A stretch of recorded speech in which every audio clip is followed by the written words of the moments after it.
whatever. Let's get the show on the road. Good morning. Welcome aboard. He doesn't do a great impression of himself. Like he choked, I think.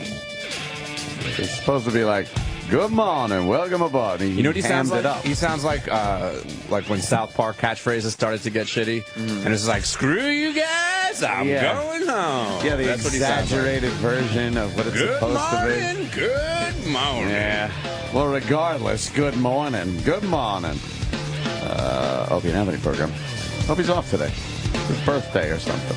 Yeah, right? what's he eating, cake or something? Exactly, Chippa. Yeah. He's eating cake. Yeah, what's he blowing out a bunch of 200 candles or something? Nah, I don't think there's that many, Chip. Probably not. Anything else? I think birthday humor. Yeah. Humor.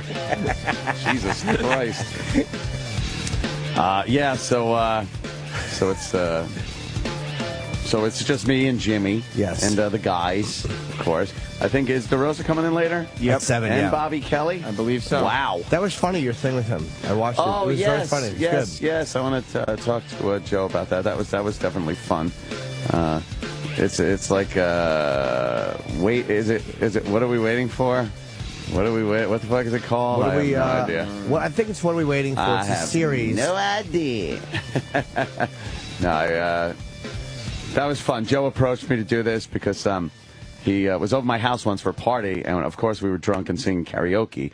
And he's like, "Oh, maybe Anthony could like warble out some fucking Phil Collins for this bit," which is a couple of real douchebags standing on line for Phil Collins' show.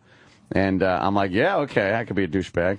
And we filmed it here in Manhattan, and yeah, Warner puts it out, right?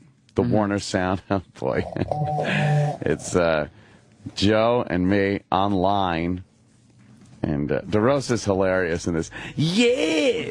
he's like the real over-the-top douchebag in this. What Are We Waiting For series. Yeah. No volume on it. What? Oh. Nah, dude. Too psyched to be cold. Phil Collins, dude. Yeah! Oh, I see Phil Sam Roberts in there. Where's on Sam? the line. I would call Young right? Sam Roberts is there. Whatever. Oh, who's that Asian woman? And That's then wait a minute. E-Rock. Buttons off when you get inside, I'll tell you that. There's E-Rock.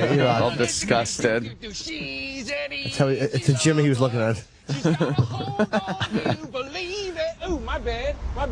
Yeah, what do you think he's going to open with? Joe. You think I'll play that Tarzan song? That Tarzan song. That's what I hate about these city concerts, dude. Everybody's so rude. Tell you what I love about these city concerts. I'm talking, son. Up, hit on that? Am I at a Phil Collins We concert? are really a couple of douchebags. Yes, indeed. Yes, indeed. That's the best Take part. a look at me now. There's just an empty place. I had to sing this 800 fucking times. Back to me is against the odds, and that's what I gotta face. You just gave me chills, dude. Me too, but other kinds. Yes, exactly. That's it's. Turn around and see me cry. Dude, you got the pipes, bro. He really can do an over-the-top douchebag. And I'm right in her face. I'm right in some chick's face. She's pretty good. I like her. Yeah, she's on the Twitter. See what I mean, dude? Rude. Dude, What kind of woman rude. wouldn't appreciate a man that can sing like that? Cindy hated Joe's great, man. Yeah. She Okay. did? Yeah, that's why I got dumped. Yeah, in her defense, it's the only song I ever sang. I sang it over and over and over. She left. Yeah, it's kind of ironic, though, you know. I got dumped for singing a song about getting dumped. He's all dejected. Got dumped for singing. It's cold, dude. Dude. And we got awful. It's all good. He's got a Still shirt got on the that says song. Phil, and I got a shirt on that says Collins. We're wearing jean shorts. Matching shirts. Yeah. Phil keeps us all warm. And fucking fist bumps. bumping, and it's terrible. Really awful. Yeah. I'm glad you got dumped. You sound like a moron. She was pretty funny when I saw Caroline's, too. Yeah. Annie. Phil Collins, dude! Yeah! Oh. We are. And someone pointed out that they spelled Ryder with 2 T's. Oh, it's a Ritter. Yeah. John, what was it, behind the couch faller? Yeah, it's good, man. Yeah, And you do belt that out well. Oh, thank you. You do. It was very hard to do 800 fucking times, and it was like icky cold that day. Mm-hmm. It wasn't warm. It just like was cold and windy. We had to do things 800 times because the fucking trucks kept coming by and the buses. But it was like we'd start doing part of the scene and then as if it wasn't going to get worse, it started to get like 3 o'clock and just rush hour started. Rush hour just started. Bus after bus after bus. Yeah. That was fun, though. Joe's coming in soon, I guess. What time is Joe scheduled? It's 7. Scheduled at 7? Yeah. Very good. That's because you're doing something with Louie, I guess. Yeah. I have to. It's a very quick shoot, but it's I have to be there by 9:30, so I'm leaving here at 8:30. Oh, that's good. To get my van. There's a van over on 3rd Avenue. I have to be home by 9:30, so I'm going to leave here now. What? I'm kidding. The fuck is this course. bullshit? Whoa, no, Chip, I was just I'll just kidding. go over to Opie's and blow out candles. How come we're here? How come I didn't get invited to the fucking party? I'm fun of the party. Is there a fucking party going on? I'll fucking kick the cake and shit. You think Happy that'll birthday, motherfuckers. You think that'd get laughs, Chip? Dude, whenever I see a birthday cake, I think of smashing it. Yes. Not that I would do it, but I'm 43, and every time I see a cake, a festive moment of occasion, I want to fucking smash it. And just like ruin everybody would go like, oh, that's not funny. Like, Yeah. Do you play it out in your head, like how embarrassing it would be? Yes. If it happened. I do that all the time. I don't know. I don't do the things, but I think of the most horrible, embarrassing things you could possibly do. Like, it won't happen if I just smash the cake with my fist, hoping for a laugh. And everybody's like, what do you do? You ruined it. Everyone would just be mad. Yeah. Just be angry at you. Bill Burr had a great bit in his act a few years ago about being at a street fair with his girlfriends and having some woman just having these home-baked muffins and how he wanted to just punch the muffins and smash them while he looked at the lady in the eyes. Just smash her dumb muffins. I sometimes get like a more of a, I guess, violent fantasy. Sometimes I just want to. If you see old ladies pushing their carts in the supermarket, I really want to punch them in the face, like really hard. And I just look at how easily their fucking little frail jaw would break. Yeah, and then rape them, right? No, Chippa. No, but don't you start to think, like, what would that do to my career? Like, if you punch a lady in the face, you know how much trouble you'd get in? You get in so much trouble. But it's like, you don't do it. You think about it and then play it out. I don't know what that satisfies in a person, to think about it and then play it out. What would happen after you do that? I'll tell you what it does. It separates us from sociopaths who actually go, I want to push that woman in front of the train, and then never play it out and just shove. And you just do it. Yeah, we play it out. Like, everyone has weird urges, but if you don't act on them, that's the difference between us and fucking kooks. I think it's also this thing that, like, you can do it. There's not a wall stopping you from doing these terrible things. It's only your own sanity keeping you from doing it. So I think it's that accessibility to this nasty or horrible thing that makes you think about it and then play it out like, oh boy, you play out the consequences in your head. And even though you never do it in the first place, I think playing out the consequences, I don't know what it does. It's uncomfortable. It is uncomfortable. I don't know why we do that. I always think about that. Like, I always think about pushing people in front of trains and stuff. And think about little things that I would do. Like, think about how dramatically my life would change if in this one second I did that. Right. Like, everything would be different from that point on. I've absolutely thought that, too. It's like that fork in your life's road. I could create a fork here. Yeah, I could make a fork right here and completely change my entire fucking life. In like a second. Yeah. It would never be the same after this. That's that's what I always think. Never be the same. I guess that's why we do it. I don't know. It's not really a reason, though. Like, what Like, if somebody human... bends down to tie their shoe or something, I go, like, think about how dramatically my life would change if I stomped on the back of their head as hard as I could right now. All right, and it would be so different. Yeah. There's that, there's the violent things, and then there's just the embarrassing things of, like, I remember when my sister used to have these recitals. Even as a kid, I would think of that, like running up on the stage and just going, and doing like some dumb dance. And of course, my sister would be crying, and my parents would be pissed off. And it was nothing creative or clever or worth doing. It would just be me going, all retarded and shit. And yeah, like it would be, I'd play it on my head, and I'd literally feel that embarrassment feeling. I don't know. And then you'd be like, well, I can't. I'm always afraid I'm going to do something like that, and then go, oh my God, I did it. I did it. I can't believe I did it. Yes, that's another thing that comes into play. You think like, oh God, what if I did it and then didn't realize I did it until after I did it? Right. Now I'm out of control. That's the out of control psycho, though. That's the psycho. You hope you never fall over that fucking cliff. Like coming to the realization, like, oh my God, there's consequences now, and they're real. This is actually happening now. I can't undo it. Right. Yeah, those are the dreams that I have all the time, too, is that I am in some bad situation where something has happened. I'm an accomplice to something, and the cops are starting to fucking find out what I did. And I'm like, oh my God, I'm going to prison. This sucks. I don't want to go. And then you wake up and it's like, oh, I'm out of trouble. Yeah, oh, that was easy. I guess that's why people that are really in trouble go like, oh, I wish you please let this be a dream, please. Can I just wake up and end this? Like, you ever think when a cop stand there just run over and shaking his gun? not taking it, but just shaking it. Oh, my God. How much trouble you'd get in? That's the one I've definitely thought of. I know I've been in line behind a cop at like whatever, at a 7-Eleven or something, and I'll look at his gun and I'll think about how dramatically my life would change if I took the gun out of his holster and shot him right now. Holy shit. Oh, you really taking a step. Everything would be different. Blasting. Everything would be totally different. But in that moment, it'd be like, whoa. I did it. This is crazy. This is insane. It's never like snapped in there. Like it's always just out. Like you could totally just go for it because I know what you're talking about. And Holy shit. It's just, and you think like, I'm faster than this fucking guy. Like he's not even paying attention. Oh, man. That's the accessibility thing. Like it's possible. Yeah, it's right there. There is free will. You can do this. It's what it is. Free will. See, I never think about pulling it out because I always try to base it in reality. I always think I'd never get it out. I always just think about shaking it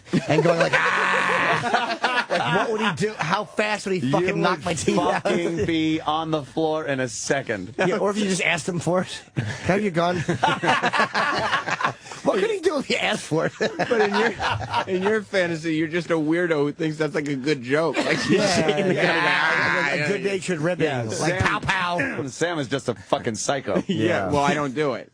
Well, yeah, but I don't know. What's the line between... There isn't not even thinking about it and doing it, okay? There's not even thinking about it right. and then actually doing it. That's the spectrum. Now, in between is you think about it for a split second. It's like, oh, my God, that's terrible. Or you playing out that you actually take it. Now you're shooting him. I stare at the gun the entire time I'm online. Like, how would this play out? And what are the different scenarios? Man. Because they change everything in a minute, in a second. And it beats looking at your phone because at least you're using your brain and your imagination. Right. I am. See that? I'm imagining how to ruin my life. That's healthy. But it really does change. Now that there's the internet, you can watch everything online. It changes your imagination. Like your imagination used to be fun. Now it's like just reenacting fucking things you've seen on horrible things from the fucking websites. Yeah, internet. Wow. Yeah, I never thought of that. You know what I think about sometimes? I was at I was waiting for a plane, and I was waiting at the gate, and there was like a bar nearby, so I had a beer, and they gave me a glass. And I was thinking about how easy it would be, because I had my carry-on luggage, to just finish the drink. Now I have glass. I could just throw that in my bag. No one's ever going to know. Now I have a glass in my bag. Now I take that on the plane. I give it a kick or two, break the glass. Now I have shards of glass on a plane that I can now stab people with and do whatever I want. Yeah, and then I would think about how, well, after that day, no airport ever in the United States would ever serve glassware. Oh, so you could change everything. I could change the world for the better. Yeah, either that or you just step on the glass and realize you were married to a Jew on the plane. Well, both scenarios would be troublesome. You could change the way people have to live. Yeah, and I mean, and then I would, and then my full name, my 3 names would be in the paper the next day on the front page. So I'd be like, hey, I could be famous for a week and really change things. And then they could have like the Danny Ross restriction. Yeah, exactly. It'll be like my law, Danny's law. Yeah, Danny's law. No glasses in the terminal ever. Even though it wouldn't be as impactful, I think the whole thing would be funnier if it was just you jumping on your sister's recital stage and going, I used to think of that, man. It was just embarrassing. I'd cringe. You were and like, all the people though. would be looking at me like, what is he doing? Is he retarded? But did you look at the aisle like to see, well, if I just ran up the aisle, and I could jump on stage. I'd see the stairs going up to the stage and be like, I could just run up there. What was the dance you wanted to do? It was actually, and I remember my sister was wearing some thing. It was like the Holland. It was like somewhere from Holland. So she had wooden shoes on and that little Holland bonnet and stuff. And she was like dancing, going, I have got a pair of wooden shoes, pretty wooden shoes, little wooden shoes. This is how I dance away my blues with my pair of wooden shoes. How do you remember every lyric? Because I thought about running up there and going, I thought about it a lot. And taking everything your sister worked so hard for and practiced for and just making a mockery in front of everyone. It would ruin my sister. She would be like fucking devastated because it's her little fucking solo recital. And my mom would be like, oh, my dad would call me a faggot. So I'm doing this. My wooden shoes. Jesus Christ. Son of a bitch. Look at him up there. Jesus Christ. Look at him up there. Yeah. Ro, what'd you do to him? Oh, shut up, Joey. That's what would happen. Oh, God. Yeah. And the dance is funny because people can't see, but the arms are out. Yeah, because the arms are out by the crucifixion pose almost. So you got to like, and just look like a buffoon up there. It's like the way that you'd put your arms out if you were trying to describe a fat person. Yes. I just, that would be horrible. Anthony Boy does the wooden shoe dance. The wooden spoils shoes. the recital. I wrecked the dance by doing the wooden shoe dance. You know how great it would be if you had done it and you could tell that story now. Oh, my God. You know how great that would have been. But I never knew I was going to be on radio back then, so I just, I thought I'd look silly and not be like, oh, boy. I got a great story. In 1,000 years, I'm going to have a great fucking radio story. How I ruined my sister's recital. The wooden shoes or something. The wooden shoe dance. That sounds like an awful song in fairness. Oh, it was terrible. And I had to listen to it over and over while she practiced at home. This is how I dance away my blues with my pair of wooden shoes. Fucking good. No. Oh, you're going to rock it up? Yeah, you fucking hot dance with my Sick blues. puppies? Yeah. No, I don't think that would wash. I'll kick your ass at wooden shoes. Yeah. Well, I hope we all keep our sanity and never delve into, grabbing a cop's gun and shooting him or just saying bad things. Yeah. Like saying inappropriate, like saying shitty cunt at a bad time. Like what when you're when your mother's friends are talking or oh man, yes. You know what I've sometimes thought about? I've thought even for when I was younger, I thought about how yelling horrible things to my mother right to her face and how much it would hurt her feelings. I've totally thought about it. Just looking at her and be like, shut the fuck up, idiot. And just how hurt she would be by it. Dude, I thought one day, there was one Christmas, I'm over at my grandma's house where every relative is there. Yeah. And they're pretty fucking, Italian. And my grandmother was walking around doing something, and I thought what everyone would do if I just stood up and went, shut up, you fucking cunt. And wouldn't it be funny if you did it and they all just stood and applauded? Finally, somebody said it. It had to be said.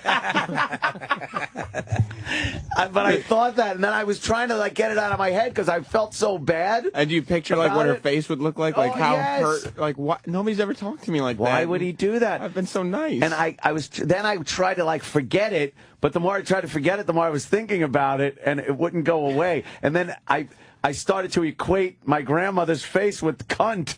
And I'm like, this is terrible. I have to stop doing this. You go down on a girl, you start thinking about your grandma. Oh, God, that would suck. Yeah, that was pretty horrific. Man. it just hurting feelings, because that would also change everything. Like, your grandmother would always look at me as the guy that called her cunt for no on reason Christmas whatsoever. Yeah, it would change everything. It would be unchanged. It would be unfixable. Yeah. God, what is that? Why is that?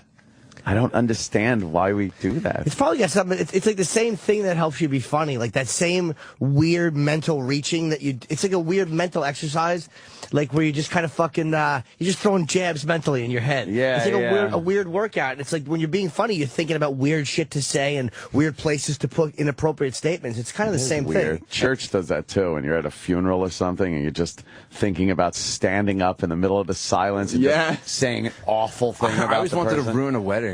Like when they go, like, if there's anybody, who feels that this couple should not be married. I always wanted to be like, yeah, me, and then just say something really terrible. Yeah. She's a cunt, and I fucked her a bunch of times. Oh, man. I thought honestly, like, I would love to do that. You both would love to. At my own wedding. When the father's walking her down the aisle, just getting up and smacking her in the face. Like that's totally. It sounds like, totally. Just get up and fucking smack her in the face. Oh, the hush sentence.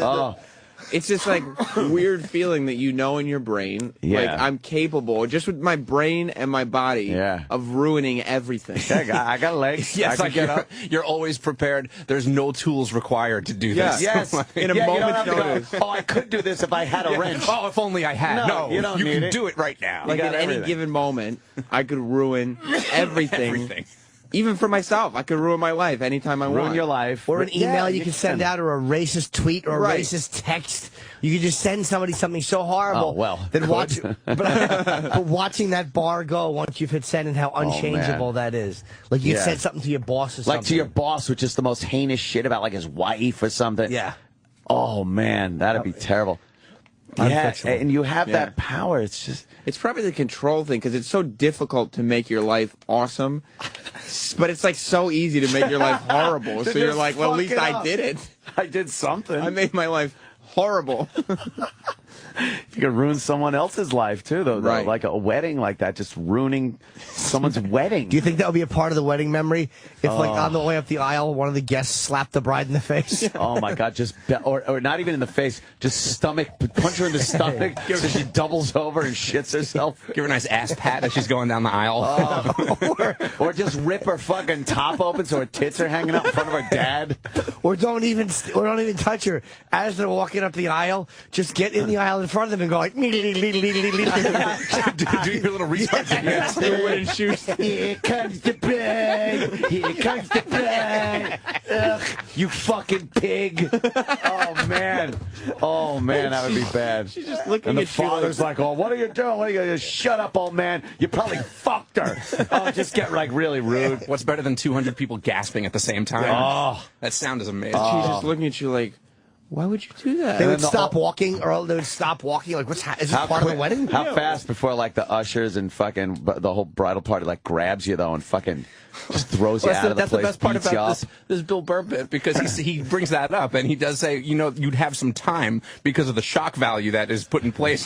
Like how many muffins could I actually punch and squeeze before somebody was like, hey, wait a second, what are you doing? What is he doing? Yeah, because there's that moment where people are just trying to process it. Yeah, and you'd be like, what the fuck is this guy doing? Yeah, no one ever jumps right to action. You have to process punch her muffins. We have to play the bit now. We can save it for after the discussion. Yeah, but it's so funny. You'd also ruin the bride's life, because the bride would be after that going, what did I do to deserve this? Right. And her whole wedding memory is just that. And it was just an act of randomness. She did nothing to deserve it. It was just a random Just act. Because you could do it, you did it. And fucked her whole fucking memory up of the greatest day in her life. It's kind of like Project Mayhem on a more subtle level. Yeah, more personal. Yeah, but it's definitely along the same lines. It's like, you know what, let's just fucking blow up a credit building. Let's do that. Yeah. Let's destroy some corporate artwork because we can and it sucks. Or things you could say on a plane even. Like, I've thought of that too. Like, I could literally have this flight landed and ruin my career, because your career, NBC would never let me on Leno again. I could never do this or that. You'd be the crazy airplane You would be guy, the crazy racist on the plane, or the crazy whatever on the plane. You would wreck things, in an unfixable way. Wow. You'll never go back to normal. Kind of like Fight Club again, to bring it up, but you ever kind of pray that something goes down on the plane? Not really. pray that it goes down, but like if it was going down, you wouldn't be scared. It would be kind of exciting almost. Yeah, because it's part of your fantasy, like to stop whatever's happening. Well, no, not like that, but like if like the plane a crash. Yeah, kind of like man. like not a lot of people get to experience that. So like if that was going down, would you be just frozen in fear, or would you take the time to just kind of be like, well, I'm gonna just be able to I'm gonna experience it and experience it? Wow, that's fucking You'd be psycho. frozen in fear for all your instincts would override your desire to go, wow, let me process this fun moment. I wonder if anyone ever did do that fantasy thing they think of, though, and like, I'm just going to grab the first bitch I see and fuck her. like a plane goes down, they find a body, just, guy fucking a chick. There's a penis in a vagina. His severed arm is fingering her. Or, I always think, like, if my flight ever switches, like, if Kenny ever changes my flight, a part of me secretly hopes that the flight I was supposed to be on crashes, just so I can have an amazing story. He'll sacrifice the plane full of people, so it's like, but so you can tweet about it. Yeah, just like, I was supposed to be on that flight. People can go, really? Oh my God! Thank God, I must be meant to be here. They give you positive. Yeah, God intended for me to stay. This does make sense. Somebody here is saying this discussion is called "Three Guys That Aren't Married and Have No Kids." Yeah, I guess you think differently, but do you think differently like that? I don't know, because I think the same thing. I mean, maybe, but when I see little kids, I think, like, imagine how hard I could kick that kid, and imagine the damage it would do to me in my life. Yeah. That's another thing, too. You could just grab a kid and smash him onto the ground. Right. And, the parent wouldn't have time to stop you. You're fucked. Yeah, you're pretty fucked. Pick the kid up and throw him on the floor. Yeah, the uncles grab you. Make you leave the party. Do they, Uncle Paul? Sure. What happens there? They call the police. You're all black and blue.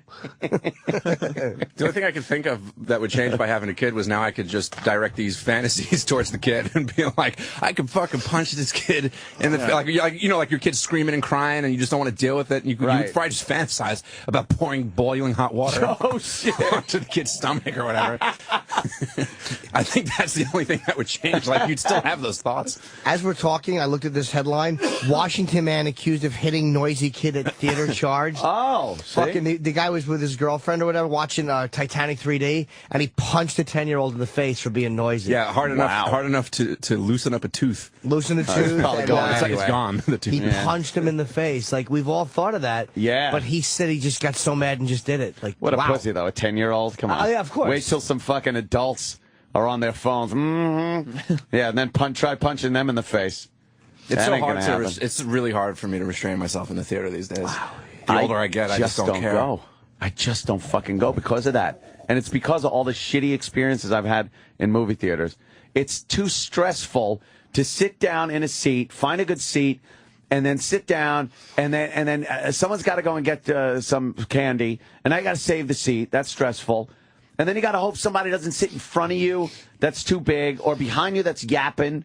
And you got to hope maybe if somebody does start talking that you can say something to them and they're not fucking animals that are going to kill you. I can't fucking deal with that for a movie. You ever play roulette where you just walk in and you take a look around and you just go, okay, he's going to be a problem. Oh, yeah. That group of girls is going to be yappy nonstop. You assess the situation. Yeah, and then you end up being right half the time, too. Yes. I can't take it, though. It's literally, it's too much pressure. I'm not even kidding. It's too much stress. I go in, I sit down, and all I'm doing is thinking how the experience is going to get fucked up by somebody. And now there's you have a glowing screen in front of you the whole time because the person who's sitting in front of you is just on Facebook on their phone for the entire movie. Yeah, they think because it's not ringing or they're not talking that they're not interrupting things. But yeah, the light that shines off of the fucking phone at a movie theater sucks. I would like to take this time to praise the Alamo Drafthouse for their theater policies. Their theater experience? If you're on your phone, you're fucking out. If you take your phone out and start texting, you're fucking out. No questions. Oh, really? You have one chance to fucking behave, and if you don't, you're out. They don't put up with that shit. Yeah, fuck off. Jack White wasn't letting people take even cell phone pictures. He said just why, one of his roadies comes out before the show and says, just He says, we're going to post pictures of the concert on the website that you can all download, so just enjoy it with your eyes. And what's his take on that? Is it a thing where he doesn't want pictures of him out there, or is it a thing like, I'm doing a show, I want people to kind of enjoy it? I think that's what it is. He doesn't like that people are watching him through their phones. He wants people to just be there and enjoy the show. It is odd that people have just gotten to the point where they won't enjoy the experience of being there anymore with their eyes and brain and ears and everything. They feel that they have to capture the moment to show it to other people to prove they were there or some shit. Because we never could, though. I think that's what it is, too. It's like, I went and saw Kiss in like 78 or something with my father. Did you get a Polaroid camera with you? Yeah. A land camera? But it's like you always have to go by your childhood memories. I have no photos of stuff like that. Yeah. So it's like now that I can, I do. But it is a weird obsession with capturing the moment. I think you're giving up something though by doing that. You're getting a moment on your camera, but you're kind of missing out on watching it and just enjoying it. Yeah. Yeah. It devalues any memory. Like the actual memory itself it's worthless without a photo. Yeah. And if you do see something good, you're pissed because you missed it with your camera. Yeah. You're like, oh, fuck, I should have gotten a picture of that. It's like, really? Why? Carlin had a funny bit about that. He goes, the obsession with documenting everything. And he's like, people's lives that empty that they have to just watch themselves or relive shit that they've already done, like watch themselves live stuff they've already done. Yeah. About videotaping everything, I think he was talking Yeah. People went through a phase where when camcorders first were kind of affordable enough where people got them, that they videotaped every inane part of their fucking lives. And then that whole thing died out. Like the big giant camcorders, and then they got smaller and stuff. I remember going to like Disney or something. You'd see people trying to get on rides with shit that like the network news uses on their shoulder. Yeah. And then shit got smaller. It got easier to cart around, but no one ever wanted to watch those. I don't know anybody that actually taped shit from vacation that people watched. It's only cool when you look back at the fact that you have it. Like I said, that Carson documentary, there's footage of Johnny Carson when he was a teenager. It's Carson. People are interested in him. But I mean, like back in the fucking 40s that was, and his family had like a video camera. Like I wish my family had that shit. I wish my family, now everyone has it, so it means nothing. But like the fact that you have footage when you were a kid is amazing. I know that I'm pretty fucking happy about. It's amazing that you have that. That we got that. My father was big on with the 8mm camera, and it's one good thing about my childhood. I guess documented me crying, being a little faggot behind the drums. And then I guess now everybody's got phones with video and pictures, and you can just put it up on Facebook. Like someone's complaining here, and it's true. Like, who gives a fuck what you ate? Like people will tweet. Yeah, Big A. And Facebook shit they eat. Yeah. Big A's one for that. Also, what's her name? Lily. Yeah. Lily fucking is constantly tweeting. Remember from Run Fez? Oh, yeah. Yeah. She's constantly tweeting her food. Does she? Yes, why? It's not interesting. No. I used to follow Big A, but I still will check him out. But I stopped because it was all fucking food stuff. It's not an interesting thing. Nobody cares about your egg whites. There's literally everybody who's on Twitter eats food. I don't get everyone. It's not a unique thing. I don't believe you. Literally, 100% of the people 100% are eating something. It's almost always people, and it's not to knock Lily or Andrew, but it's usually people who aren't in a quote-unquote creative field, so they don't get to express themselves. It's almost like they take a picture of something and go, look what I did. Look. Here. Lunch.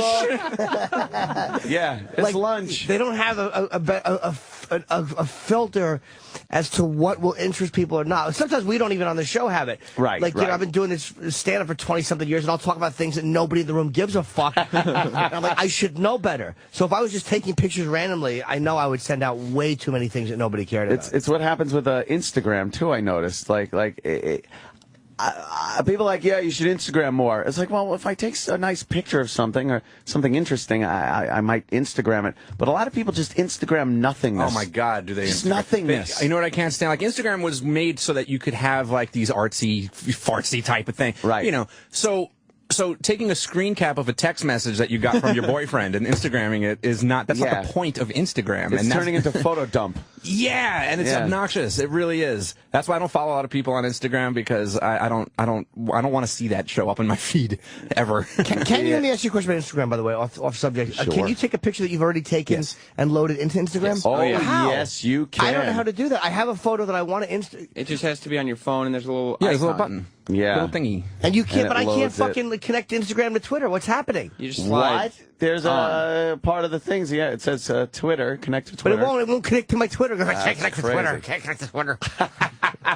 Makes me crazy. Yeah, it works. All right. Slide No, one that- on, Sam. There's a little thing after you're about to post a picture, and there's a list of things. Do you want to share this with Twitter, Facebook, da-da-da? You just have to say yes. I might just start stealing like famous pictures, like really good pictures, and just Instagram them, Why not? like my own.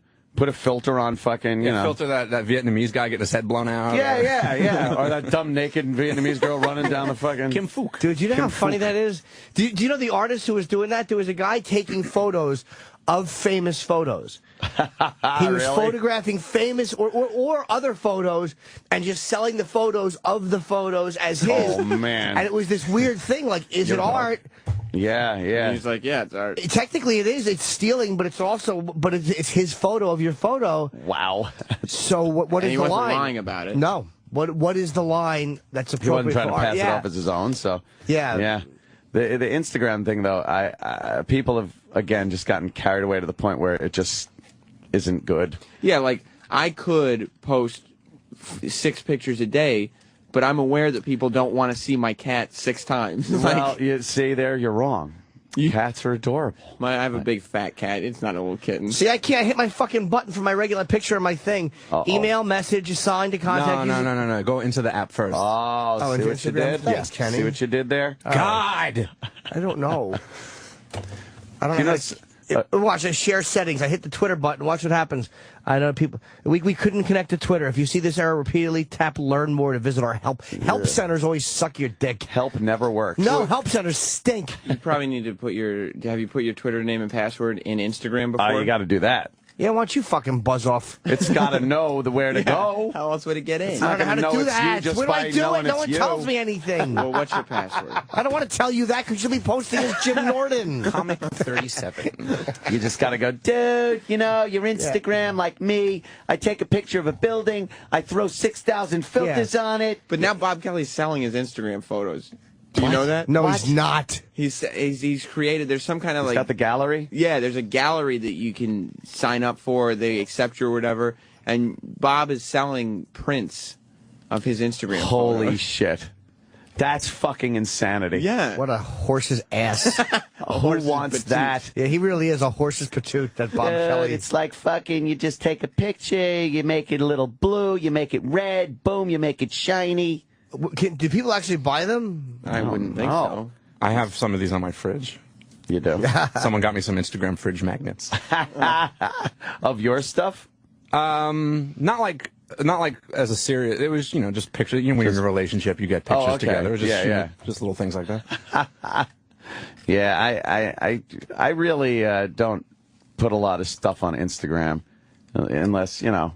I forget about it for like 3 weeks at a clip, Yeah. and then I'll post a picture, and then I forget about it for 3 weeks. Sometimes I'll be in the middle of like cropping it and doing stuff, and I'll just be like, "This sucks." I'm not gonna do it anymore. I'm not gonna fucking put this up. Could we all take a picture of Cares. something simple and think it's going to be great? Yeah. Like, you know, I took the Washington Monument and put a filter on it, and I'm like, you douche. I suck. That is pretty cheesy. Oh, what a cheese dick. It's not artsy. Yeah. You looking up at the building. That's how everyone sees a building, stupid. And you write hashtag Washington Monument and click on it, and there's 17,000 I'm identical sure there are. pictures to yours. Same Yeah. fucking If pictures. you can get one standing above it and looking down, take that. If not, That's fucking interesting. stop it. A lot of people do that whole corner of the building. They'll go to the corner of the building, tip the camera way up, and take the picture of the building from the corner of it and the ground, and it's like, oh, look at that, it's artsy. There's 8 million fucking pictures like that. I've taken one good photo like that, like when I was on the Golden Gate Bridge with Kenny. And yeah. Yeah, well, I had a joke. Was it about throwing each other off or being gay? Of course it was. Could have either. At the same time. And I took one up at like whatever. There's the whole the towers. Yeah. Yeah, that's the only good picture I've ever taken like that. Yeah. Sometimes you got to realize, like, I'm not that fucking creative. Yes. I'm really not that. I think it looks good, but Bobby's got to realize that. We slam him when he comes here. People got to know they're good at certain things, and that doesn't mean they're allowed to be good at everything. Yeah. Just concentrate on what you're good at. He would just like to be good at something. Look at that. There you go. There's one of the pictures. Wow, look, it's a building, just like I see it on the street. That's the Roland specialty. Roland's awful with his fucking New York skyline. Fucking. It's weird because like Roland and Troy both take pictures of New York City constantly, and it's like before Instagram, you would be called a tourist for doing this. Yeah. Yeah, now it's just like, oh, man, it's my art. Yeah. It's my art. Stop taking pictures of the city. Yeah, any New Yorker that walked around taking pictures of the city was like a douche. Right. You're like, what are you doing? Or a mark. I see people taking photos. I see people taking photos in the subway, and I'm just like, I wonder how much money is in their wallet. Like, yeah, that's like the first thing in my head. Like, just going to bring it full circle. I do fantasize about robbing idiot tourists in the city all the fucking time. Yeah. Yes, because it would be the easiest thing.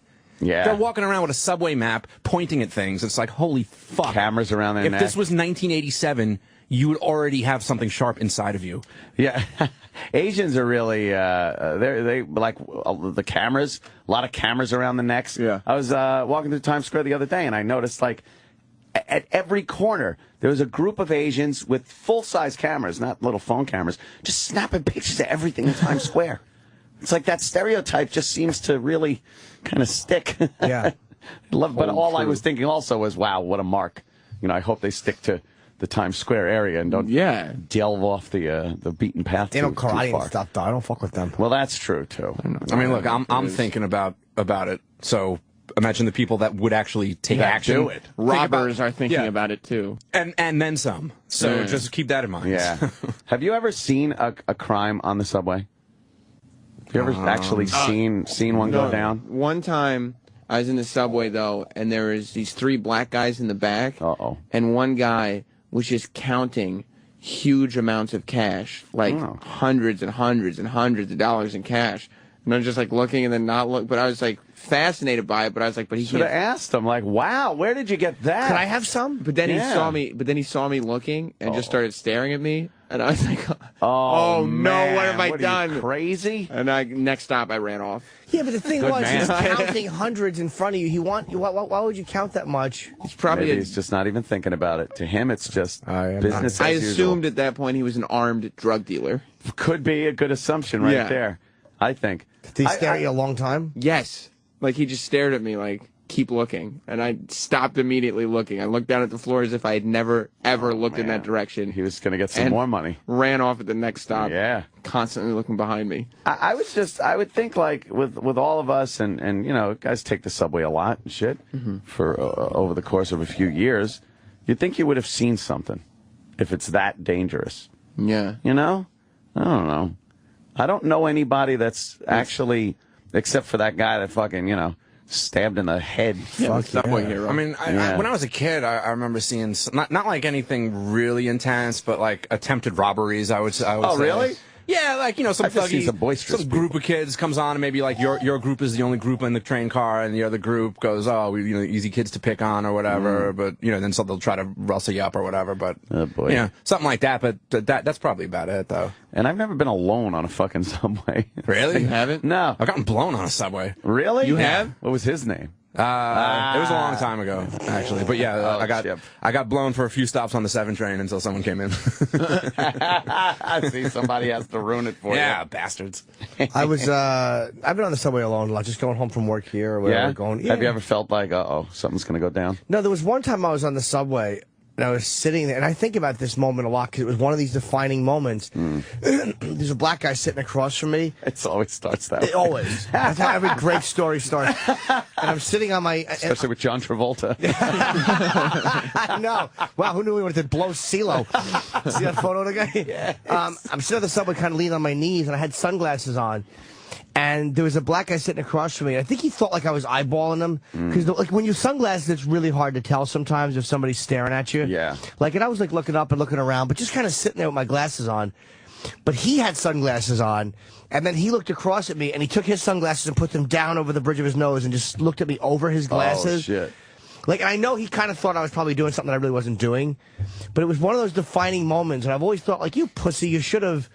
Yeah, you should have done exactly what you did. Nothing. I didn't, but I really wasn't. And I'm like, why would I think that? Like, why do I think I should have done something when he was wrong, misread something? Yeah. And he could have just been some guy on his way home from doing 4 years in fucking jail. I'm gonna eyeball him on my way home from Sirius XM. Like, what a dummy I am. Yeah. We have these stupid things as guys where you think you should have, and that could have been one of those moments where I did eyeball him for no reason, just because I think I'm supposed to now that he has, and all of a sudden I get slashed or I get my fucking teeth knocked out. I'm really glad I didn't. So you didn't do the staring contest? You looked away? Looked away because it literally, I knew that he must have loved that you looked away. Faggy. I don't even know. Like pussy motherfucker. I don't even know if it was that kind of thing. Like, I don't even know if he gave a shit that I looked away. Why would he fucking...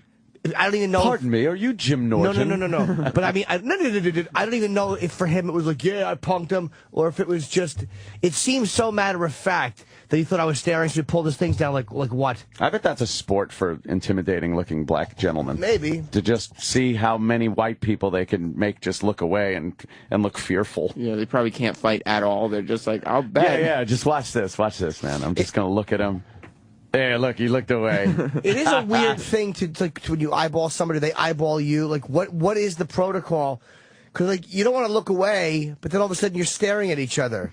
And it's like, in all animals, like, chimps hate it, human beings hate it. I'm sure, like, dogs don't like... there's something about eye contact which fucking says aggression. Yeah, there is some kind of a threat there. It's some kind of a primal fucking threatening thing. And the person that looks away, I think, is the submissive one. I would have in the pairing. I would have smiled at him and nodded as if he meant to say hello, and then looked right at the floor. And that would have been it for the rest of the train. Sometimes if you do that, like if you nod at somebody, they nod back at you. Yeah. I don't know the situation you're describing. I don't think you'd have gotten a nod. Probably not. Why would he look at you over his glasses? Because again, with the way it was with my sunglasses, I think he thought I was staring at him. So what? But he was just like, oh, but it's the same thing. It's almost like, yeah, but if he thought I was staring at him, he was like, okay, like what? Like, what are you staring at me for? I don't remember. It was such a weird moment that I hadn't. It's a very aggressive thing going on there. Yeah, it was, but I don't know if it was an aggression or if it was a reaction to what he thought I was doing that was aggressive. You never know on the train. You fucking never. You just should not do anything. Right. When you leave, you kind of feel like a pussy for not doing anything, but at least you're leaving. You know, because like you said, you don't know. Because you get those lunatics with fucking knives that just jump up and start stabbing someone in the throat. Yeah. Like, oh, great. I should have fucking not looked at him. What an asshole. It's like you hear there's a case, of course, where the newspaper in Virginia didn't report it recently, where there was a white guy and this woman, they were attacked by a mob of black guys. Oh, yeah. And the paper got a lot of flack for not reporting. It was one of their own reporters. And they said, well, it was a simple assault. It was a racial attack. And But the reason I'm mentioning it is because the guy, I forget what happened. There was some kind of an altercation, and the guy and the girl got in the car. They were in the car. And then somebody threw a brick at the car, and this dummy gets out. Why would you do that? And confronts the guy, and then gets the shit beat out of him. And then the woman gets out, and of course they beat her up too. But look, what are you doing? And that's one of those moments where the guy bricked his car, and he had the ego of going, well, I can't just in front of her leave with my car bricked. It's like, you should have just drove away, stupid. Yes, you can. That's one of those moments where, dude, you got to just go. Getting out of the car isn't going to take the dent out of your fucking car. No. Put a new one in your fucking head. What do you think he's going to do, and trade insurance papers with you? Yeah, excuse me. You just threw a brick through your window. Yeah. Could you show me your insurance cards, please? Yeah, that ain't going to happen. I don't know. It's... there was that other... you hear about that other racial incident where the woman was... online at a drive-thru, McDonald's. Yes. Oh yeah. Holy shit. That I did read that where they threw the one guy. I don't know if that was a racial or if it's just a fight where something racist was yelled. Because I think the woman, it was a black guy and a black woman, and a white woman was in her car. Yeah. Something had happened between them, and then the fucking. Oh, the black woman littered or the black guy littered. Yeah. So then fucking white girl spoke up. She goes, "That's not cool." And then the black girl got out of the car and started biting her hands. She left teeth marks in the woman's hands and punching her face. I know. It's fucking ludicrous. And then the guy joined in, And then he Did he hit her or just throw his soda at her? He said fucking white bitch. White bitch, right? And then threw grape soda at her. He had the quote of the century. Yeah, that is a great quote. Yeah, it was really funny and it made me laugh. And I actually, when I was sending this to you guys as prep last night, I changed because the headline is McDonald's vandalized, blah blah blah. To me, that was not the story. The story was what he had said. Yeah. Now I'm gonna have to find it in the goddamn thing. By the way, Drudge Report is great. They're the only ones who are reporting these incidents as what they are. Black on white racial. Oh, is the quote not even in here? Racial problems. But that one, I don't know if it was or not, if that was just a fight where somebody... Because I don't think the guy hit her. I think the guy just threw soda at her. Yeah, but you know what? But why bring up the race of the... Yeah, let's put it the other way around. The second you mention race, it becomes some kind of a hate crime. Yeah, that's the meat. They do it that way, but I don't know if that makes it a hate crime just because they handle it that way. Well, it actually does, because I think in the case of, what's his name? Fat fucking... Bobby? No. Jesus. Oh, God. Fat Nick? Yeah. Yeah. I think in that case, it would have just been an assault, but he threw out his racial epithets, and that's what made it a racial hate crime. Right. Here's the quote. He said, "This is for you, you white bitch. This is grape soda." Yeah, and he threw it at her. Grape but I'm soda. saying, because they handle it like that, does that, like I'm saying in a perfect world, if you're arguing with somebody, you say the most horrible shit. Like if that was say it was a fat lady who said it, and they were all, and you fat bitch, take this. You yell the worst thing. Yeah, but, okay, then, but you yell the worst thing, but then if you yell the worst thing at a black person, it's a hate crime. Sure. There's that extra added fucking shit on that. Who is that hot fucking chick in the mugshot? I agree with you. I don't know if that makes it a hate crime just because they call it one. Are these just fucking... Yeah, it's just like, you know, lovely. hot chick fucking mugshots. Wow, yeah. I thought that was the chick that got assaulted. They certainly know how to keep you on the page. That is funny. White bitch, here's some grapes. Grape soda is like, oh, really? You're going to throw Cheetos at her, too? This is for you, you white bitch. This is a grape soda. Yeah. All right. Thank you, sir. Quote. Thank you, sir. That is just savage behavior. Biting someone's hand because they fucking called you out on throwing litter. There's just this air of fucking violence that's going on this day and age that no one really wants to acknowledge. I mean, really, God, it's there's so many stories, but the mainstream media covers it up. Like you said, at least Drudge is fucking acknowledging them. I've seen quite a few over the past couple of years. And this sounds like something that was, I mean, when you're biting someone's fingers, I mean, there's some kind of premeditation there. I mean, it's not like everybody was just laughing and having a good time when they were ordering, and then somewhere between then and her littering, there was this I'm gonna bite your fingers off anger that exploded. Yeah, I kind of think it was just like you were saying about the tension and something in the air. I think some people they cannot wait for something to go down. Something to happen. So while it's not premeditated, all of this behavior was ready to go. The spring is wound. And it just needed that one thing, because I'm sure these people driving around couldn't wait for a white person to get up in their face about something. Yeah, that's why it's good when you look down on the subway, because again, you never want to be talking to the guy who really is waiting for something to go down waiting eagerly. for something to happen. Yeah. Oh man. Like, I don't know how good of a... Steve. What's that? Dr. Steve. Oh, he texts me during the show. Yeah, me too. I don't mind it at all. No, I don't either. He's a good egg. He is a good egg. Got his license revoked, I'm sure. No, Dr. Steve's a good egg. Yeah, he's a good doctor too. I've been having the apnea nonsense. How's that going? It's okay, but the doctor's office who I've been dealing with is so bad. Like, they're fucking terrible, man. They made me wait 4 days for something that they forgot to call in, and then I ordered these apnea masks, and that's a prescription. So I gave them my doctor's number and said, call and they'll fax you my prescription, and you can mail me the apnea mask. 4 days later, the doctor had never responded. It's just, I'm sure I'm sure a qualified doctor, but it's the worst experience I've ever had with medical.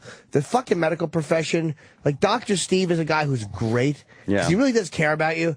But most of them are just shit. They're fucking shit. Just get their fucking, get their cash from the insurance companies. Yeah. They just refer you somewhere else so they could just get some cash. I haven't had a regular doctor, I think, forever. And especially like during my adult life, I cannot find a doctor because everyone I go to, they just treat you like cattle. Yep. Yeah. And like you just go in, like they don't give a fuck about you. They don't ask you any questions. Just get in, get out. and file your. It's not the old days. Where they come over your house with the little black bag. I mean, like, I don't know what questions to ask. Like, I don't fucking know. Like, so if you're not helping me, I'm not knowing the questions to ask you when I go to the doctor. So be a doctor and fucking ask me questions. Aren't you getting paid a lot of money? Not like I'm paying you out of my pocket, but I pay my insurance every month. I'd like a little more than a fucking touch my balls and talk to me for like 35 seconds. It would be nice. I mean, I don't see how you assess somebody's health. When the last time you've been to the doctor was 12 months ago, and they just take a look at your ball sack and go, "Oh, you quit smoking. That's good." Yeah. Okay. I guess you got to go in for that full physical. And I never have. And I need that, I guess. Then they probably, ask you a few more questions. Or you got to get a better doctor. Yeah, and then even the blood work too, because I hadn't had blood work done in a while, so I sent out for blood work, and then you call and they just go, "Yeah, you're all good." Oh. Okay, thanks, but what about it? Like, is there anything I should be avoiding? Is there something that's borderline? How about you give me some fucking information? That's true, yeah. What is my cholesterol? Yeah, just, no one gives a fuck. They just want to move on to the next phone call because there's a ton of them to make. Yeah. I love when I get a call like that. Hey, you're all good. That's all I need to know. That's it. Hang up quick. That's all I need to know. You're all good, except for click. Wait a minute. What was he saying? You never want bad news. No. Fuck no, man. Oh, that'd be awful.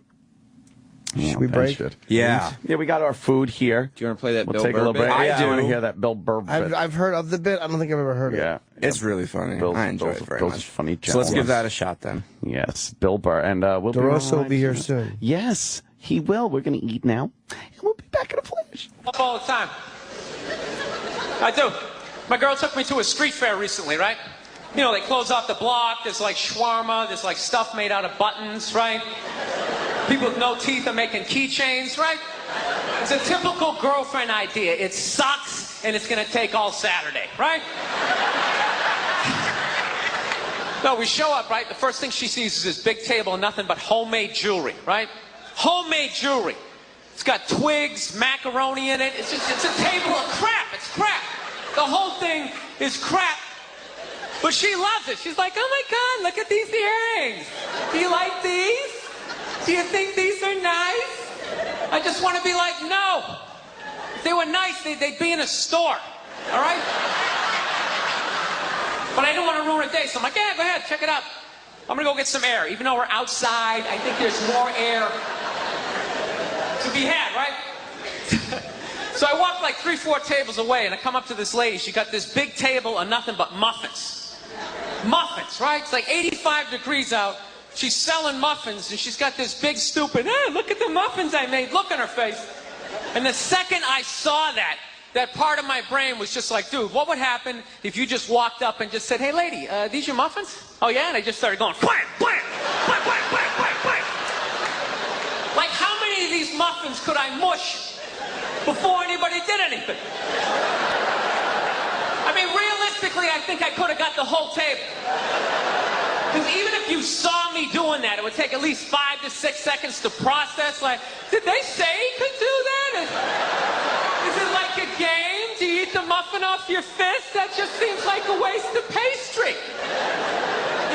There's no security at a street fair. There's no bouncer staying there. He's mushing the muffins. Okay, I'm on it. Sir, we're going to have to ask you to leave. Choke me out. So I just started thinking of the horrified look on this lady's face as I started slamming these muffins. And out of nowhere, I just started laughing like a maniac. I'm like slumped over this fried dough cart. I'm dying. My girl looks at me. She's like, "What the hell are you laughing at?" And like an idiot, I actually tried to explain this screwed up thought to her. I swear to God, I'm just sitting there like, I was just thinking, what if I started punching the muffins? You know what I mean? I just started punching them. She's just looking at me like, why do I go out with you? Dude, but I swear to God, if I never broke eye contact the second I started hitting those muffins, that lady, she wouldn't even been able to call for help. I would have been in her head. She'd be like, "Did I go to high school with this guy? Why would you do that? Muffins are a happy food. I don't understand this." Sirius XM, the Opie and Anthony Show. So take a look at me now.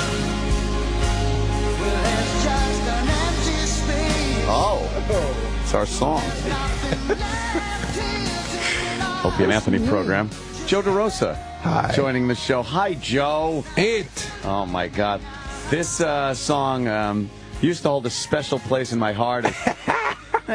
You know, being a child of the 80s, I do remember maybe this on when I had some sexual intercourse. Yeah. Back in the day. Yeah. And now it just reminds me of standing out on a cold street singing this 800 times into some pretty girl's face. Yeah. First of all, before the explanation of what that means, yes, my memories of this song were when I was 6, going to see my grandfather as he was sick in the hospital. Oh, God. And laying in the back seat of the car because it was nighttime. And this and Hello by Lionel Richie would always come on. So I'm not a fan of either song. It's another one of my favorites, like singing karaoke. Yeah.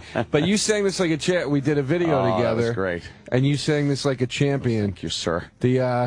It's getting raves, your video. It's why don't you tell the people about it, Joe? Well, folks, I did a video. I was going to try to sneak the plug in, but fuck it. Blatant. Let's put it out there on a platter. I did I signed a web series deal with Warner Music for their new channel, the Warner Sound on YouTube. YouTube's doing all these new YouTube channels. Yeah. So the Warner Sound is one of them, and I'm doing a web series for them called What Are We Waiting For, about a music fanboy and his friends going to different music events and the shit that they do to annoy people unknowingly. Yes, just by being douches. Yeah, just by being way too excited. Yeah, way too excited. And the stuff that happens to them and stuff as they try to get into a show or whatever. So the first episode was about me and a friend, my character and a friend, standing in line for Phil Collins, and you played my friend. Yes, yeah. I had the Collins shirt on, right? Yes. And you had the Phil shirt on. And the Phil shirt on, yes. Yeah. And the cut-off jean shorts. Yes. Sneakers and dark socks pulled up all the way up my shins. You had the socks pulled up. It was beautiful. And my hair was slicked back. I looked like a real fucking asshole. Yeah. We played the two guys standing in line waiting for Phil Collins, and at one point you sing this song. Yes. You sing Against All Odds, and you sing it like a fucking angel. Oh, and your character just can't get enough. Loves it. Your jaw hit the ground. I can't get enough of you singing in real life. That's why I wrote that into the thing. I was like, I want Anthony singing in this thing. That was good. I loved when you called me up and approached me with that. It's like, we were singing the karaoke thing, and I noticed you was singing this song. Oh, okay. Yeah, I'll do it. Why not? My favorite part of the whole thing, though, is after you get the beer. Yeah, that's great. That was my favorite aspect of getting to do this was I'm from Philly, and I always wanted to play. Philly's just got the most grotesque, disgusting accent I've ever heard in my life, and I always wanted to do that in something, and I never got a chance to. Yeah. Because when I go on auditions for TV shows and stuff, if I went in doing that, they'd be like, "What the fuck? Don't take any liberties, asshole. Just read the fucking lines." So I was like, "Oh, this is my thing," so I could do it finally. So it was fun to be like, yeah, dude. Fucking drinking, bro. It's such an awful accent. It's so obnoxious. Why the inline concept for? It's a good idea. Thanks. Why waiting in line for concerts? Well, originally the idea was going to be the same title, and it was going to be me going to concert lines. Because when I talked to them originally, I said, there's always these lines in the city for things. You never know what anybody's waiting for, and you want to know. And I went up to somebody one day in a line, and I said, what are you waiting for? And they said, Hanson. And I said, how long have you been out here? And she goes, 3 hours. And I go, they suck, right? Like, you're standing out here. And she got really mad. So I told them that story, and they wanted to do a thing where it was me going up to people in line. Why are you here? What are you waiting for? Da-da-da. And then they said, well, actually, we're more interested in doing like a scripted thing. Do you have any ideas? And I was like, well, what if we just took that line idea and made it about two guys waiting in line that were about the people that are super excited to get in. And then that was it. Like that was it had to be a music related thing because it was for Warner Music or whatever. And that was it. So all the other scripts have some variation of waiting or trying to get into the show or whatever. Everything isn't literally standing in a line or whatever. So that's why. Wow. And where could people see this? YouTube.com/The Warner Sound. And you know, Anthony, you just you kill it, dude. You're so funny in it, dude. Oh my goodness, Joe! Thank you. I want to thank everybody that was involved. You know, they just made me better. Sam's face pops up in it. Danny's in there.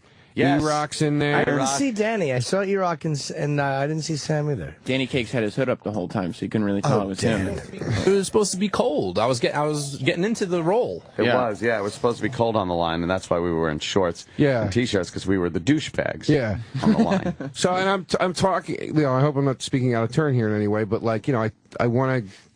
I talked to Opie about trying to get him into one. I talked to Jimmy about wanting to get him into one. Yeah. I want to just get, like... I've signed on. My friends, You're signed on. Yes. I sent Jimmy a script, and he said okay. Yeah, so, good.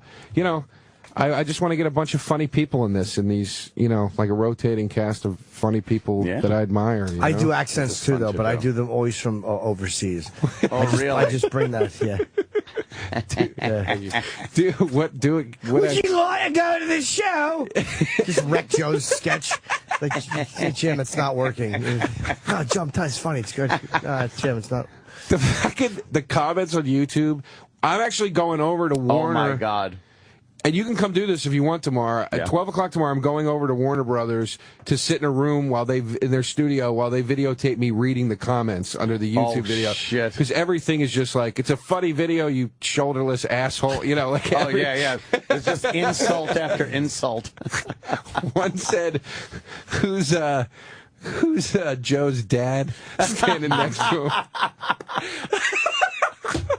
It's all shoulder insults. Oh, yeah. You know, it was fucking, some of them were so funny. And then all the Facebook comments were really nice, but one guy wrote, what a lump of shit. This thing was fucking terrible, really? Oh, and thanks. I wrote to him, I was like, why would you write that? Oh, my God, why would you write back? I go, that's so mean. Why would Joe, why did you write back? Because he's a guy that I've interacted with on Facebook before, and I've always believed, like, he's written me stuff, and I've always been nice. So I wrote to him, I go, why would you write a hateful thing like that? I don't understand. Why would you do that?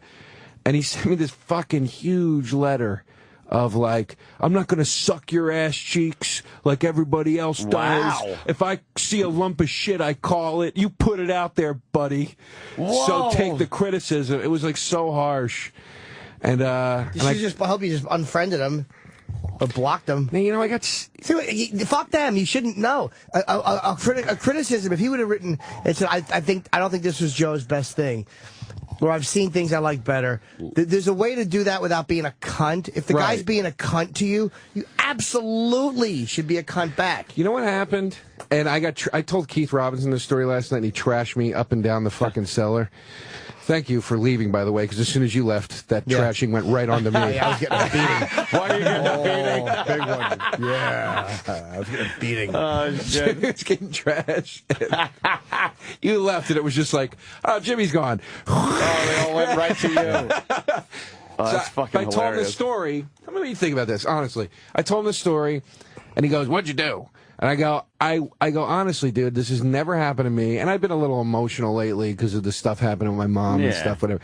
So I went to his page, and I was all ready to tee off on him, and I fucking had the message, and I was like, I'm going to take this on fucking O&A tomorrow. I'm going to fucking trash him.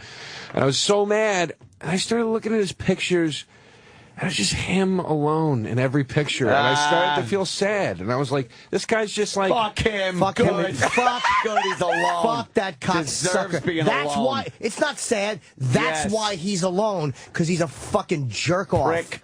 It's not sad that he's alone. If he would have said, hey, man, that was kind of... I shouldn't have said that. His criticism is fair. If he didn't like something, okay. Sure. But he was a scumbag, being nice to you in 1 minute and then just being a jerk off. There's a way to criticize something and not be a cocksucker. Or how about he goes, oh, that's a lump of shit, as opposed to my stuff, which I will post links to here. And now watch what a good video looks like. And then he's got a bunch of great stuff. Some of these scumbags you can't be nice to. There was one guy, right, was sending me these weird tweets, whatever, so I blocked him. And it turns out he was on medication. I think we had nasty email exchanges. And I'm nasty to these fucking cocksuckers. AZT. And I hope... but then we were nice to each other or whatever. He's like, dude, I'm sorry, I was on this medication, blah, blah, blah. So I unblocked him on Twitter, and then this fucking scumbag starts sending me nasty emails again. And it's like, my God. It's like he's little baby is probably on his medication again. And it's like, why would I have been nice to that jerk off? Yeah. But I knew he was a jerk off. But I showed niceness because, like, I had a guy say, sorry, he was on medication. I never should have fucking looked at him as anything but a jerk off. That's why I have one fucking sentence, and it's permanent fucking block, unfollow, ban, things like that. That's it. I don't have you're sentenced to, 2 weeks without being able to read the genius that is me. I just, once you're done, you're done. I'll unblock. And if you go to a friend and have them fucking get in touch with me and say, why'd you block him? He would like you to unblock. Then that guy gets blocked too. That is the wonderful thing about Twitter, Twitter particularly, that you could have like fucking Frank Sinatra like resolve in like just cutting people. You're fucking dead to me. Who did you? You looked at my girl. Change the locks. He's never allowed to do it. Like I love that aspect of it. And that's why I wanted to get your temperature, both of your temperatures on this, because I was like, I've been a little fucking emotional. I've been a little soft lately. That guy's a cocksucker, dude. He's a cocksucker who sorry to interrupt you, but who thinks that he's just telling it like it is. Yeah. But he's being a jerk off. He's not just telling, I'm not going to suck your ass. That's a little fucking lonely zero of a man who thinks that he's just telling it like it is. When he's being a cunt, you should block him. I forget they're alive. I literally, I'll go back over I do what Anthony taught me. Send him a hateful message, block. And block. Right. That's Twitter. And I forget they ever lived. Yes. Well, it's great. Gone. That is fucking great. But some of these fucking douchebags set it so you can't direct message them. And I have followed guys so I could direct message them to be like, go fuck yourself. And then you can't direct message them. So then they see me following them and then unfollowing them 3 times because I'm like, what the fuck is going on? Where's the goddamn direct message? Never follow them. Just block them then. If you can't send them a direct message, block them. You'll never think of them again. Yeah. I forget they lived. Yeah. I love it. I love knowing that they're going to have to listen to this show or whatever it is I'm doing, and I wouldn't, if they commit suicide, I'll never hear about it. You'll never know. You'll never know if they write anything about you. It doesn't matter. It fucking matter. It really is the classic heckler response of, hey, I don't come down to where you work and knock the dick out of your mouth or whatever, that really is true. There's a reason why that's the most famous heckler response ever. And it's what you guys were, I think, Anthony, you said, it'd be different if you said, well, here's my stuff. Yeah. And whatever. But I'm really getting tired of, like, some guy talking to me like he's Roger Ebert, except he says cunt. You know what I mean? Yeah. And then I go to his page and it's like, what do you do besides fish? You know what I mean? Go fuck yourself. Like, I wouldn't go, hey, here's how you fucking tie a line off, you fucking asshole, you dumb cunt fisherman. You don't know how to what the fuck you're doing. It's like, I don't know anything about that, so I wouldn't talk about it. But there's this persona, this entitled shit where if you speak freely on radio or podcast or on stage even, it's, hey, buddy, tough shit, man. You know what I mean? You put yourself out there. Yeah, it really annoys me. There's a part of that, though, where we do open ourselves for criticism because we also, it's almost like I'll take certain criticism because I don't get mad if they send me adulation. Like, I've never had a guy send me an email where he's gone, hey, I like your stuff, or I've written back and go, who cares about your opinion? It's only when they're, and the reason the anonymity annoys me. Fuck you. Is because they would say nice things to your face. Most of them wouldn't say the negative things to your face. That's why that annoys me. Yep. But it's when they criticize like scumbags. I've gotten criticism that I thought was fair. Yeah. That I was like, you know what? He didn't like something I did. I never liked that, but I get it. But it's when they're jerk-offs like that guy. Can we go to Joe's page so we can see this cunt? A lot of times, too, I don't even, I won't comment to somebody and then block them. I'll just block them. Yeah. Like, sometimes they're not even worth a comment. It's like, well, you guys got, and I love the accounts where somebody's trying to bash me. They have no followers. Hey, Bobby. They have no followers. They have one tweet, which is the one directed toward me. Yeah. It's like they made the account because I had blocked them already, and they wanted to get me back. Danny, let me sign into my thing, and I'll read the response letter. Oh. Yeah, but the guy is a jerk, especially if you wrote to him and said, why would you write that? The guy's just being a jerk off. But he's probably like this asshole that I dealt with who's on medication. And then we have nice exchanges, and then he's a cocksucker. Yeah. I'm so fucking tired of people blaming their medication. Yeah, I agree. And everything. Yeah. And then, the other thing the thing that pisses me off more than anything is when somebody will engage you in a rational criticism, like Jimmy was talking about, like where somebody will say fairly, like, hey man, your stance on hippies or whatever the fuck it is unfair, and here's why. And then they rattle off this counter argument, and then you go, okay, I don't agree with that. Da-da-da-da. And then you rattle something back, and then they retort and get a little feisty, and then it gets a little heated, and then they go, hey man, you're starting to get a little angry. Let's just drop it. It's like, fuck you, you fucking started it. Now you're going to tell me to fucking drop this right now? Yeah. You're the one that came at me.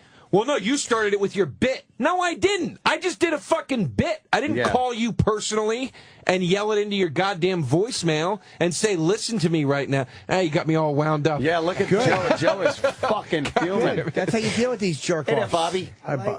Nobody in this room can fight, too. We all talk tough. Hey, man, let me tell you something. Fucker. I'll fucking what? I'll kick your ass. Okay, Hey, well, listen, settle down. Where's Bobby going to sit? But it's not about beating somebody up. It's literally just about responding meanly. Nah, you can sit over there. That's okay. What an idiot. Oh, that's your picture. So here's the... here's the post. So everybody's saying really nice shit and everything. This guy comes on. He's like third from the bottom, too. Holy shit, really? What a turd of mammoth proportion. Shrugs. Send it to SNL. Maybe they'll use it. Oh. Let's see Tracy. Sounds like a compliment. Let's see guy with a girl's name. Let's see what he... The guy with the Let's see his pictures. Hold on, let's go to his profile for... Okay, Yeah, of I see what course. you're saying. Okay, so this is... Oh, God, that guy. It's one of those guys. And his top friends, there's Bobby Kelly, fucking traitor. Ah, fucking Bobby. Of course he likes Bobby. His top friends. And Big A. That's my Uncle Tracy. And let's see the Shut up. No, Oh, kidding. Let's see Jesus. the response. Shut up. Oh, he's got a big fantasy background. Let's see He's got, his what has he pictures. got, a World of Warcraft or fucking... Wow. What is So- that? I don't know. But I went... Oh, what a tool. Ugh. Oh, his pictures are terrible. Oh, it's a donkey in a big hole, and it says asshole. There's that. It's a little foghorn leghorn, which I'm a fan Oh, of. he's looking cool Look at right that shirt. there. Stop and look at that shirt. He probably went like, that's a cool picture. I'm going to post that. Look at that shirt. Just him is a- alone, like Joe said, with a fucking shirt on. What is that? What kind of Shadow shirt is that? palm trees. That's a dangerous palm tree shirt. Yeah. That is a James Gandolfini shirt if Yes. I've ever fucking seen one. Yes. Jesus. Is he on your friends list? Yeah, we're friends. Why wouldn't you just dismiss, unfriend him, and then block him on Twitter again? Like and then that's the end of your knowledge of his life. Because I got my emotions got in the way. So I saw we were friends, and then I saw that I had messages with him, right? So here's the thing. This is from when Patrice was sick. Hey, Joe, anything on Patrice at all? Not seeing any updates anywhere. Hey, No Shoulders, any chance the new You Know What Dude podcast will have a video element like you streaming the future? Love it! Exclamation point. Even though my music intro was better. This is the guy that wrote the intro music to the podcast. It's a good intro. Not as good as yours. It fucking stunk. Not as good as yours. I'd like to hear This it. fucking asshole Yours is trashed the best. me. Would But you then back Joe me, please? responded. You're right. This fucking guy. Joe responded I got you. nicely. You're right. Joe responded nicely. I'm not sure, pal. Hopefully this is guaranteed. That's a question for Bobby, dude. Like that's way back in December. Yeah, very nice. And then he writes that thing, what a turd of a whatever, under the video. So then I go to him and I go, why leave a hateful comments on my page? I don't get it. Like, we talked to this guy through the podcast. So we were cool with him. Right. This is what he writes back. Wasn't hateful. Instead of kissing your butt and saying I loved it, I was honest. I found it to be pretty bad and not something I cared for at all. Seems too put on. Too is spelled wrong. The camera doing close-ups of the girl's reaction made it look completely put on like a skit. It was a skit, you fucking asshole! But Do you think it was really me and Anthony standing in a concert line? You fucking idiot! It's supposed to be that. No, It's supposed to be exactly what it was. what tipped it off as a skit? The opening credits? Yeah. Theme music? Holy shit. And us talking and dressing like we don't talk or dress? Wasn't a whole movie. That's funny. Asshole. Like dressing like we don't talk. Yeah. What tipped it off as a skit? The cutaways to Sam and E-Rock acting like they didn't know who we were? Fucking idiot. Anyway. What a tool. Skit like, And for a skit, I guess it was okay if you like SNL type stuff. I don't. I like your comedy stand-up much more than the skit material. And Anthony's a funny fuck and can't believe he wasn't the first to point out the dry cornball thing that shaped up to be his. That shaped up to be what? Yeah. Sorry, man. Wasn't trying to be a total douche, but felt like I had to stand up with a real opinion rather than slobber on your ass cheeks. I guess I could have followed the rule: if you don't have something nice to say, then don't blah blah blah. All the blahs are spelled wrong. But you put that video out there, so to be fair, you should be okay with the feedback you get. But what I was thinking when I wrote this, Joe, I wanted to help you. Okay, and that's why I put Tracy instead of me, because I thought it hit too hard. See, I don't think him criticizing it was unfair. It was the way he did it. It was a jerk off. Just unfriend the guy and don't. I mean, don't hate him. But why would you allow him on your friends list? He can write what he wants. But why would you have him as a friend on Facebook? Yeah, but that's not that's too far. That's what I'm saying. That's acting like a real critic.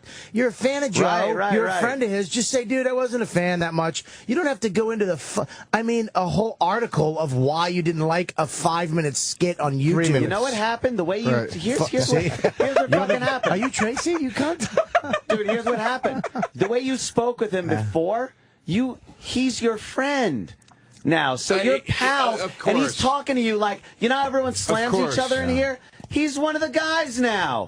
Oh, I'm fucking friends with Joe DeRosa. No, you're not. You're a Facebook fucking leach. Yeah. Hey, Joe, you and me are friends. Remember the time I asked you about your friend that was sick that I never met that you actually... It's like, dude, you know the names and work of people that I know. It doesn't mean they're mutual friends between the two of us. That's it. It doesn't... And because... I talk personally on this show doesn't mean you fucking know me, and it just drives me fucking crazy. I've bitched this about this to Bobby so many fucking times. No, it's the worst. Can't stand it. You're getting used to it. I'm sorry, Bobby. You're getting used to it, but the more it happens, the more adjusted to it you get, and the more you realize just insult them once, block them, and you literally, if they're killed in drunk driving accidents, you'll never know. I don't even insult them anymore. I used to do the same thing. I used to follow them, DM them, insult them, but now I just block them. Here's the thing, too. You'll get a message from somebody else. This is why I love Patrice, because he would block somebody for trying to get somebody back in. That's what I did. I was just saying that. I do the same thing. It's like, get the fuck out of here. No. And now you're shilling for this guy? Boom, you're gone, too. But they don't understand. It's like they say... fucking terrible shit. You can only wake up, I was telling Norton this, you can only wake up and be called fat and hope you die so many times before you actually pull the trigger and take yourself out. Jesus. I mean, I'm funny, but I'm human. I wake up and feel like shit, and then you get some... This is the problem with Norton. You know what Norton is? This is what Norton is. Right after he said, I know. This is what Norton is. Norton is the reason he actually helped me. Like, took me to the grocery store. We talked. He got me on the Weight Watchers app. He's literally there saying, dude, don't eat that. Don't do that. Really, he's like Mr. Miyagi. But imagine if Mr. Miyagi helped him, the Karate Kid. Daniel. And then, Daniel. And then when he took him to the thing to set up the fight, he actually just started kicking the shit out of Daniel with fucking... with the blonde-haired the blonde-haired guy. Exactly. That's what it is. Miyagi walks over to Elizabeth Shue at the end. Your faggot boyfriend put his little ankle That's out who there. Norton is. Yeah. He's an evil Mr. Miyagi. Elizabeth Boots instead of shoes. Oh, God, Chip. Well, let me ask you this, because we're all big fanboys in our own right of music and movies and all that shit. I hate music. Yeah, I hate movies. All right. I hate music and movies. I hate movies under 5 minutes. I hate movies under 5 minutes. That's a good one. Oh, they're mammoth lumps of shit. I don't blame you. Mammoth lumps of shit. I mean, it's good if you like that SNL sketch shit. But here's the thing. This is the one thing I hate about... I like that Twitter and Facebook provide open discussion. I think that's pretty cool. But what bothers me is I'm a fan of so many musicians and whatever. And a lot of the musicians I love have put out bad albums. Never in a million fucking years would I write to a band that I admired or respected and go, you know what, dude, let me tell you, this last album, here's where you went wrong. It's like, who the fuck am I to do that, man? Or if you did it, there's been Ozzy songs I didn't like, but I wouldn't address it like, hey, that you're shitty. I would be like, yeah, I like that. I don't like that song as much as the other ones. And it's not kissing your ass not doing that. Yeah. Like he's saying, oh, I'm not going to kiss your ass. Well, you don't have to do that. It's not considered kissing. Yeah, you're not going to go up to your mom and go, you fat mom. Oh. You're not what you used to be, you Unless fat. You want to feel embarrassed. But make her feel bad. But the question still remains, like, even if you said, like with the Ozzy example, hey man, there's songs I don't like, but you would say that if it was prompted, if somebody asked you, would you go out of your way to write to him and go, let me tell you, let me give you my pointers? Never. That's the point I don't get. It's like, who does that? Because you got to understand, though, this show creates a vibe of we're all hanging out. Even the people listening are like, dude, we're all friends. We're all hanging out. These guys fucked with each other because they're such good friends. And we allow them in on that because we bring them in on the show. We talk to them on Twitter. We fucking do all that shit. So when they write in, it's like them being part of the gang, even though it's like, look, no, there's a fine line that we always walk between really hurting each other's feelings and getting into a fight and actually having a laugh. You know what I mean? Yeah. I mean, Norton doesn't walk it with me at all. He just steps on my heart. But that's not true. My fat heart, apparently. I just step in the holes behind you. I like that we both did a good fat joke on me. But yeah, but that's the thing is when they write back, dude, I was just kidding. I have so many emails. I was just trying to be part of the show, what you guys do. No. Yeah, you know, dude, I don't know you. I've known Norton for fucking 20 years. Yeah. I've known Joe for 6 months. You don't jump up on the stage with a band that you like, that I'm you're going sorry, to see and start a playing. message popped up and I missed it. I'm sorry. Was it another mean one? No, I thought it was, but it was actually nice. Oh, that would have been fucking funny. I'm sorry. What did you say? Nah, it's too late. Boy, and by the way, did I catch a fucking beating last night? Oh, God. Oh, I got pictures. Why were you getting beat on? I was standing there. Oh, standing there after the my set, and this kind of cute, really cute girl actually came up to me. Total Norton chick. Total. Oh yeah. I mean, listen to me. If Norton has a type, this is the type. She was a little smaller than I like, but she came up and she was like, "Hi." Yeah, but her cock was big. That's the perfect Norton chick. But she's like, "I really loved your set downstairs. I'm a big fan. I love your stuff." I'm like, "Oh, thanks."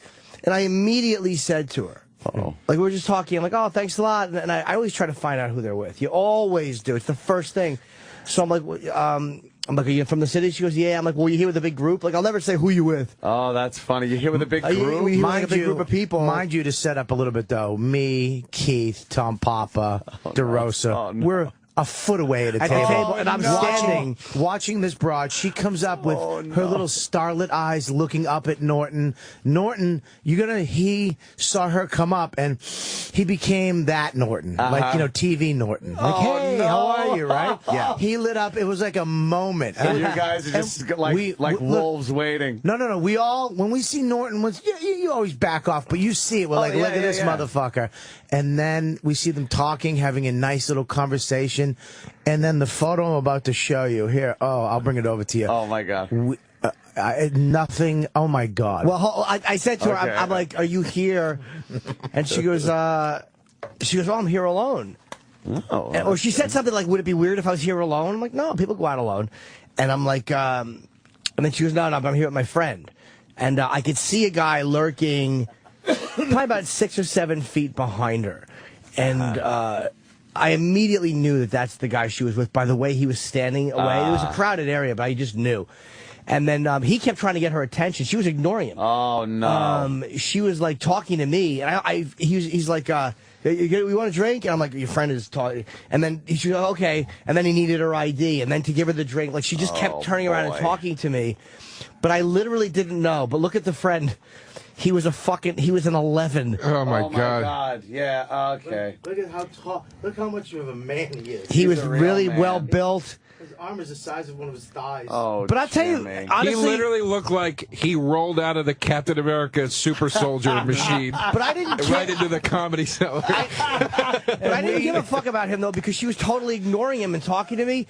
But then he came up. He was very nice. He wasn't a dick. but it was like, I don't know if they're boyfriend and girlfriend. All right, enough explanation, dummy.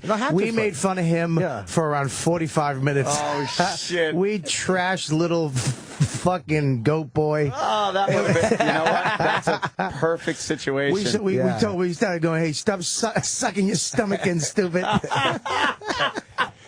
I did catch a beating. But I wanted it for the record that I did establish immediately that I knew. Right. His posture went from, he tried to make shoulders. He made shoulder pads with napkins, like 5 napkins on each. You kept saying that. You kept going, I knew the whole time. I did. And Keith was doing classic Keith Robinson during a trash it. You knew nothing. Shut your fucking trap. We're not finished yet. You knew nothing. And Jim would go, no, I'm saying. Keith would go, shut up until we're finished. I wouldn't have cared, but they were standing right there. The guy and girl were right there. They were still a foot away from us. They could hear everything. They could hear everything we were saying. But here's the thing, that broad, she was downstairs right when Aziz got off. She tried to come out and go upstairs, and the guy wouldn't let her because you can't just leave the Comedy Cellar. You need a stamp receipt. He's like, no, I need your stamp receipt or your waitress. She goes, well, my boyfriend's inside. So I thought she was going up to see Aziz, but she might have been going up to see you. But then he wouldn't let her up. She tried to sneak away from her boyfriend while he was in the show. And then when you left, she sat down next to Keith. Yeah. And tried to get on with Keith. No, Keith told her to beat it. She's not. I don't think she's. He said, "Get out! Come on! What are you doing, little girl? Get the fuck out!" I don't think she's out to fuck somebody. Here's what we were talking, and she's like, "I'm such a big fan of Aziz and you," and she's a comedy fan. I'm such a big fan. Well, not of you, of the whole genre. No, but she was like, thanks. And then she goes, I wouldn't mind working here. Like, she's one of those girls who's really hot, but is literally just a huge comedy fan. Fuck her. But it wasn't fuck her. Stop making excuses for her, Jim, and for yourself. Fucking time. No, I'm such a big fan of making my boyfriend jealous. Trying to suck famous cock. This fucking guy works out every day as a fucking Adonis, and he looks like a piece of shit in front of a bunch of nothings. That's good for us. No. What I'm saying is, I'm not justifying. I'm saying that's how I felt. Like, okay, I wouldn't have fucked her. I wouldn't have had a shot of fucking her anyway, because she wasn't. They weren't fuck vibes. Fucked you. Are you out of your mind? No. She would have fucked you if you paid her the right amount of money. Maybe she would have. But that's the type of girl that never fucks me. Now you didn't even think of comedy fan. That's the type of girl that never fucks anybody. Like, she's there to make her boyfriend. What she was doing was the whole like, look at me, I'm talking to the comedians, sucker. Like, she was doing that whole fucking thing. You get low self, dude. The girlfriends you've had and the chicks you bang are fucking smoking. I don't mean that. I mean, but that type of vibe. When a girl comes up to me and then they're like, I would love to work here. They're looking like that. Here's another example. I was at the cellar one night, and there's this fucking smoking, sexy fucking blonde who keeps looking over at me. And I was at the table by myself, and I actually just waved her over because she was at the bar with her girlfriend. So I waved her over. Come here. She sat down, and it turns out she was a Canadian stripper. And she was really attractive, and she was flirting with me. But I knew it was too good to be true, because that's not the way chicks that fuck me act. I know how girls that fuck me act, and it's not the hot girl that comes up and just starts, nope, no. Because I know what I look. If I'm Russ Maneve, maybe, but I'm Jim Norton. That's not going to work. So I'm like, okay. So it turns out she's a big comedy fan. She was loving being at the table and talking to the comedian. Oh, God, I love Colin. Oh, I love it. But she just loved us all as stand-ups and was never going to fuck. How long did it take you to tell her to get the fuck away from you? No, we talked for a while, but then she went on too much to the downstairs. But she was a little too eager to find out where she was sitting downstairs, so I helped her. And I wound up going to lunch with her and her friend, but knowing that it would never go anywhere. And why'd you go to lunch? Yeah. Why not? Because it's like there was no reason not to. Yeah, she was is. nice. No, but you got to take a shot. You have to take a shot.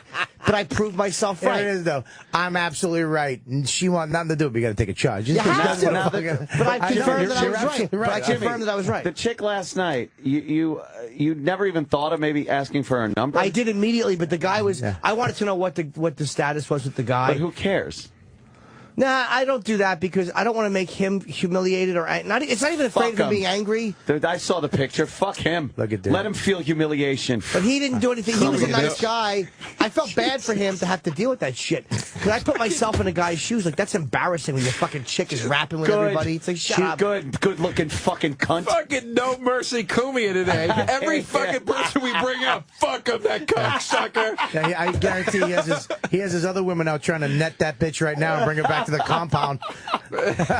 But you can see the way it wasn't just me. She wanted to talk to... Release her in the back. Go swim in the pool naked. She wanted to talk to Aziz. She wanted to talk to Keith. Anybody on the show. I just happened to be the first one she spoke to. She was using all you guys to fucking get her boyfriend jealous. There's that whole thing going on where she feels she's got to keep him on his fucking toes. No way. Because she was a hot chick and he was a good-looking guy. He left pissed. Oh, did he? No, dude, you're wrong. He was fucking annoyed, dude. She sat with Keith. Was it her boyfriend or her guy, though? She went from you to Keith. Fucking bad. Either way, it was a boyfriend. And here's the thing, though. Even if it wasn't her boyfriend and it was just some guy that she was with, you know, she knew the fucking score. It's that fucking thing. You know, there's drunk chicks in the lobbies at the comedy clubs after the show. They're hanging all over you. They got a rock the size of their fucking eyeball on. Or it may have just been her friend who wants to fuck her, who she's friends with. There's nothing like busting a nut on a wedding ring. Watching her clean that thing off in the sink. Just blurka over her hand. It pours over there like fucking strudel drizzle. Strudel drizzle. Oh, like the ones you can make yourself. Like strudel drizzle. You hooah. I don't believe that chick was going to fuck though. She was too eager to talk to another comedian. Yeah. She wants to work there. She probably wants to do stand-up. Another? She's one of those fucking chicks that really loves comedy. She disrespected her fucking guy. I know. I didn't like that either. He left pissed off. Did he leave her there? Yeah, they left together, but she wound up leaving. But he was like, you know, he was fucking aggravated. I didn't like that intentional either. Then. Come on. I'm so fucking tired of girls doing this. And I've been in that situation where I'm the fucking idiot standing there. Of course you Except have. I don't have... I was going to insult myself. Let me get There to is it. nothing more uncomfortable, There's man. nobody faster than Norton. I mean, look out. Norton is lightning fast. I saw his fucking eyebrow twitch as he started to speak. He does. He starts fucking shaking like he's having a premonition. Like shake and bake or something, right, guys? Exactly, Chip. And then he does that. Fucking hate But Chip. I'm so tired of that shit. Like, chicks will do, not all chicks, but a lot of chicks will do that. And you're sitting there and they're doing that, I'm going to make you jealous shit. And Dude, it's so uncomfortable. I pulled the card where I go, hey, fuck you, I'm out of here. Yeah. Wait, why? What's the matter? Don't. I'm just talking. I'm just. Yeah, you're just doing that. If I did it, I'd be a fucking asshole and I'd be in an argument. There's no better feeling than actually getting composure on a date with a cunt and actually being, what am I doing? I did it one time. A girl picked me up smoking. I mean, way out of my league, smoking hot. And she picked me up in a Mercedes. She was from Staten Island. Dude, it's hilarious. He actually did the joke in his head. He did. He held it back. Can I guess what you were going to say? Okay. Yeah, it came after picked me up with. Yeah. Was the word forklift in there? Yeah, I actually flatbed. I actually thought it was out of my league. I had a couple for those. But no, that's why you can't even talk around Norton. No. Because it's... we went 2 lights on Lexington Ave, and she was just a fucking cunt. And I was like, "Fuck it, I'm out." And I just got out of the car at the red light, and she's like, "You'll leave," and she was fucking one of the hottest chicks ever. She was just being a cunt. She wasn't the girl I met 2 nights ago at the club when she was into me. She showed up like just being a fucking cunt. 2 lights in, I was like, "I'm all right, take it easy, I'm out." Slammed the fucking door and left. She's like, "You're leaving, really?" And then she started switching it around like, "What did I do? Fuck you." That what did I do shit. Fuck I'm you, so man. tired. I was in a deli by my apartment one night, and I'm with this girl. Shut it off. It's now Norton. everything that's being said is fucking hilarious, and I know. You're like a fucking Japanese joke machine. Shut it down. I'm not saying a word. But no, your face. You just did a joke without doing. No, I didn't. Joe just is in deli. Listen to my friend. You had 9 fat jokes waiting. No, No. So it was with this girl that I'd been fucking around with, and she never Here's my thing. I'll pay for everything all the time. Oh yeah. But if a girl doesn't at least go, "Hey, can I give you?" I just want the gesture. You know what I mean? Just What? Can I give you? Fucking kidding me? I thought you were going to say it doesn't say thank you. you. Know where I stand on this. We did 3 podcasts about it. Are you a chiseler?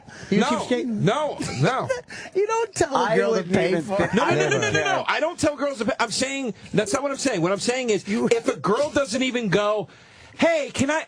And then I wouldn't care if she No, tried me to pay neither. or not. You're alone on this one. You're on a date. I'll tell you. I You think wanted just you're to going to say reach- she didn't thank you. She should say thank you and be appreciative. Or she should suck your dick or something. Yeah. Oh, I Were think you a fucking chick her? should. Yeah, I was already banging her. She should not offer you any money for deli food. I think a chick should always go, "Hey, Deanie," just to go. That's to me. That's the way of saying, "Hey, I appreciate that you're paying for this." Was she a right now." 3 or better? Yeah. Then you fucking should have been appreciative to her. Hey, what This story is probably going to go nowhere now. Did you want her to reach into her purse, like fake reach into her purse for a couple bucks? Yeah. Like we do when we're out with an agent, you fake reach. Yeah. It's a fake reach. Yeah, do the fake reach as a gesture. Actually, my agent's fake reach. like I'm the one who that. winds up paying. That's hilarious. I don't like even the thought of that, because if she's saying that she would be willing to pay for the meal, that means she's not willing to pay for it in other ways through maybe some physical contact. Oh, listen, Hubba. Yeah. we don't all live in fucking J.R. Ewing estates out in Long Island, all right? Yeah. You know, Yeah, you sometimes should, it's a little tight. you should have a cowboy hat. You should wear a cowboy hat. Should I walk around with a cowboy hat? A big should. white Stetson. Yeah. You don't That'd be gotta nice. pay for nothing, little darling. Well, now, foxy lady, why don't you come over mine? Come on over. I got Keith on the barbecue. I got naked girl in the pool and people in the movie room right now. Junior, fetch me some of them ribs. That's right. We're going to take over this whole street. That's my goal. Well, lovely ladies. I fucking, as many times I've been at your house, I have slept in a different room every single time I've been at your house. I've never slept there. You slept in I never slept there. Oh, yeah. Well, we were fucking disastrous. coming guy over gets me Saturday? fall down the goddamn Yeah, drunk. yeah, come over. Can we come over and watch the fights? Fuck yeah. Come over I'm sorry, earlier. did you not ask? Yeah, I did. I texted him. No, okay. he texted me. I'm having a big fucking blowout. On Watch Saturday. the fights? Yeah. Are we yeah, can we watch the fights though? In the theater, yeah. Am I gonna have to fight a drunk fan? Dude, when you said fucking die. No. And it's a girl. No, it could be, yeah. No, it's going to be a big, we'll watch it in the theater, the fight in the theater and shit. Have it It'll be all great. over. Yeah, well, it will be. Simulcast. It will be. Put it outside. It's going to be Even. It's going to be big. But when Joe was over, I was just getting fucking sick, and I couldn't even talk. It was fucking horrible. I had a fever. I death's door. Did he sit and I walk in? Terrible. I walk in, he calls me, I'm in Trenton. I was in Trenton doing a Come show. that night. Yeah. Yeah, I know. Yeah, they said you were coming. Then I had a bad set at the fucking club. I'll talk about it. What happened? I was at McGuire's, which I love. The fucking people right. that own McGuire's, the nicest people. They treat. I've never been treated that nice. But the last show, just drunk, two drunk people, and I just wasn't ready for it. Like I wasn't prepared mentally. Wow. First time in 10 years where I almost lost.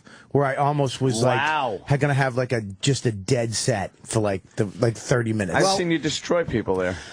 Dude, it was the other one out in McGuire's, and this guy was so fucking drunk with like 6 of his pals, and he was just fucking you fucking. Was he yelling at you or each other? Yelling at me. And what did the club do? They wound up telling him to shut the fuck up, but I was caught in the middle of fucking with them, and I just had a bad set, and they got me a ride home, a limo thing home, so I was like, fuck it.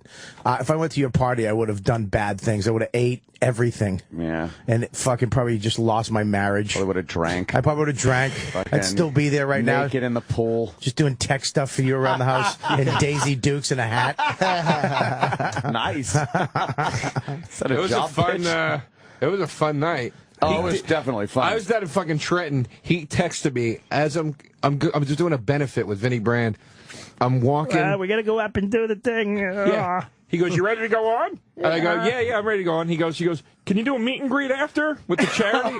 And I go, "Yeah, of course, Vinnie, no problem." I'm literally 2 seconds after I said that, I get a text from Anthony. "Hey, dude, we're partying. Can you come over? Fucking booze, broads, come over." Fucking Trenton? Yeah. I go, "Vinny, I can't do the meet and greet." And he goes, "Why?" And I go, "I gotta go." "Why?" And I go, "I just gotta go. I gotta go." Were there girls there? Oh, yeah. Yay! Guess who's ready?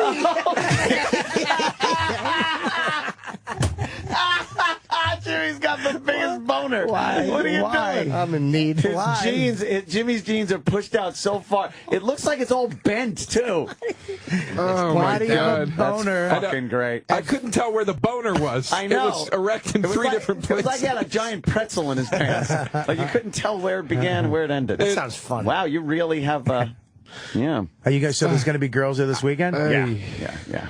I drove 90 fucking minutes, dude. I was flying. Flying from Trent. I walk in, I see Anthony's holding a 16-ounce Captain and Coke. And I go, how you doing? And he goes, oh, dude. My throat was gone at that point. The rub's good for my throat. And I was like, oh, You boy. can never get to Anthony's too late. That's the beauty. If it's like 10 o'clock, you're like, I got dinner planned. I'll be over at 1:30. Fine. We're here. Rum isn't good for your throat, by the way. No? No, it's a pirate myth. Yeah. What are you in Penzance or something? Oh, Jesus. Rum is good for your throat. Take it, matey. Anything would have been good, though. Anything to kill the fucking pain would have been good. So how about this Saturday night we do this? We just do us 4 fucking ham bones. Yeah, just and fucking all women. Just chicks. No other guys. Well, that's my modus operandi. We shut it down. I can't come on Saturday. Get a door guy. Get a door guy. Only broads. Only broads. That's it. Just broads and us 3 now. Chicks. And stop letting creepy fans in there. Once in a while it's good, but some of those fucking wackos that show up. Oh, I know. Well, that one guy we talked to was nice. I liked him. Yeah, but fuck He's him still too. hanging out? There's Dude, there's a couple that are fucking. I just hate when they get drunk and they open it, dude, and they start doing, dude, shut the fuck up. Yeah. It's literally like going to the Playboy Mansion. Like Anthony's Hefner, Dude, and there's fans there, and people have certain access to certain parts of the house. Other people don't. It's so fucking funny. He sent me a photo of his hot tub with just all broads in it, and I almost left my gig. I was like, I was just going to fuck it. Prorate me on Saturday. I'm out of here.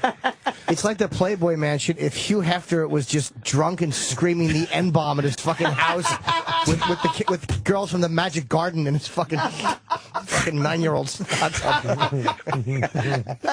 Shit. It's not like the Playboy Mansion. It's like fucking Barfly meets Zoom. Barfly. Oh, goddamn. Jesus Christ. Well, it really, and it's getting, this summer's going to be fucking crazy. Yeah, the whole thing with, getting rid of the fucking girlfriend for the beginning of the summer. This is just, it has debauchery written all over it. Dude, just can I jump in? insanity. I swear to God, they just did a thing, a happy birthday to Opie on Fox Opie News. Hughes is on fucking happy birthday. Oh, it is on. Oh, that's really hilarious. Look at the picture they're taking of fucking Opie. He hates that picture. Opie, It's that's the actually a real photoshopped one. That's a real birthday wish. I swear to God, I'm not joking. I saw this picture and I was like, oh my God, that looks like Opie. And I saw his name. I thought he died. I swear to God, I thought that's what that was. Wow. I thought that was like a memorial thing. That scared the shit out of me for a second. I thought it was a fake birthday wish. I thought it was like the ones that the fans do on the news. They do for Uncle Paul and stuff. Yeah, I didn't realize. I was like, oh, they got Opie. Oh, that's Imus. He meant it. That's a long neck picture. Yeah, he doesn't like that picture. He's 49 today? Yeah. What do they call it? I thought he was younger. You call it long neck? He hates that picture because his head was like superimposed on a neck. Yeah, the way his body was and the way his face was, they had one picture that they liked the neck down and one picture they liked the neck up.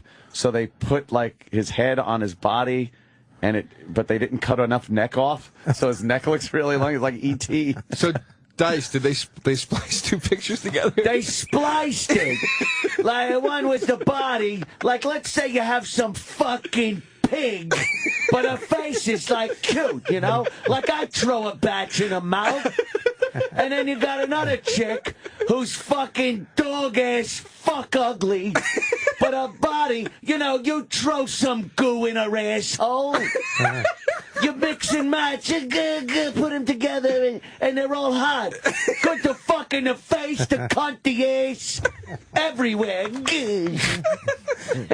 I can listen to that all day. Now I'll light a cigarette and smoke the room out.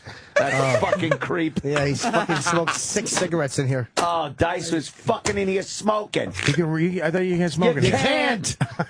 Dice can do whatever he fucking wants. sitcom team? Yeah. You can't. Dialogue next to each other? Crazy neighbors. I was looking for a cue card. Yeah. Oh, no. Chip. So, wait a second. Do you know I have to call him? Sometimes you have to, now when you call Norton's house, you have to talk to many different people. Oh, yeah? To get to Jim.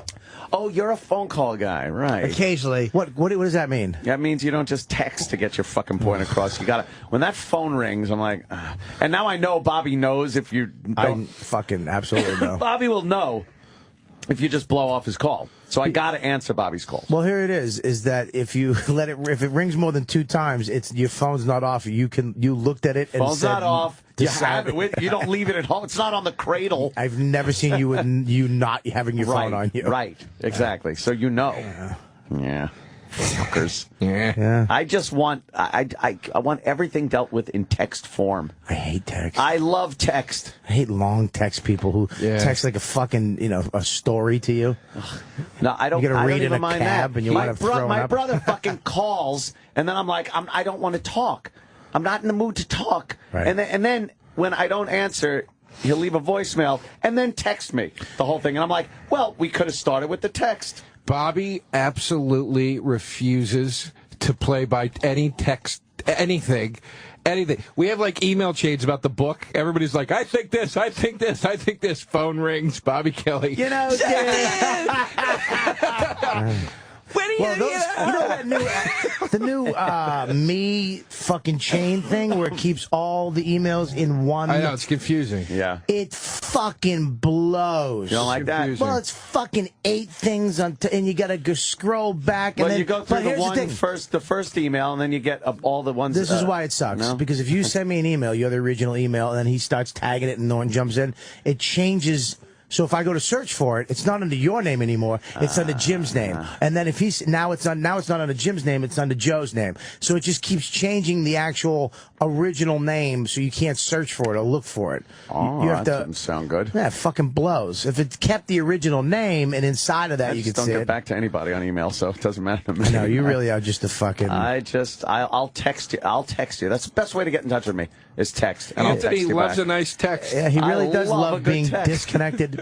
I love a good text. With emotion. He doesn't want to hear your voice. Hey, man, he doesn't want any human Send a connection. text with a picture. Call him, it's great. If you call him and leave him a voicemail, Yeah. you'll be like, he hates me. What did I do? Because you won't hear from him. Oh, he for makes 2 you the months. fat chick. And if you, He but makes if you you the fat text chick. him, he's like, hey, Hey, you broke your Joey. cherry. I really get back to you immediately with a text. Yeah, his text a messages call, are good, I'm though. just like, I like Anthony's text messages. Oh, In the they're full of summertime, emotion. In the summertime, Anthony's text is the good. right. I've sent a few pictures. There's nothing better than a fucking Anthony text message with a pic in it. Like, here we go. As soon as I always check my Going phone, on if it's today. Anthony text and then my wife, I throw my phone.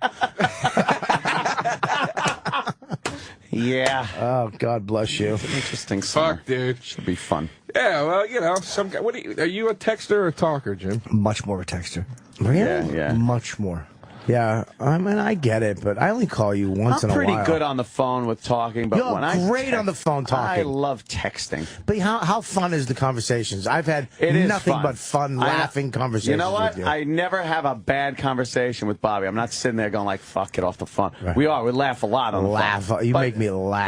But it's just initially picking up that phone and being like, making the human contact. Yeah, I know it's hard. Yeah, because you were molested I was by a guy that looked like me, a Mexican. That Mexican guy. He almost molested me. He wanted I was kidding. to. I was no, joking. there was a Mexican guy that wanted to molest me. Really? He was all drunk at a party at the ranch one day, and he goes, he comes up to me, he goes, "Hey, how you doing?" I'm like, "Oh, I'm okay." He goes, "Hey," and then he just kept talking. He was all drunk, and he goes, "What do you say, me and you go into the bushes over there?" Oh, jeez, you went old school. I was like all shocked and stuff. So I just kind of, and my father heard that, and he lunged over, grabbed the guy's head, and just started banging it off of some guy's old Ford pickup truck. And he turned out to be one of the uncles of some of the Mexican guys that were at the party. And in the bushes was presents and chocolate for you for your birthday. You mean when you were a kid? Yeah. I thought you were talking about a compound party. And I was like, yeah, your dad there, and he kidding banged me? the Mexican's head on a truck. Do you think I swear to God, I thought Do you think he'd turn down a Mexican guy at his party? Hey, the man punching me in the face. I don't know why he'd do that. First of all, I would have said, yeah, the bushes, get to work in the fucking bushes, you prick. That's So what I happened? hired you for. They were the uncle. He was the uncle of some people. He was the uncle of some people that were there at the party. So they were like, oh, Joey, what are you, oh. And he's like, this motherfucker, you know, trying to fucking pick up my I'm trying not to make him a fag son. Did they beat your dad up? No. They were cool with it. They like really were pissed at the uncle. I'm trying not to make him a fag. You guys are really making it difficult. That was his whole. Yeah. It's like, come on. I just fucking now I got to put another 3 weeks in just for this one episode. This kid's been begging me for roller skates for 6 months. De-queer him. He throws up when he watches baseball. Yeah, that was like I was just shocked. Like, what? How old were you? 17, 18? Yeah, I was driving. Yeah, you in the barn fucking rubbing a horse vein mule. I was probably 13. Your dad didn't know that you solicited the Mexicans? Yeah. Fucking put a burrito in my pants. Yeah. Hey, come You here. dipped your penis in the Cuervo so it smelled like the worm so he'd eat it. Chew your little cock. Little? Aw. Nah, that freaked me out, though. I was like, what the fuck? Like, that never happened, as far as I remember. Didn't make your self-esteem feel good, though? Yeah, it kind of felt a little good. The Men were fighting little over Mexican guy wanted to take me to the bushes and probably kill me. Fucking murder me in there. After, yeah. He'd after probably I'm fuck your sodomized. throat and then choke you out of guilt. Oh, yeah. With a scarf. I'd have been dead in With a scarf. some fucking Orange County riverbed, flood control, fucking viaduct. No, I was very shocked, though. But it was kind of cool to watch my father beat the shit out of the guy. That was fun. I never got molested, man. I never even got Not approached. even approached? No. Yeah. I hope those memories come flooding back at the wrong time. I don't like that he said it like he's kind of bummed out. Yeah, I never got. Nobody ever tried to fuck me. No, I never tried to fuck me. I think it could have jarred loose a novel or something. I think there's more art deep down in there somewhere. Something. I need something to bring it out. Yeah, it could have jarred loose some good fucking creativity. Yeah, when I got that folk album out when I was 18 that I was trying to write. What would have been the first song? Yeah, I want to write Tori Amosy. Somebody touch my cooter songs. Joe DeRosa singing "I Trusted You." Yeah, I did you get molested? Joe DeRosa singing "One More Time" in a bush. Get it for me one more time, you fucking Mexican in the bushes. Yeah, that guy wanted me. Who wouldn't? I was a tussleable little lad. Do you have any pictures of you when you were a kid anywhere on the online? No. That was a lot of pictures, Anthony. Little tater tot. Of a little kid?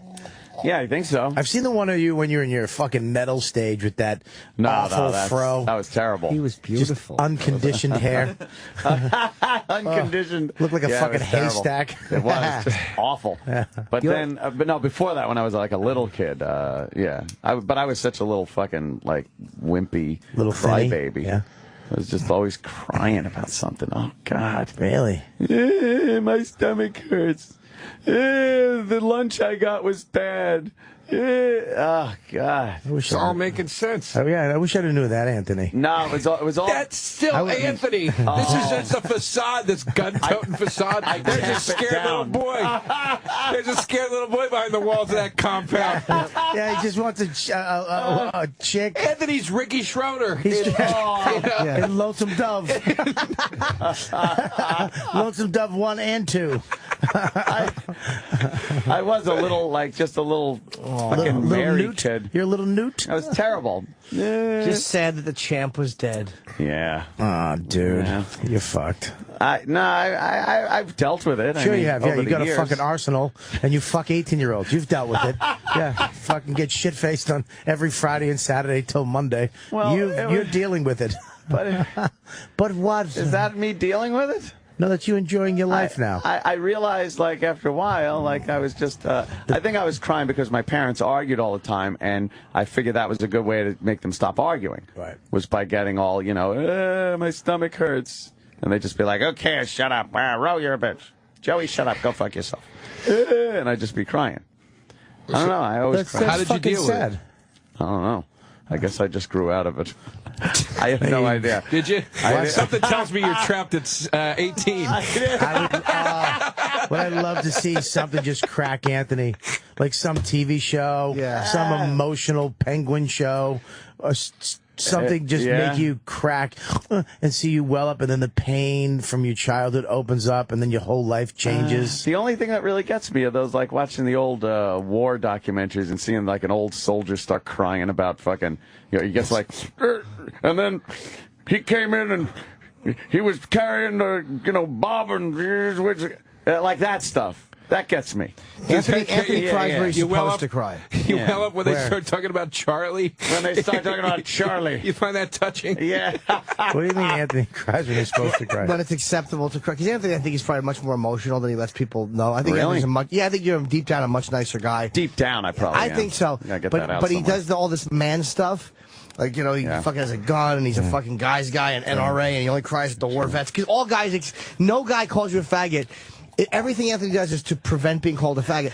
Like, no guy calls you a faggot if you cry watching a war documentary. Well, that's true. Like, you're allowed to watch a veteran if you watch a World War II veteran cry and you get choked up, that's acceptable to other men. Right. But if you get cry watching fucking, Sophie's Choice. The Voice. Voice. Exactly, or something, I cried during The Voice. The Voice. Final. Did you? God. No. What's wrong with you? I don't know. You might have. You're a fucking creep. I am. You're absolutely right. I cry. I do cry a lot. I cry a lot. I cry at fucking anything. Do you think that was like from years of my dad trying to defag me? Your whole life is built around not being a faggot. Yeah. That's what you have an emotional checklist in your head. Anything you want to do, will this make me a faggot? Yeah. Wow. If no, you do it. If yes, you avoid it. Will colored shirts make me a faggot? Yes. Dark blues, grays, and blacks. Yes. Will dressing like a battleship make me a faggot? No, it won't. So I'll dress like that. What's that? Dressed like a no. Gray and oh shit! Oh fuck! You really are. You do have a checklist. You're trying not to be a faggot in your 40s. God, I didn't realize that. Yeah. How does that happen? Yeah, I'll tell you how it happens. Just suck a dick and get it over with. That would Stop that'd fighting be great. it. Yeah, should I? Yeah. No, dude, you haven't lived until you can't blow air out of your nose because it's all the way in the back of your throat. And you're like, oh, Jesus Christ! Bobby's getting sick just thinking of that. No, he's not. No, I'm getting a hard on. Excited.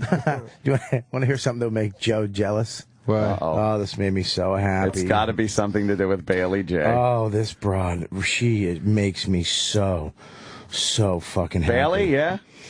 I mean, look, man, she's fucking smoking. I don't give a fuck what you say.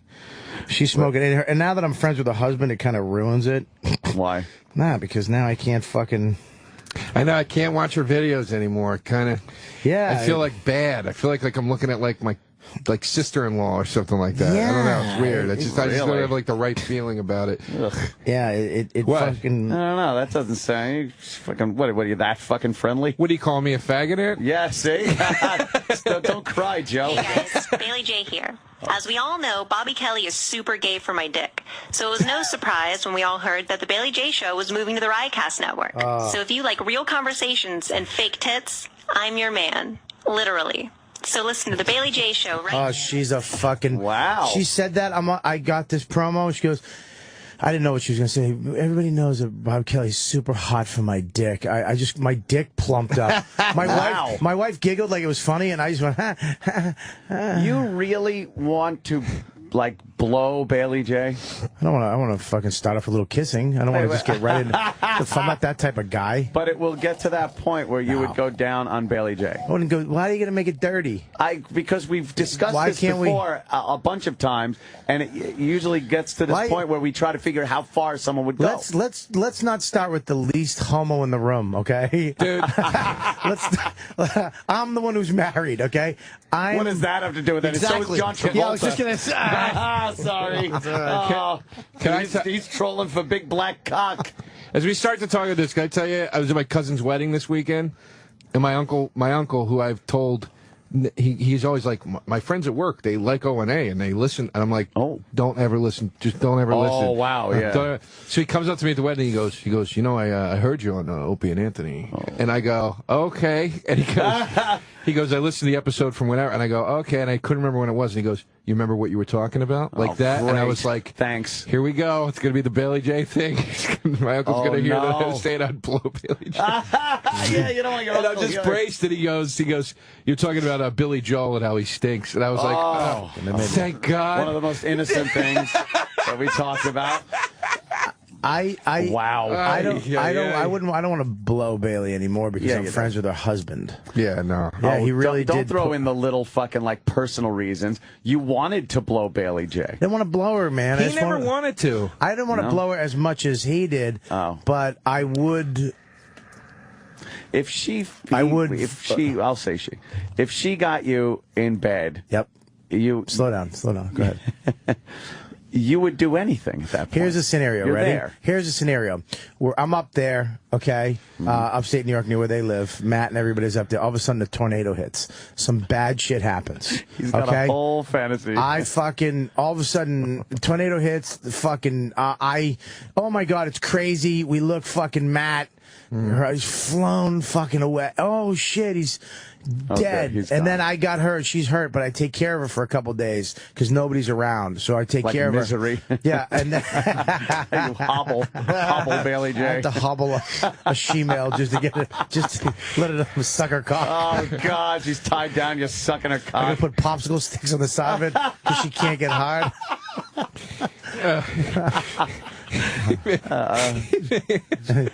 But Joe, I mean, Joe. No, I wouldn't need a snowstorm or nothing. You would need a snowstorm. A snowstorm. You are really turned on. You private dust.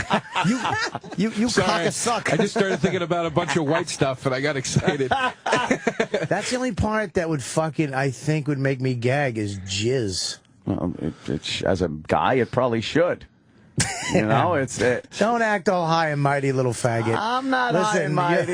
I went through man training. I learned not to cry or suck a dick. Be a fag. Be tempted. My dad taught me. I can't wait until somebody's in your basement yelling outside to you in the jacuzzi, and we can't get the karaoke machine working, and all they hear is, oh, be right in. Oh, right. Because that's what I'm going to be doing, sucking dick in my jacuzzi.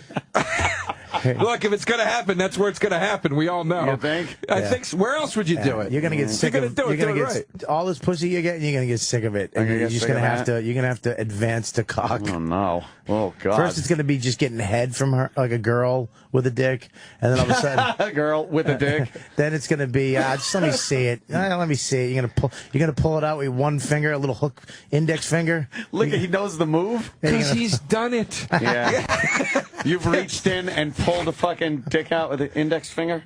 Bobby talks with such intimacy of you. I mean, I'm not saying this I really believe in my heart that you've sucked a nice dick in your day. I believe you have too. And yes, Jim, you too. I never have, I swear to God. Stop it. But I don't know the tricks of... I would just yank it out. I don't know what do you mean? You just roughly yank a cock out of a panties? See what I mean? How fucking awkward and like even being sexed up. Do you know how awkward and guilty you'd feel like with that falling zipper, just trying to pull a cock out of a pants? They don't wear zippers. What? You blowing a guy? Dude. What are you doing? Are you blowing a guy? So are you. No, they wear dresses. It doesn't matter. You're blowing a guy. There's a big difference. Believe me, this is not a guy. What were you talking about with the fucking finger pulling? Well, the panties, the little G-string panties. You're not going to fucking... look, first of all, if you have to unzip something like fucking Gap jeans to get to a dick, you're fucking gay. Yeah, what are you guys doing? Well, sometimes you got to unzip the unzipping part that's gay, not the sucking a dick part. Absolutely. When they walk into your room from the bathroom and they have a fucking skirt on and there's a cock hanging below it... What are you going to do? It's just, that's the young lady. I'll tell you right now, if I ever suck a dick, I demand that I have to pull the zipper down. Yeah? Yeah, because that's like unhooking the bra strap. It's like, it really is. And away we go. Yeah. Joe needs button flies, faggot. Oh, my God. Yeah, those fucking buttons open. Come on. Joe wants to blow a cowboy. He wants to undo a belt buckle, too. He wants to blow the brawny towel guy. Jimmy's got to go. Yes, I have so to. We'll take a quick I'm taping break. something. And we'll be back still with Joe DeRosa. Is going to be here, of course, and the lovely and talented Bobby Kelly. And I guess Sam is just sitting here and working the board today. Yeah, I'm not going anywhere. Which is nice. Yay. Tattooed Sam. And we'll be right back after these words. This is the Opie and Anthony Show.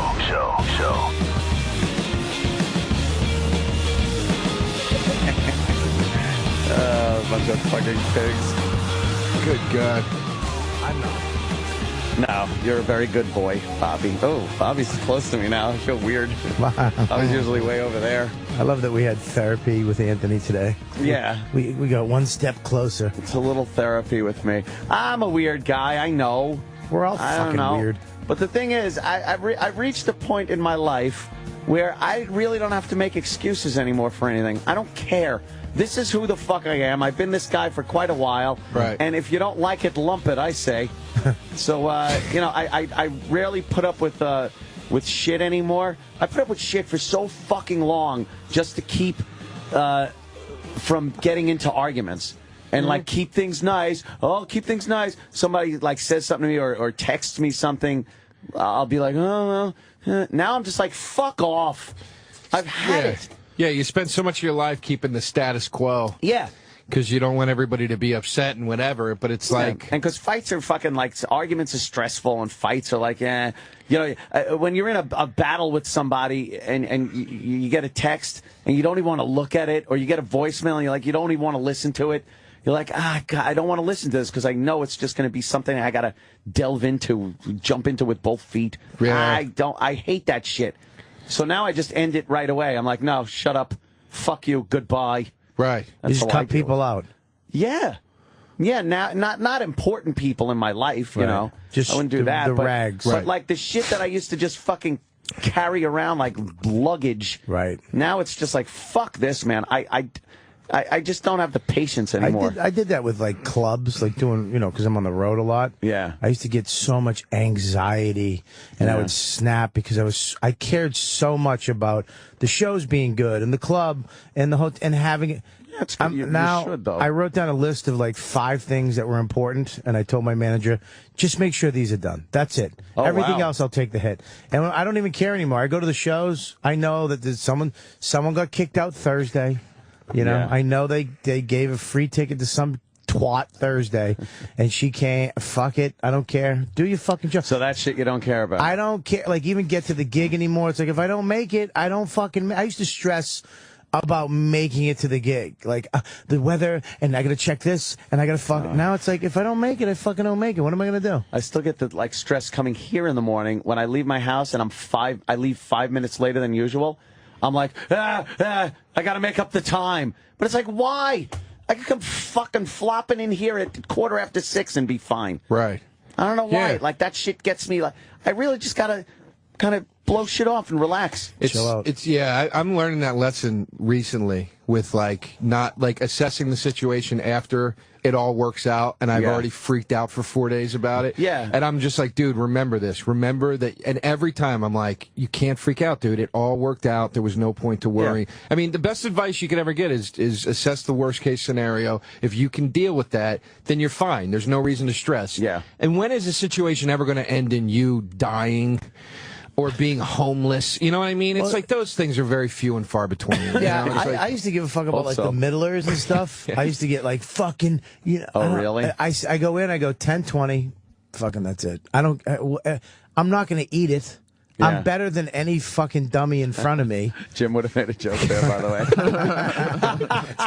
That's funny that you made the joke without making the joke. I made the joke without by making saying a joke. Jim would have made the joke. Jim would have made a joke. Genius. It's fucking genius, ball busting.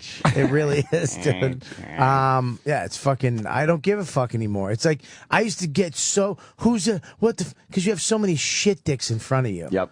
On the road. Yeah. Just dropping the mic when it's my show. Oh, do they do that still?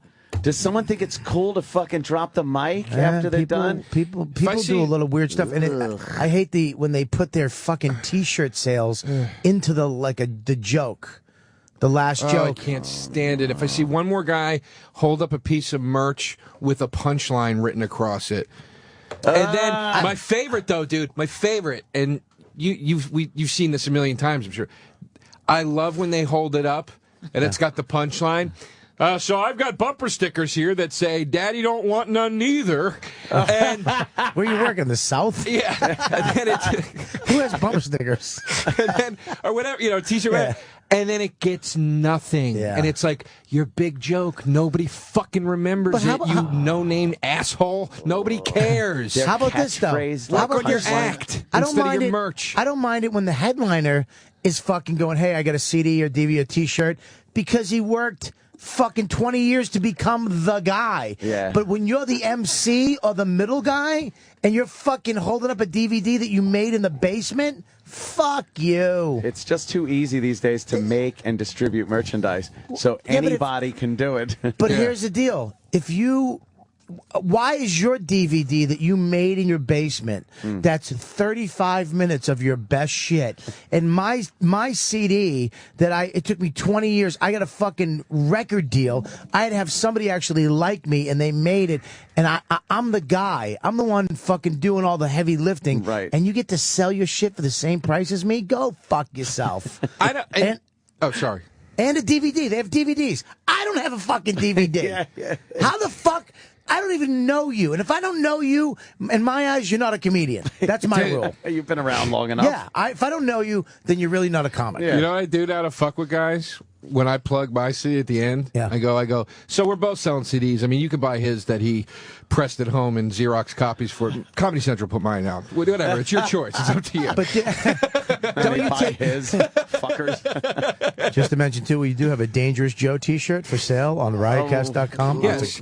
And you know what? It's funny. Seller. As we talk about merch, Bob, I will be selling my CD tonight, tomorrow night, and Sunday night at Caroline's. Really? But here's the dude, you got your coffee boom shirt.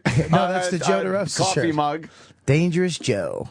There it is. Here's the deal. You fucking earned it, though. You're the headliner. Right. Why the fuck does I went one day, the MC had a CD. Here's the thing. Wow. It was like a flea market. I don't give a fuck if the other guys want to sell shit. I don't give a fuck if you've got the feature guys, whoever has a CD. None of that bothers me, honestly. What bothers me is if they have it and it's unwarranted. Like, if it's a feature that's funny and he's like, look, I made this fucking CD, I'm just trying to make a couple extra bucks and do what I got, then that's okay. But it's like guys that are going up there with stickers and T-shirts and bracelets, CDs, and they stink. And you're like, dude, you stink, though. Your act isn't good. Like, you're not Here's funny. The thing, though. You're missing the point of being a middle guy, is that you're actually trying to make ends meet. You're trying to make headliner money or trying to make more money.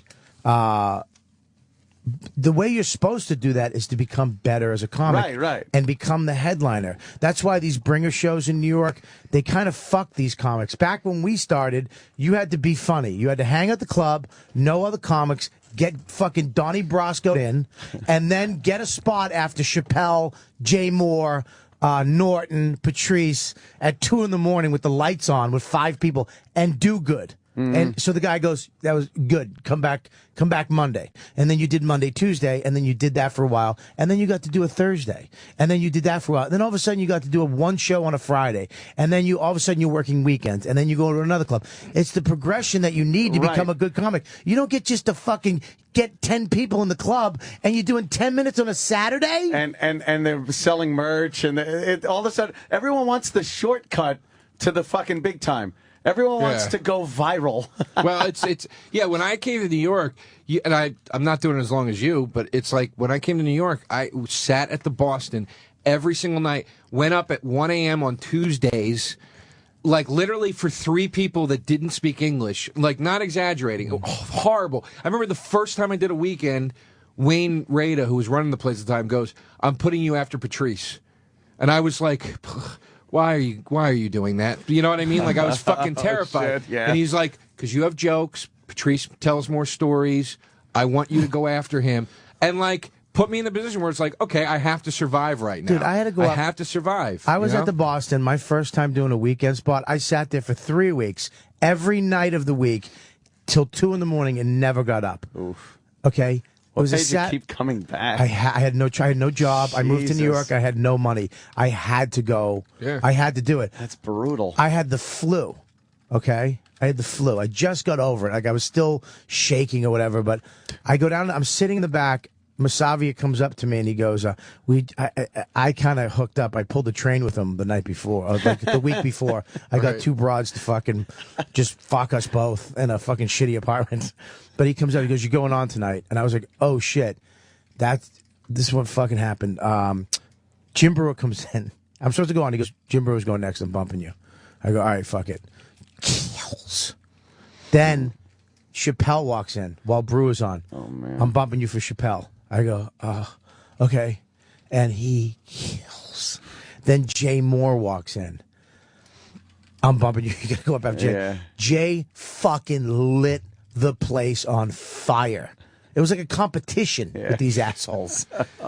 And then he goes, "All right, you're going after him." Then Red Johnny and the Round Guy, who was one of the funniest duos back then. I mean, blew the fucking roof off the place. The place literally stood up and popped when these assholes got off. And he goes, "All right, you're up next. You're closing out the show." He said 5 minutes. And, you know, this is the comic ego. I went, okay. That's the ego we have. Like, okay, I'll do it. I could do this. Yeah, I'll do it. And I did it, and it was fine. I didn't kill, but I didn't bomb. Right. I did well enough. I went up with. Let me tell you something. What's up, fucking woo, fucking wild squad? You fucking woo. Good night. Yeah. And I fucking pulled it off. Yeah, dude. It's, when I auditioned at Gotham, I went in. And I was supposed to be on at like 8:15. I walk in, it was the old Gotham, and they go, "Chappelle's here." It was right after he left the show and all that shit. "Chappelle's here." I go, "Okay." They go, "He's going to do some time, and then you're going to go on after him." So immediately you're like, fucking Christ. That's 90 minutes. I had to go on an audition at Gotham during the check spot after Chappelle did 90 minutes. And I got off stage like, who's that? And they passed me. They're like, "You pulled it out, dude. I didn't kill." This is like you're saying. It's like they were like, "But you fucking held your ground." That's just got and whatever. It's like, but that was. I used to have to do black nights at Boston. Yeah. Like he'd be like, "Dude, come down Sunday." I'm like, "That's the black show." Yep. And I don't know how you do that. Dude, how do you not just turn around and walk out? You got to do and it. Go, "I can't do this." The black show. The whole trick with black shows was act black. What's up, motherfuckers? Look at that white boy saying that nigga right here. I started Don't do that. Don't do that. Yeah. I started in a black club in Philly, and it was just like that was it. There was two routes you could go. You could either go, "I'm the white guy that's going to act like I'm from the city," or "I'm going to just be brutally myself and whatever." And both are hard roads to travel.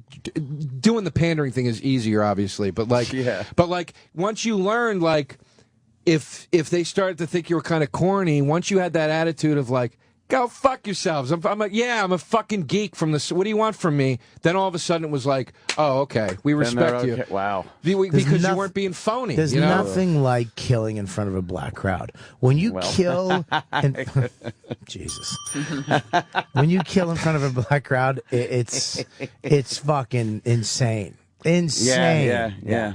Fucking crazy. But how great was that Sunday Boston? Was that not the fucking packed. greatest? 2 shows packed, sold out every week. It was packed. But they used to put me they used to put me on at the end. I remember they turned the lights on at the end because they forgot to bring Will, and he was like, "I give it up for this white boy Robert Kelly." Like they were angry that you got a spot sometimes. Like you get shit. Like bring this motherfucker up. Wow. And you go up and you do well, and they're like, all right, fuck you. You didn't get me. I don't know how you fucking... See, you guys don't really exude a lot of confidence. but in order to do that, I would think you'd have to be very confident. We don't have self-esteem, but confidence and ego are a fucking... We have tons. I was confusing that. We're honest about our self-esteem. We're shitty self-esteem, but... ego and confidence when it comes to stand-up, you can go fuck yourself. I'll go up, Eddie. I'll try it. Makes perfect sense. The women I've tried to bang off of my stand-up confidence that I had, that I never got, that guys were like, "Are you fucking crazy?" Yeah. But you're like, "Nah, I got this." I'm on it. She likes me. But then you go home and you curl up in a ball with a bucket of chicken, and you're just like, I wonder if I'd still be having as much fun in my life if I was still just a tin knocker in a little apartment. Let me answer that on question, Long Ant. Island. No.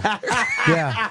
You mean you fucking not having your compound and banging bras and TVs in every room, a theater room, all your guns? You don't think I'd be able to get girls? No.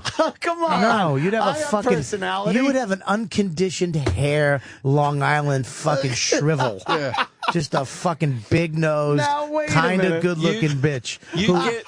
I'll tell you the kind of girls you'd get. You'd get some fat bartender with a rose tattoo on her tit. One of those broads. Rosies. We all love Rosie around here. Hey, look at that. He'd have one of those. He'd have one of those. No, he'd have one of those blonde chicks with a raspy voice because she smokes too much, and she has just a flat ass with great tits. There you really go. good tits, but just flat. God, yeah, that's no. it right there. That's Look, it. first of all, I'm Anthony's wife. Anthony, get me a fucking Miller. Oh, God, would that be a fucking nightmare? That's what you'd be. I wouldn't. The fatties are out. I wouldn't be with a fatty. Yes, you would? Nah, I don't think you realize how little of a choice you have. Really? I'd be that bad? We all would. I'm trying to think. Like, let me You think would. of my Let me tell you something, dude. track record before. Your chick would just smell of cigarettes. Parliament 100s. Well, wow. Yeah. The ex-wife used to smoke Parliament. There you go, dude. And she would. Oh, sorry. And she was a bartender. And she would say, "Scene. We seen Skinnerd last weekend. We seen Skinnerd. Yeah. We seen Skinnerd. We seen Molly Hatchet. Yeah, her roots would be showing, because she doesn't dye. She's too lazy to dye her hair anymore. This is exactly what my fucking ex-wife is. You're describing that. Like, that's where I left off. Yeah. And then went into radio. So would that have been, that's just That it. would have been you, dude. You would have been fucking coming home at around fucking 6 o'clock. Oh, my God. Yeah, dinner wouldn't be on the table. She's fucking passed out somewhere. On a couch with some stupid show on and a fan because you can't afford electricity. So you don't have AC, so you just got fans in the window. I got the fucking oscillating fan. Yeah. Nice pack of Merits. Oh, some little dog. Yeah. Oh. You'd have a little dog. I don't like this scenario. Oh, yeah. I don't like this timeline. Horrible. You'd have that. You'd have that. Bobby's like Doc Brown with the chalkboard. Yeah, with the timeline. This is the alternate 2012. I like the Anthony that founded He'd still have He'd still have a square TV. I'd have the big fucking cathode ray tube TV. I know, with the green on some red cheesy wall unit that's it's got to be 5 feet away from the wall because of the back is sticking out. Anthony would make his garage like his little man cave. He'd have like a couple chairs and a recliner for him with some fucking posters of Farrah Fawcett on the fucking nailed into the wall. Oh man! You'd have a shitty car that someday you're gonna get back together and drive around, like like a muscle car with no wheels, no engine. And fucking, is that would be? I think Danny found my girl. There you go. Yeah, that's exactly who you'd be with. Look at that. Look at that nice shit bar. Yeah, nice tits, no ass. Wearing a she always wears those fucking champion of the world belts just to hide her gut. It's like silver and turquoise. Yeah, yeah. From your trip to Arizona when you went there on a fucking couples. Went to Tempe. Yeah, you went to with the Flagstaff. A fucking retreat. Hairdo is 15 years out of style. Yeah. She got that fucking 80s hairdo and the blue eyeshadows like running crazy on her. And she has that blotchy fucking pale skin where it's like red dot, white dot, red dot, white dot. And the red lipstick is wicking up the cracks in her lips.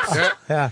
And every day of the week she pronounced it with DEE. Friday we're going to see, and then on Monday.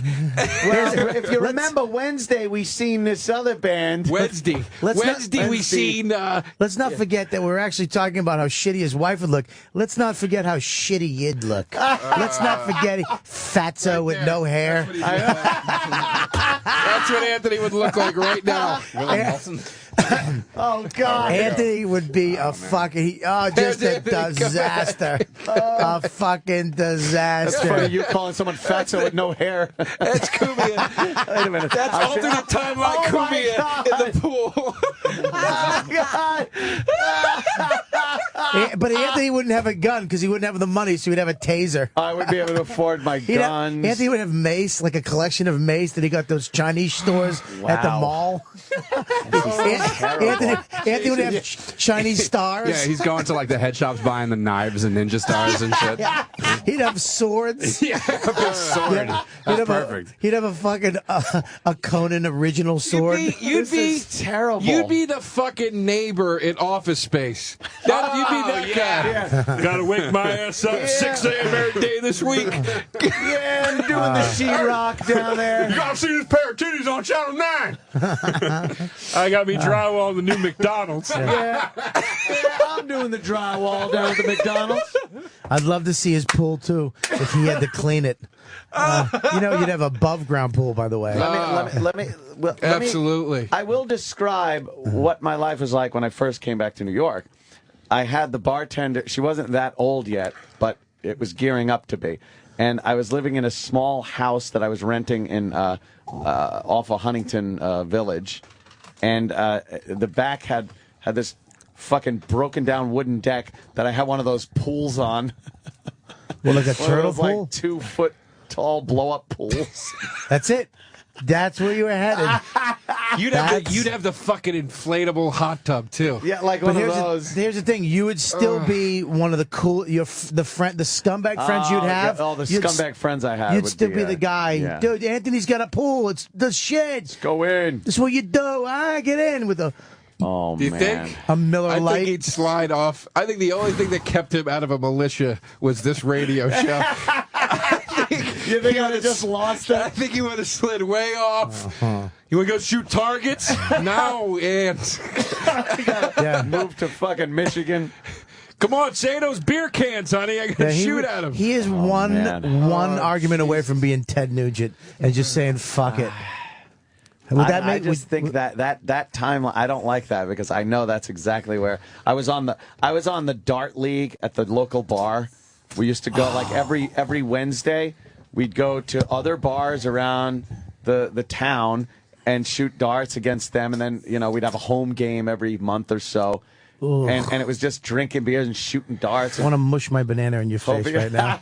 Do you know how lucky you are that you got out of it? You were in a dart league. I was in You're a not dart from league. the UK. I was fucking not. I was a sheet metal worker on a dart league where I would go to the ATM because I needed more money for the bar, and at night I'd go across the street to the bank and the ATM and take out $20 and hope I didn't take all the money out. Your fucking Tony Montana story makes me sick. Mom, look, your son's a big success. You just got the bullseye now, huh? Anthony came to this country with a dream, and he fucking made it happen. I made it happen. Thank God. No bullshit, no school. High school dropout. Just fucking shot right no up. GED even. I didn't even get a GED. You'd have a bad back right now. Oh, I know, from lifting all that sheet metal. Yeah. Oh, God, all cut up. Yeah, you'd know when it's going to rain because of your stupid knees. Now I got city hands, soft hands from counting money all my life. Mr. Hooper. Yeah, you get soft hands and soft little women now. Soft. Think about your life now, and then think about what it was supposed to be. Okay, hold Just on. a little pool in the back. The little pool in the back with the wife yelling at me that I didn't take the garbage out. Yeah. Smoking. Don't look at this picture. Cotton candy hair. I gotta find a better one. Man, you know when you try to run your fingers through your wife's hair to give her a kiss and it gets stuck? Oh, God, yeah, just frizz. It just frizz from dyeing it too much. Oh, God. Don't look at. Don't look at. Okay, Don't Danny's look at. finding Think great about pictures. your life now. Okay. Think about your life now. Really get a good picture of it. Okay. And then once it's settled in, I want you to turn and look at this picture. All right. And no, that's what it could have been. Hold on. Here's what I'm imagining right now. I'm sitting in the jacuzzi. It's nice, sunny out. I got myself a nice fucking Guinness in my hand. And, look. One of the girls are topless and they're jumping in the pool. All right, they're swimming over. Now they're climbing up the waterfall from the jacuzzi and jumping in there. They're just hanging out, drinking and hanging out in the jacuzzi. All right. Okay. She falls, cuts her head on a rock. She's bleeding in the pool. You leave her. I like that. And this is what it could have been. Oh, shit. Let me see. Oh, my God. She's wearing a You Can't Afford Me shirt. She looks like an alien. That's it. This what it could have fucking been. woman looks like an alien. Her face is fucked. That's what it could have been. Here's the problem with that. You would have been with that. What happens to people, you're with it every day, so you get used to that face. So that face would have been like, hey, what? I don't know. That's my wife. By the way, this chick looks like the way Anthony would probably. That looks like Anthony. You are an asshole. That's what you would look like. She looks like Anthony. If he was still banging tin. If I was fucking knocking. Oh, man. That's somebody we know. Oh, no, that's look him. at that. Oh, without the beard. That's, oh. Let's do everybody's timeline. I want to do Bobby's. Let's go around the room, do everybody's. Me and your timelines are the same exact. If we made it or we didn't make it, we would have been. If we were banging tin and doing comedy, we're at the same spot. Oh, Jesus. You know what's so funny, dude? I bought season 1 of Welcome Back, Cotter. Oh, man. Great. And I was watching Barbarino trying to suck Freddie Boom Boom Washington's dick. Mr. Calter. I love that black cock. He's trying to fuck me. Yeah, that's the sound of Orchak getting fucked by Barbarino. By Barbarino. I don't get it. I gotta love DeRosa, though. DeRosa's the only fucking ass that would go and buy. You bought Welcome Back, Cotter. That's how you $10 at Best Buy. I was like, fuck it. I'll give Welcome Back, Cotter. But I was watching it, and I started thinking about, like, because it's based on, like, Gabe Cotter's actual guys that he grew up with. I started thinking about, like, the storyline of, like, the real. Because those characters are much more real to life than you think they are. Like, they do a pretty good representation of, like, what that kind of kid was like back then and stuff. Yeah. And I just started thinking about the timelines of those characters, where they would be, and every one of them was dead. Every one of them. Just end up Everyone dead. was like, it's a shame, man. Freddie, man, he was talented. He could play ball. He was a good-looking dude. He was funny, but he got shot, man. You know, it was all, like, think about all those characters. Like, Horshack is the dumbass that hung out with the bad kids because he just needed to be led. Yeah. So he's the guy that's going to OD one day because somebody gives him a bad fucking shot of something. The fucking, doing drugs to be cool. Yeah, exactly, dude. Washington gets shot. Hotsy Totsy gets AIDS. Hotsy Totsy gets AIDS. Seriously. She tries to fuck Cotter in one of the episodes. Yeah, and it's like a goof. Yeah, it's a joke. It's just funny. Oh, the student's trying to fuck the teacher. Oh, it's the 70s. You know what would be the best, too, though? Is if the other timeline with Anthony, he'd just be a fan of ours. That we'd fucking sell a CT. He'd go to one of our shows. Hey, man. And his wife would be like, all right, let's go. I'd be like, hey, man, just give me a sec. Let me talk to him. Let's go. No, she'd be like, why the fuck are you even fucking talking to that prick? Where's the bar? Oh, God. That bad, right? That fucking guy. Can I get a pic, Joe and Bob? That's what you'd say. Joe, Bob, can I get a picture? I'd be showing all my friends. Yeah. Like, I went to fucking club, man. Just fucking Bobby. I think I had him laughing at one point. I said did one of my funny. characters. I was doing like dice, and Joe DeRosa was cracking up at it. I do love. Why are we fantasizing about this when we could just pop up a YouTube video of Ann on Stern back in 1991? What are you talking about? I was a fanboy. Let me see. I would love to see it again. I was quite the fanboy. Really? Listening to all this, I'm like, this happened. This already happened. I really was. Yeah, but there's a fork in the road that God, the universe, whoever put in front of you, and you took it, and now you are in shape, $1 million man, guns, banging young broads. I try. Being you. That's the whole thing. Now you're just being you. This is the real me. This is not the real you. Oh, the real me is the other guy? I hope 3 ghosts come to you tonight and fucking take you back. No, listen. No, this is not the real you. You're not the real you yet. What you're doing now, you're going to have to come through the other side. Oh, shit. And you'll be, the guy you end up being is not this guy now. You're going to be another guy before you die. Yeah. And you're going to wake up one morning and go, is it too late to get an AIDS test? I didn't miss it. Young man, run and get me a home AIDS test. You're back in half a minute, I'll give you a shilling. You know, what the fuck would you be doing if you weren't a comedian, though, Bobby? Isn't that Bobby, you be? I'll tell you what Bobby be doing. Bobby's the the kid from Welcome Back Cotter that they'd be sitting there going, hey, he was funny and he's a good looking kid. But he got in some dumb shit. He got shot. What skills do you have as far as I would work? be some type of counselor because it's easy. What? I'd be a counselor, but not with a degree. People just jump into that line of work? Dude, I was a counselor at 18 at a fucking juvie place. Yeah, how much did you make? Enough to fucking keep a roof over your head? Yeah. You'd be working in the trades. You'd be a roofer. I wouldn't be. Shit. I would not be a trade. You know why? Yeah. Too much of a pussy. Yeah. I did it. My uncle was a painter at his own paint company. I worked with him. I was too much of a fucking pusswhack. Yeah. To be a trade. Yeah, trade guys.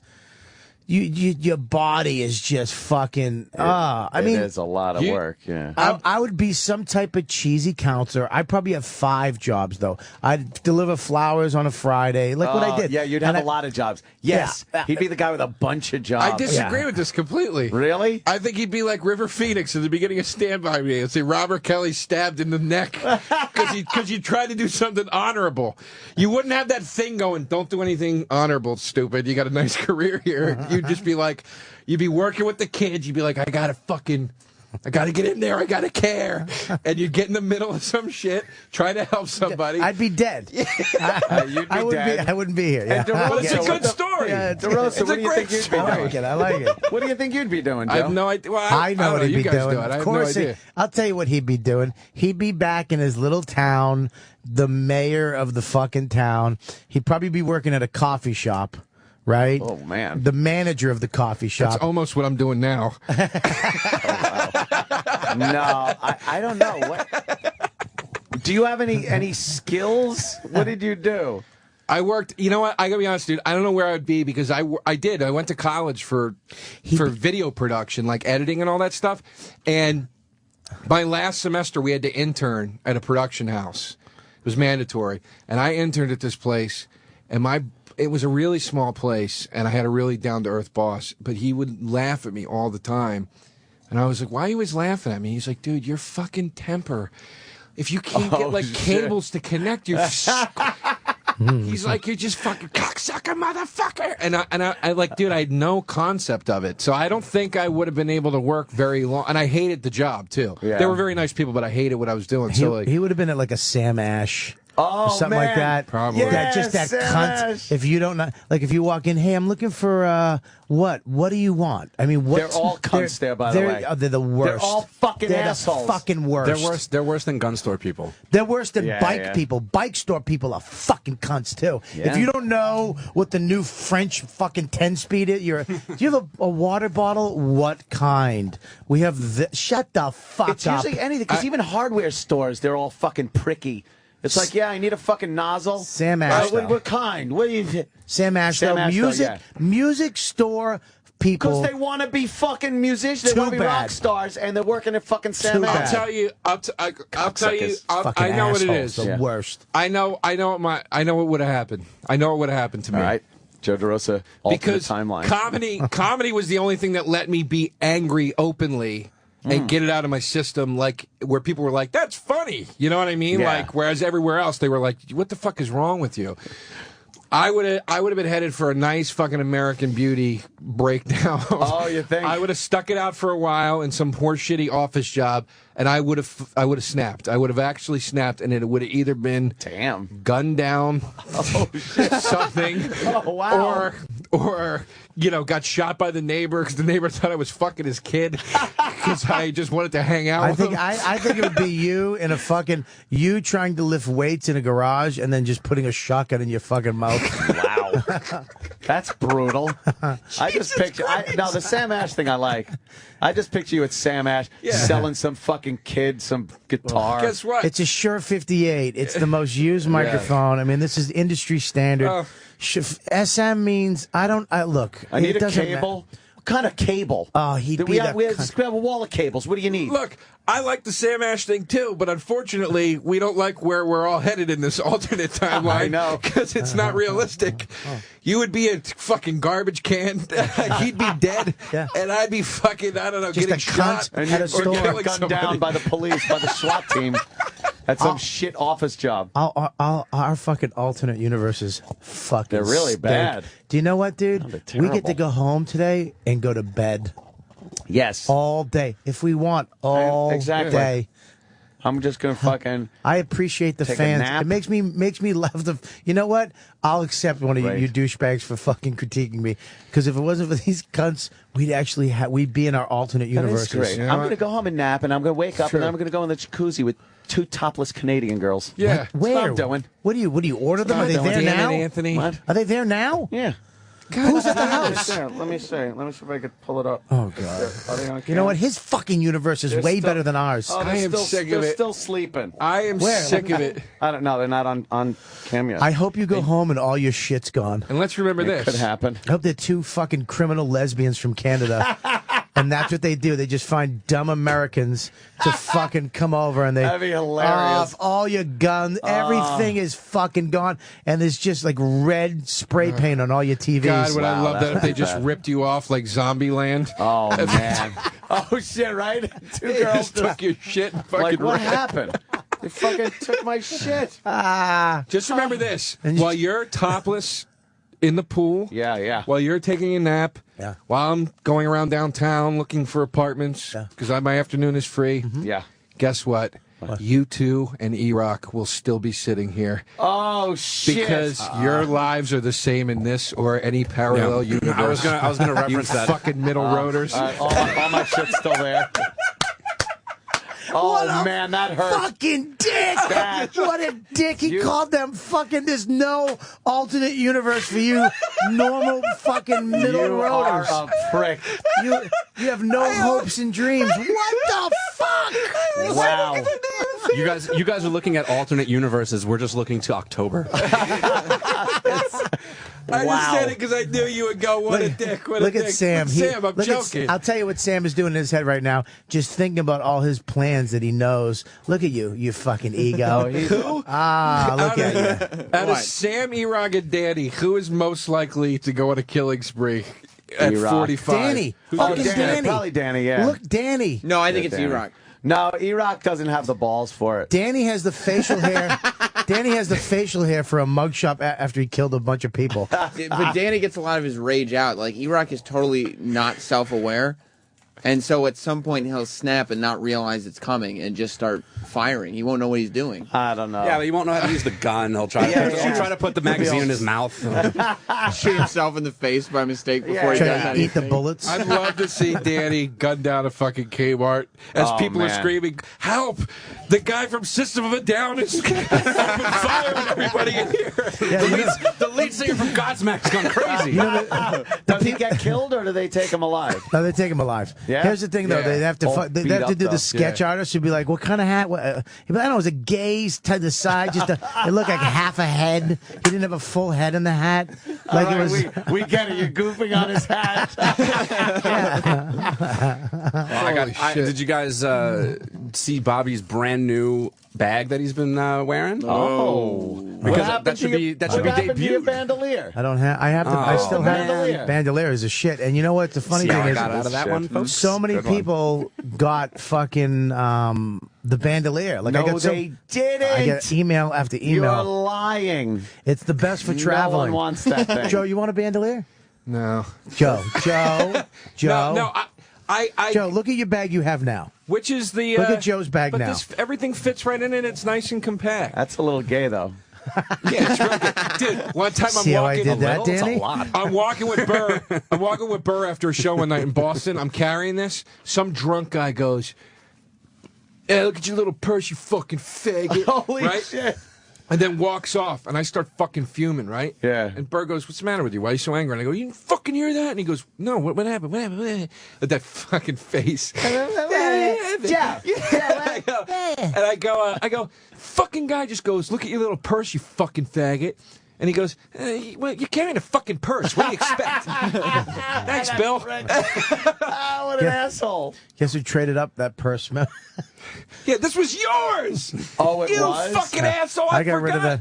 He had a really cool Comedy Central bag, or it was from Montreal. Montreal Just for that. bag.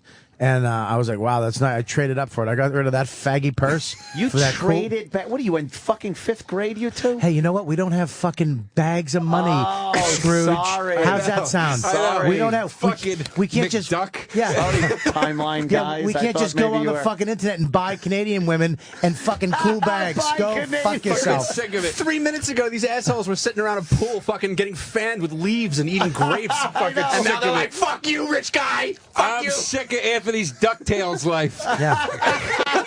Yeah. I'm fucking sick of it. Swimming. I bet he's got a room where he's swimming in gold coins. Poor Joe's going to look in crack neighborhoods for apartments. Okay.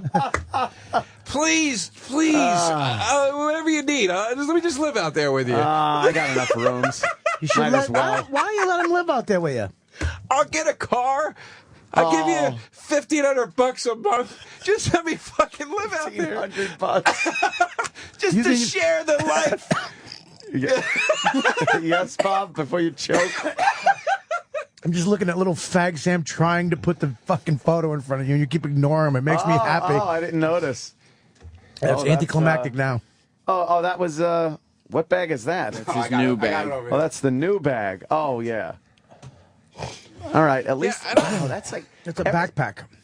It's an ass pack. It's too big. That's what I don't like. It's on your ass. It's nice, though. It's too big. Why can't you just get shit, normal shit? I can't. It's like, why can't you not buy guns and drink alcohol? All right. And fuck girls not taken. your age. I don't like 50-year-old girls. You're 50? What? Listen, let's not get into semantics here. I don't know. Listen, you fucking kill your pain with little girls, booze. No, I don't, little girls. They're all fucking legal. Let's make that fucking clear. I don't need goddamn FBI creeping up my ass because you and some other fucking bitch is saying that I'm with underage girls. Anthony, I never said underage. They're all of age. All right. All those girls are legal, and they're all old enough to get into Caroline's Comedy Club, where I'll be performing tonight, tomorrow, and Sunday night. Very good. Use promo code O&A to get discounted tickets. Troops get in for free. It's Fleet Week. You Troops should have get in for told free. me. I would have promoted that on my podcast. It's on riotcast.com. You know what, dude? I would have fucking promoted that shit if you... That's amazing. You know what? Maybe I'll come on your podcast on riotcast.com. You know what, dude? To promote my new web series, What Are We Waiting For? On YouTube.com/The Warner Thursday. Sound. Come on Thursday on You Know What, Dude on Riotcast. YouTube.com/The Warner Sound. Oh, now they're fucking against each other? The fuck is this? No. We're I just said it again because he talked during the plug part. No, I mushed most of them. Here's the thing. Wait, what were you guys? Fuck. Here's the thing. Here's the thing is this. Listen, that okay? I kill my pain with that shit. Buying the new bag, the new hard drive, the new phone case. You kill your pain with fucking booze and parties. And chicks with fucking really fair hair. Just light, like it just came in, like it's brand new. Oh Jesus! And did you just get hair down there?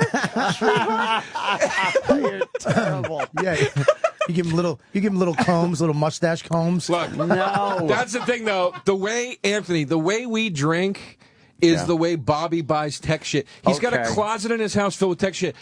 I always give him shit. I go, dude, you throw these. I feel sorry for your gadgets. You throw them aside like they're dirty whores. Oh, man. He had something one week and he goes, dude, it's the best thing ever invented. Look, you flip it like this. You flap it out. You hit this button. The next week, same fucking device, different company. Dude, this is the best. Well, what about the other one? That one stinks. It's blue. This one's pink, dude. I just bought a fucking crazy treadmill. What? It's so fucking cool. It folds up on itself, but it's like a non-folding treadmill. So when it goes down automatically, without you having to go bend down. Right. So you pick it up, you can wheel it whenever you want. It goes flat up against the wall, then you bring it down, and it goes down by itself. But when it locks in, it's like a solid treadmill, not a folding one. Right. The shit. Are you using it? I use it. It's the best for me because I use it at night. Like last night, I did podcasts, did all the shit all day. I did shows last night. We hung out last night at the Cellar because everybody was there. I didn't get home until 12. I jumped on the fucking thing. That's the hardest for an part hour. is actually, using the shit. Dude, it's right there. I unfold it, put my thing on, listen to a fucking podcast. I did 45 minutes last night. Yeah. Yeah, I've been using it every night when I'm home. Good. I bought Yowzer. fucking treadmill. The best ever if you're going to get a treadmill. Now, give it 2 weeks. Yeah, that'll be somewhere else. This one's got a thing for your coffee. This one has a thing for you if you drink coffee while you work out. Put your coffee in there. Has a fan. Yowza Fitness, you fucking yowza kid. I bought the. Now there it is, right there. The fucking best. I bought the Janice Dickinson Fitness Revolution, Body Revolution DVD set. No, you didn't. And I used it for 6 days and then threw it in a box. I bought stupid weights that I'm lugging around every time I travel, and I'm like, I don't even use it. See, another part of the recent timeline, the modern timeline, is the trainer. See, because I wouldn't go to a fucking gym, I wouldn't step on the treadmill, I wouldn't do anything unless someone came over and threatened to beat me up unless I started fucking working out. Yeah, that's the only way I'd do it. Well, if I had an extra room in my house, with I had to get the fucking folding treadmill because I live in a fucking midtown Manhattan. You choose to live in New York City, my friend. I can't Very live. expensive. I can't live where you live. That $4.95 is the fucking You're right. worst. I'm lucky because the times I drive in and out of here, it's not as bad. The fact that they don't have a better way to get out to where you live sucks. Take the choo-choo. Fuck the choo-choo. Take the choo-choo in every day. Is that what you tell them when they're coming in? Take the choo-choo. We're coming in from Canada. You're an asshole. Oh, Jesus, dude. When this you show... give them snack packs on their way back. Here's a little apple juice. Oh, my God. And a sippy. When you finally retire from radio... Yeah. Nice the one. fuck was that? Round one? What was that? Roland did something. What the fuck was that? I know. What the fuck was that? How do you not know what that was? It sounded like something falling on the base of a mic stand.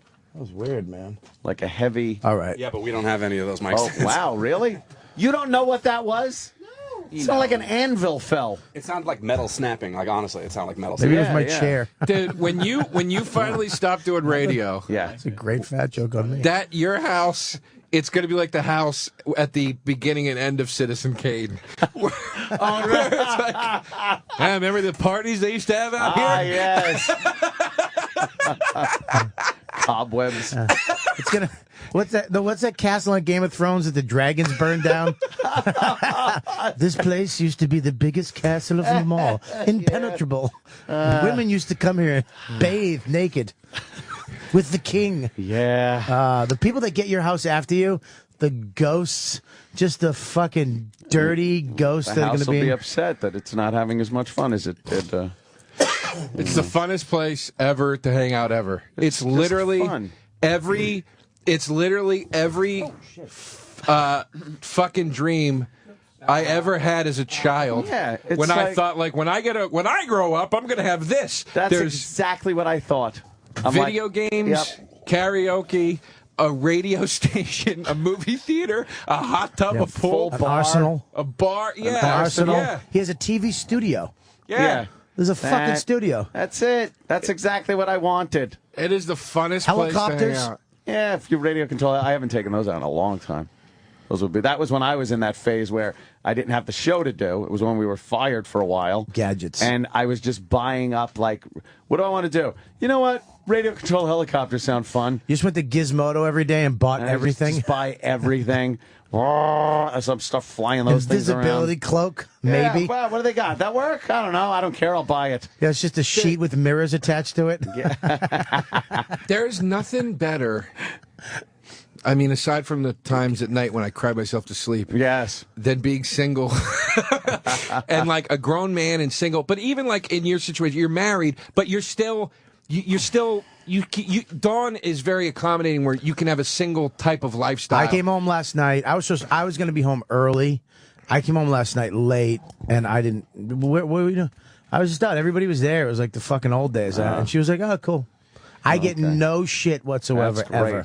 Yeah, no There's shit something whatsoever. to be said for getting no shit, man. At because- all, ever.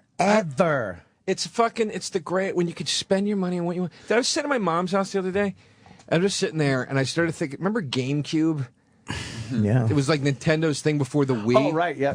GameCube, I had that system when it was new, and it had these killer Star Wars games, and I was sitting at my mom's house, and I was just thinking about it, and I was like, those games are fun. I want that. And I was just like, I'm going to go buy a GameCube right now because I feel like it and buy every Star Wars game they had. And I was like, I started thinking about when I was 12 and I was like, I never thought I would have had the power to do this one day where I can just buy myself toys and gadgets. But that's dangerous. That's why I'm fat because I can literally go, well, I want to go to every pizza place on 9th Ave and taste test. I guess you and I can do it. That's different, though. Well, I didn't say I wanted to buy every video game system. Because that's true. Here's the deal, though. Now, when I'm in the hotel, when I used to do comedy at the beginning, I couldn't afford room service. I had to go and get oodles and noodles or something, or eat at the club. Aww. Now, when I go into the hotel, I'll get whatever the fuck I want on the menu. I'm not looking. I don't look at the prices anymore. Next when you go to, I remember going to a restaurant and looking at the prices first before I went in. Really? I don't even look. I know what's the most, $50 for a steak, maybe 60. Who gives a fuck? See, look at that. He is a big shot. But no, but that's why I'm a fat fuck too. Is that it's like, it's like I was white trash my whole life, couldn't afford shit ever, and now that I have money, I mean, I don't have enough money to buy everybody in this room a steak like you. Oh, well. But I do have the money to get my wife and myself anything I want. That's why you're fat. Sorry. What's the matter, Joe? I ripped one. Oh, and it was bad. It was almost an accident. It'll hit Danny If first. you shit like your a pants, tsunami. that would make me so happy. If you just shit and I'd show you and be happy as you vomited. That would make I'd me vomit on your happy. shit. Dude, it's Dad! Yeah, of course you got to be careful with everything, but I mean, I just like when my thing growing up, I was such a I still am. I was such a music fan. I spent every dime of my allowance or whatever bullshit job I had on CDs. That's all I ever bought when I was a kid. And I remember having to wait and not be able to buy the music I wanted to buy, and like it was always like a special thing every 2 months when I could go buy 1 or 2 CDs or whatever. Jesus. And, it was a kid. I had no fucking money. And that lasted through college, where everything was like, oh, I guess I'll go sell these CDs so I can buy this new one that I want or whatever. And now, like, it's such a simple pleasure, but to be able to walk into a store and go, I'm going to buy whatever fucking DVDs and CDs and video games I want and go have fun. Like, I just love being able to and not have somebody to answer to. I don't got to worry about a kid. I don't have somebody wife there going, Isn't that great? It really is. I'm married, dude. I can't. I don't get. I think I asked you, people who got divorced, and you knew from the get-go that you shouldn't have done it. Oh, yes. Everybody who's gotten divorced, I shouldn't have got married to this broad. Yeah. Like, I'm fucking happy. My chick's the shit. I don't have any. It's actually the best thing I've done. Is get married for me.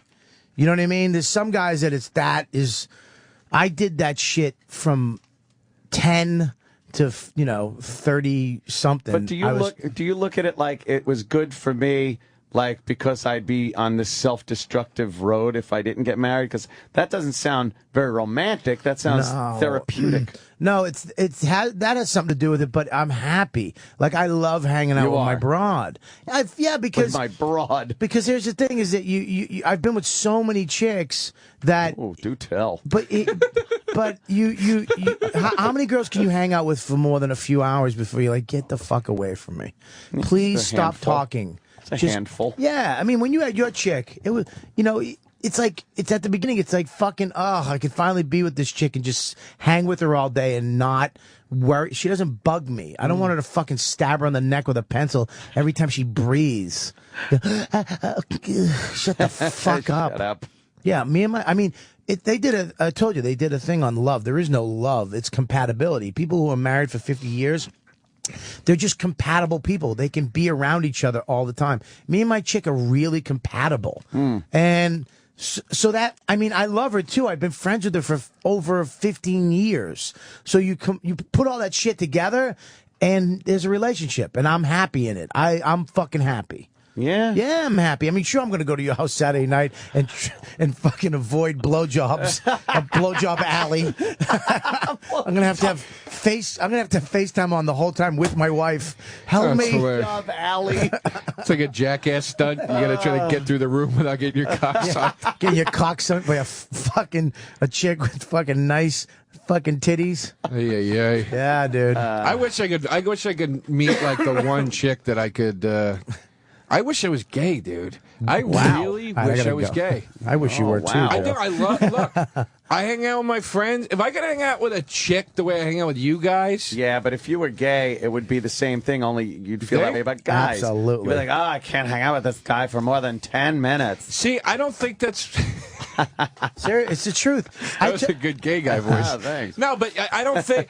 Here's why I don't agree with that. It's the difference between the sexes. First of all, you are gay.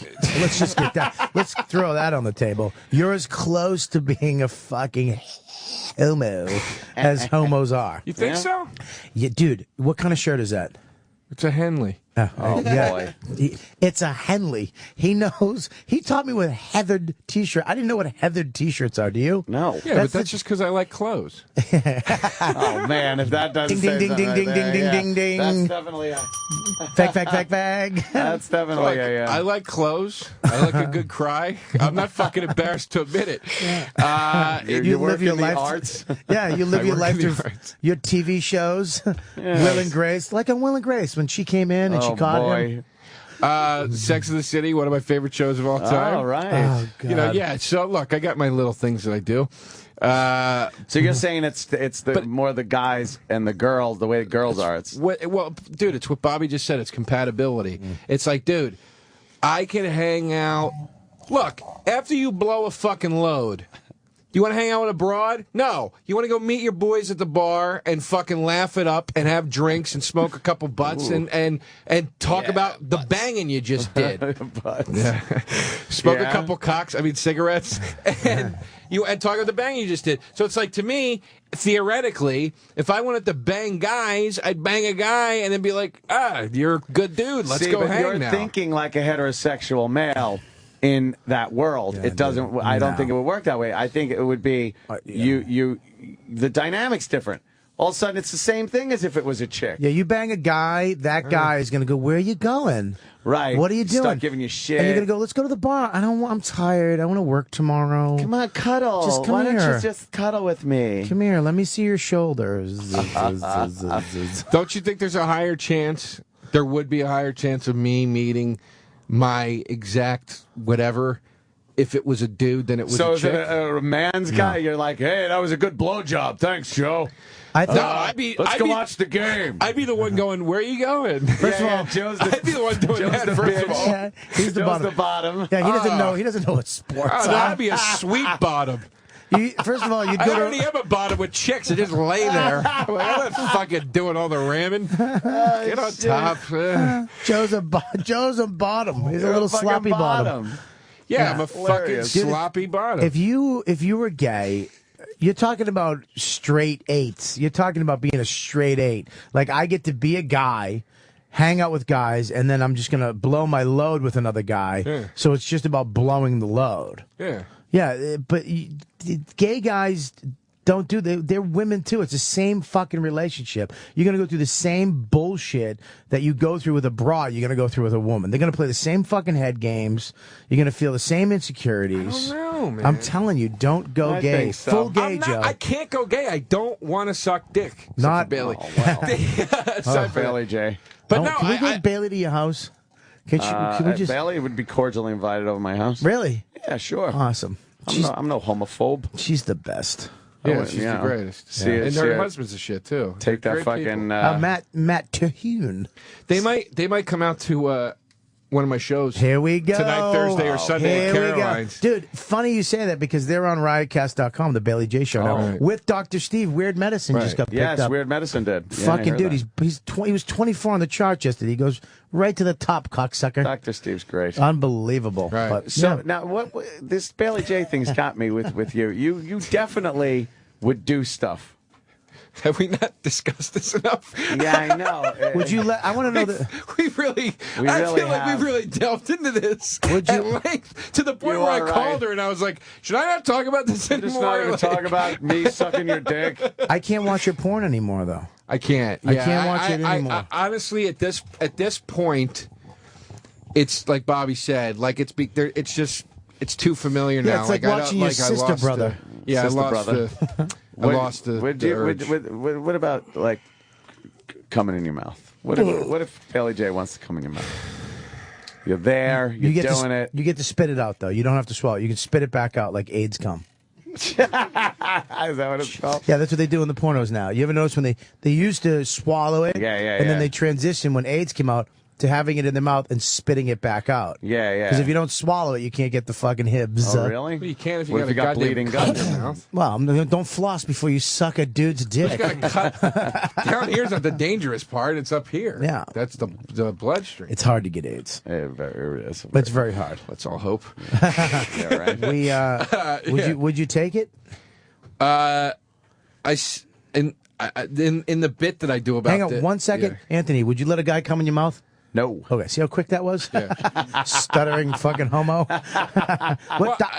Here's the thing. I do a bit about this, about like the stair step up to it. It's like it's not as easy as would you just swallow the cum. It's like there are so many. It's like becoming president. There are many levels of things you need to get through first. So by the time I have a dick in my mouth, I might be fucking all in. I might want to go all the way, but I might not even get to the point of being able to have a dick in my mouth. So the passion at that point might have overtaken you. I think if DeRosa's in bed with Bailey J. And things are happening, you're so caught up in that moment. You're doing, and if Bailey J want to fuck you in the ass, Bailey J's fucking you in the ass. I guarantee it's just happening. I guarantee Joe would. I think first of all, Joe is a romantic at heart. I believe that. Yeah. He's watched too many rom-coms with Meg Ryan and Tom Hanks. Meg Ryan with a dick. Yeah. I'd fucking do it. Meg Hanks. Yeah, Meg Hanks. So he would, if he was with Bailey J in bed, you would actually be, you'd kiss and fool around and foreplay a little bit. Yeah, no, look, listen, if she walked in here right now, I'd make out with her in a fucking second. I'd play with her boobs. Dude, this is, you know a funny story about this? Yeah. I was with Jay Moore at a casino, and he was fucking grilling me about this. We're all in the bathroom. All night he was grilling me about this. Of course. And we're in the bathroom. I wonder why. Can I tell you? And he goes, come on, dude. You telling me you don't know if you would suck her dick or not. You're telling me you don't know. And I'm going, Jay, I don't fucking know, dude. I don't know, you know? And he goes, what would you do with her? What would you do? And he's fucking hammering me so really loud. I go, look, I'd make out with her. I'd play with her tits. And right as this black dude's walking out of the stalls, I go, I'd let her bang me in the ass. And fucking Jay ran out of the bathroom across the casino floor. Yeah, he had to get as far away. Yeah. He's laughing. And I was chasing him. I go, what are you doing? And he's going, you just said bang me in the ass in front of the guy in the bathroom. What does he think we're fucking doing in there, man? But I got to be honest with you. I'd be more open to an ass banging. Wow. Than you would to sucking. I'm sorry.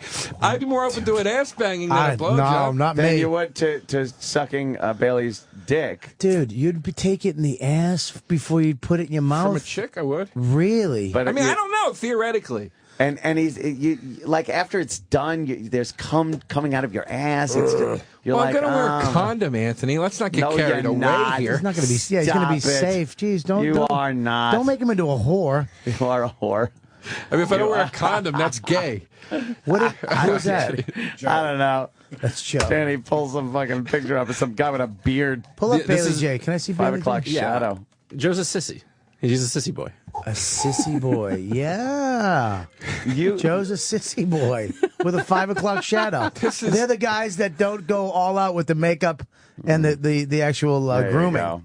Now, that's too old of a picture because she doesn't have the full on tits. That's when she was a Japanese boy. Jeez, Japanese boy. That's when she was a Japanese boy. That fucking hold on. Is that a good one? Get a good one. No. Why not? Yeah, hang she's on. pretty there. That's but a good one, but hang on. Look, she's pretty there. She's got pre coming out to me. That's a good one. Dick. Hang on. I gotta get a good one. I thought I did. Bobby's getting all excited over there. Here's a good one. She's spreading her butthole open. Oh, there you go, Joe. There's what you want. Oh no, man. That's okay. There you go. What's that one? That's a good one. Oh, what about that? There you go. Now, Joe. We're honest, the first thought that popped in my head was I wanted to kiss it.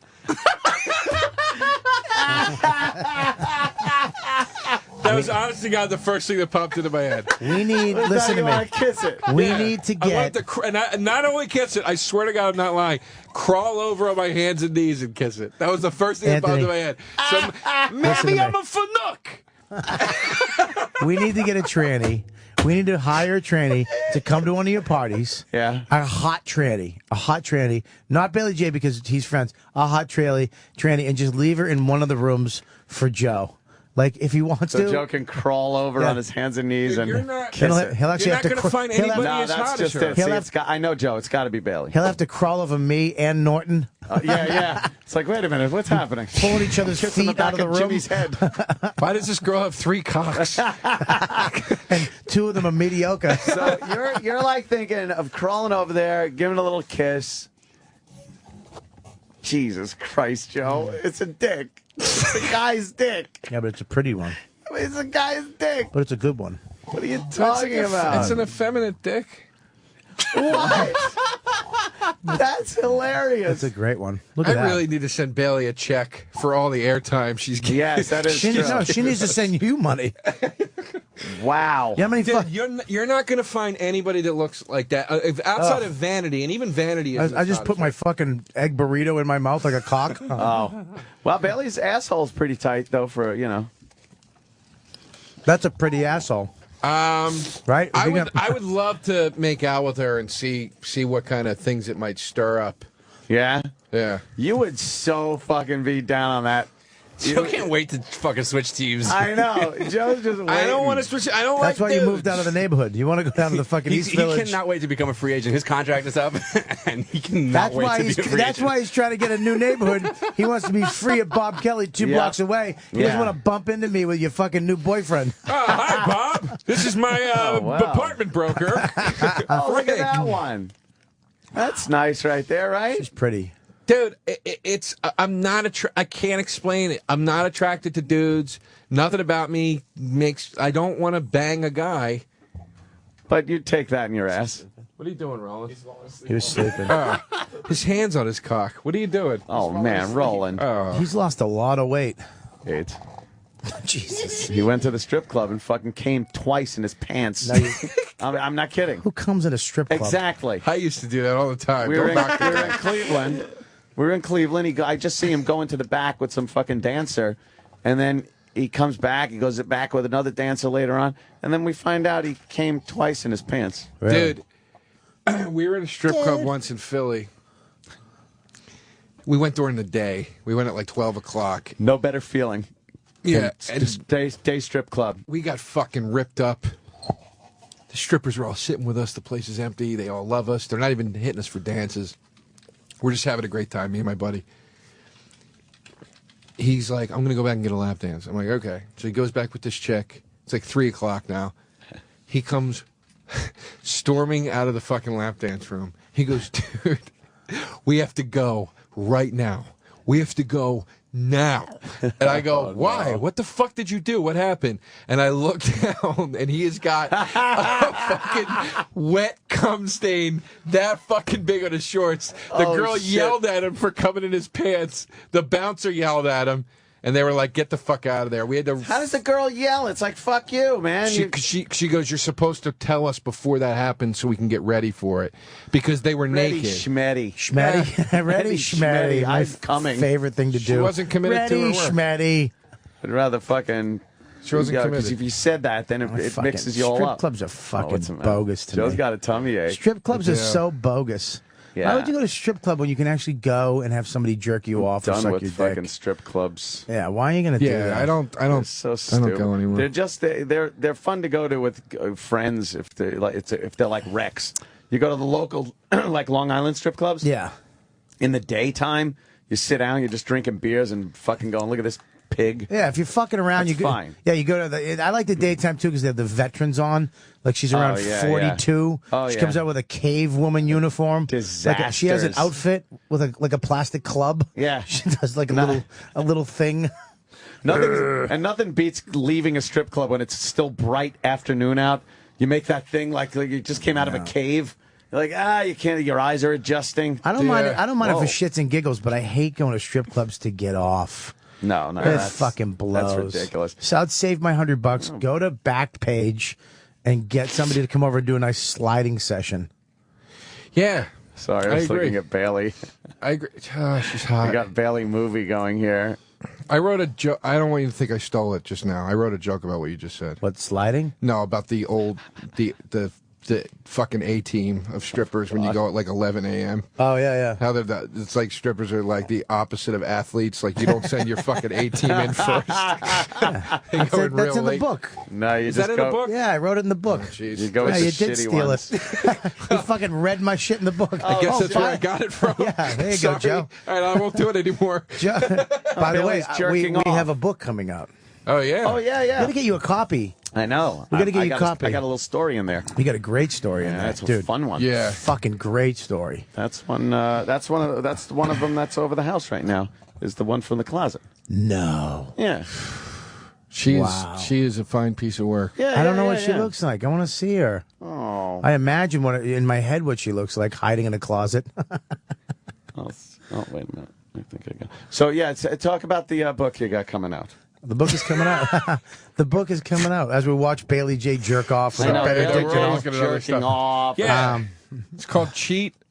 Yeah, it's coming out October, beginning of October. Yeah, I think in the first week or something. And all you cocksuckers who've been trying to see the movie, it's gonna. If you buy the book, you'll be able to see the movie. Yes. We're working it out, so it's going to be available. It's me, Bill, man. Joe. Yeah. He's got a giant heart on now.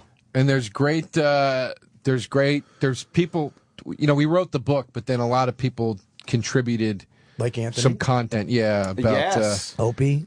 About Opie, Anthony, Voss. Yeah, Jim couldn't Keith, because he's writing another book himself. So yeah, a lot of Colin, you know, a lot of great people contributed some stuff, some really funny stuff to the book, and it's funny, man. And we actually we had to send it out to get quotes. Yeah, these blurbs, you know, the thing on the back of the book that says, you know, riveting, hilarious, you know, those things. Riveting, hilarious. Says so and so. And some of the people we sent it to were like, I can't give you a quote. Wow, why? Yeah. Because it's too fun. We did not hold. We wrote this book funny, but we didn't hold back. It's really how to cheat and get away with it. Like we tried to really. Yeah, but when you're on a fucking network show, you really can't get behind this book. Okay. Yeah, because we call women for what they are, and just imagine if Frank Sinatra and Dean Martin wrote this book back in the day. That's the tone it has. Yeah, I'm now watching Bailey shove a big dildo in his ass.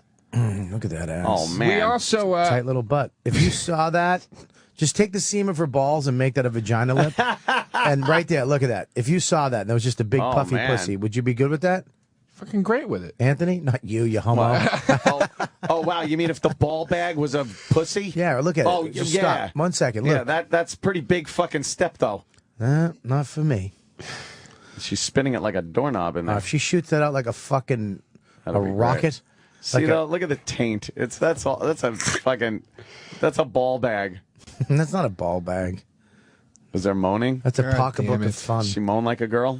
Sweet goddamn it. I was not going to pick up. You That's not understand me. That's not us. That's Norton. What is it? I guess. What are you doing? Oh. Fucking Great.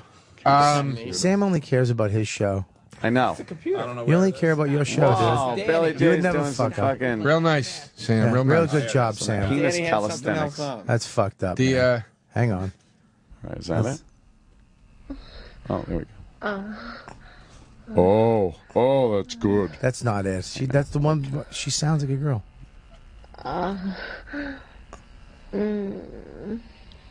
Whoa. The best gayest thing I've ever done. Oh, flappa, flappa, flappa, flappa. Flappa. That's what I call that. She's flapping her cock. Yeah, when they whap Yeah, it back she's and forth like jerking off. it's like a little silky terrier dog tail. Flappa, flappa, flappa. She's happy. What's the matter, Joe? I love her. You're getting fucking. I love her. Take back what I said that I was over it. I'm not over it. Joe's in love, man.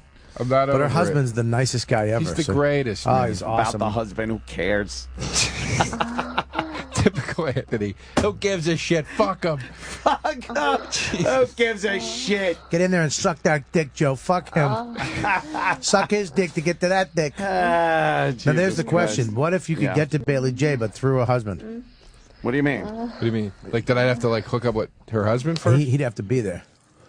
Watching or participating? Well, a little both. Oh, boy. Not participating. Shit. Look at that big load. But if he was like, I right gotta into be there. Joe's mouth, that big load would have just gone right in your mouth. Pull that back. Show Joe what that load would have been like. I backed it up so here that we Joe go. can experience the whole Joe, thing. here it is. Here it is, right here, Joe. This is what you'd be doing. Ready? Yeah, you'd be licking the ball, sucking the taint. She'd be jerking off, flapping it. Joe's licking the screen. I'd love it. Oh, here we go. Here it is, Joe. Joe. There you go. Watch. Here it is. Here it is. Get it, Joe. Get it, Joe. Feed it to me. Ready? Here comes Joe. Ready, Joe? Here it comes. Bailey's gonna fucking. Yeah. Bailey's ready to shoot. Oh, come on already. This is uncomfortable. Hang on. Keep going. Here it comes. Yeah. Oh, yeah. Billy's ready. I think it came out. No. There it comes. Right here. Oh, here we go. Here we go. Here we go. Wait a minute. Come on, Bailey. What are you waiting for? Oh, here it goes. Oh, God. Oh, man, there it is. Whoa. Oh, look how adorable she comes. And then she takes Anthony. Then she takes his Henley shirt and then wipes her dick with his Henley shirt. His Henley shirt. I didn't want to tape because I don't want that on the internet. I was just standing there doing that. I took a photo. Even you were videotaping. That's why I was doing that. Even I don't want to put that out there on the internet, man. Joe. Because you're gonna get a gig someday for some channel, and that's gonna pop up. Yeah, that's true. I don't need that. I don't want your kids and your wife someday, because you're gonna get married someday. You're gonna be over this homo phase. That's quite the cummy dick right there. My wife will go, "You never sucked my dick like that." Oh man, now she's licking up the cum from the. What's the matter, Bobby? Look at Bailey lick it up. Why would you? What kind of camera is?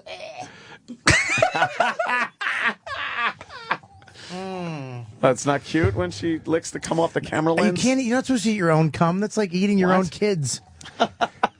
Anthony admitted to going down on a chick after he jizzed in her pussy before. But I wasn't burying my tongue inside. I would like flick and lick the clit. But you were trying to suck your cum back out. So gross. You know what? No, I wasn't, Bobby. Yeah. That's what I said. You weren't. Oh, thank you. I was on your side. You know what? You were trying to. No. That's what I heard. I don't like the way. I said you weren't. Why did I hear that? I don't like the way pussy tastes after dick's That's been it, in right there. Stop. Yeah? That's it. I don't like the way pussy tastes. And I don't like the way dick tastes after it's been in pussy. Yeah, apparently. You know, Bailey likes the ass to mouth thing too. Well, she pretty much has to. No, you don't have to. What else is there with there? No, you don't. There's an asshole and a mouth. Well, no, like fuck in the ass and then put it in the mouth. Yeah. She likes that. Oh, man. Yeah. What's going on there? I don't know. Look at that. Look at that fucking piece. Joe is in love with Bailey's dick. I tell you why, because she's got a nice cock. What? I mean, trannies, they have fucked up dicks, a lot of them. It looks like they it'd got be fucking nice. uncircumcised. They're gray, brown, and black. Like it'd be nice. Yeah, it's a little nice, the ball sack is nice and clean. There's no dirty, guy, dark skin between the ball and the leg because she look at plays that. soccer most of her childhood in Brazil. She would give you the best hand job ever. She would give you the best fucking hand job ever. Yeah? Yeah. Oh, my God. Anyways, Yeah. Well, I got my wife it is pregnant time. last night, I think. What? I just think I did. I think Wow, that's it was statement such right a there. good session.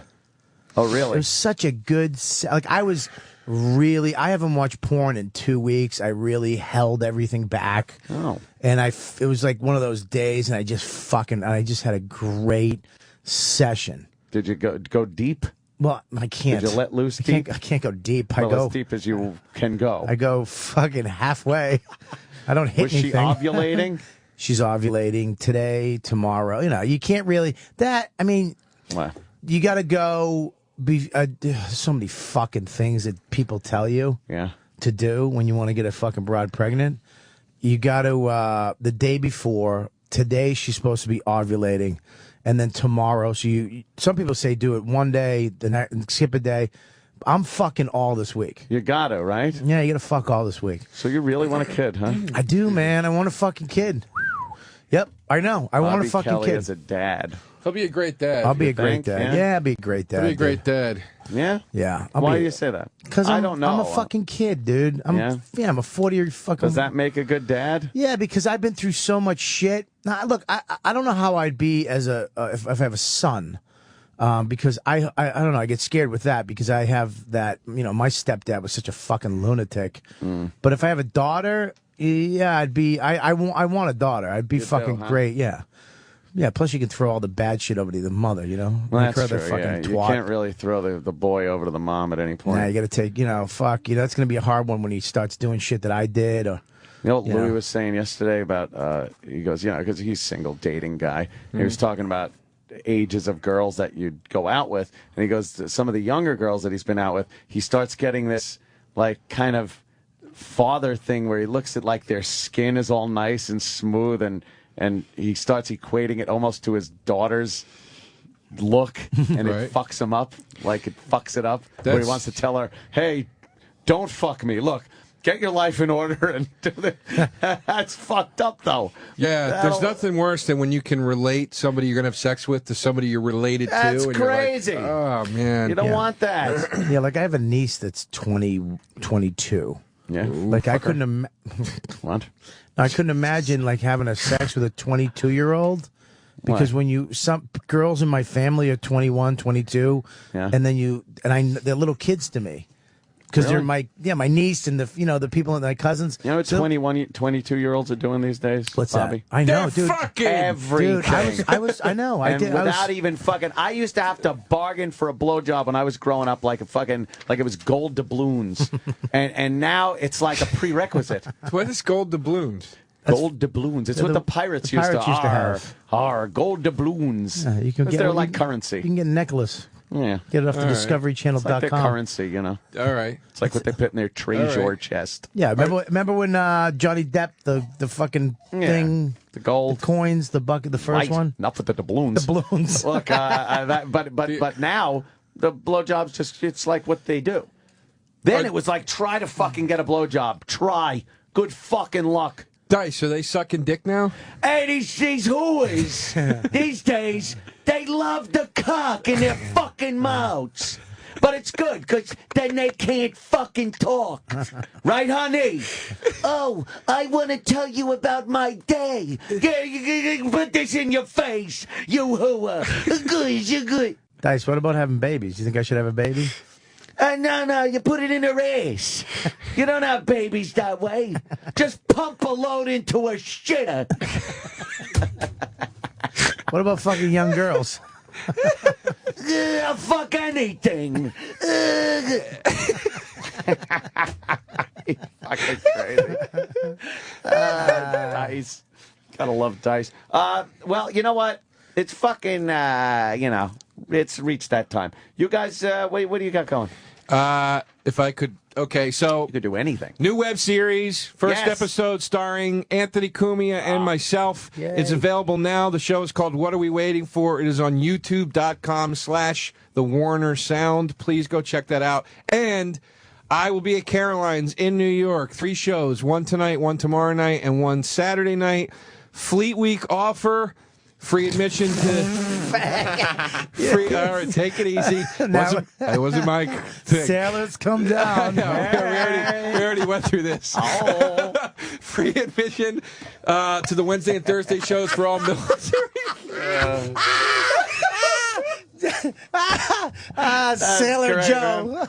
Sailor Joe. He's gonna get his Crackerjack uniform out and do sets. Oh my God. Free admission to anyone dressed like a sailor, a cop, a construction worker, and an Indian. A cowboy. A cowboy. Now, Fleet Week special. Military gets in. You gotta have a military ID. I love this. Tomorrow night, Thursday night, you get in. Discounted $10 tickets. O&A is the thing. O-A-N-D-A is the code. If you buy tickets online at carolines.com, use that code, get $10 tickets, or reserve them at 212-757-4100. Yeah. Carolines in New York. Yeah, I'm all over the fucking place, but I am going up to the Comedy Club in Webster, New York, near Rochester, the 21st, 22nd, and 23rd of July. July. I think it's July. Good. Yeah, July. So, yeah, I'm going to be up there. Go to robertkellylive.com. I'm going to Boston. I'm going back to the Wilbur. Just went on sale in August, and I'm going to Foxwoods. I'm going to doing that. But I'm excited to go back up to Rochester. I haven't been. It's like near Buffalo. Last time I got arrested, last time I drank was in Rochester. And Spencerport, New York. Got arrested. White labeled scotch was my last fucking drink. Stole a gumball machine.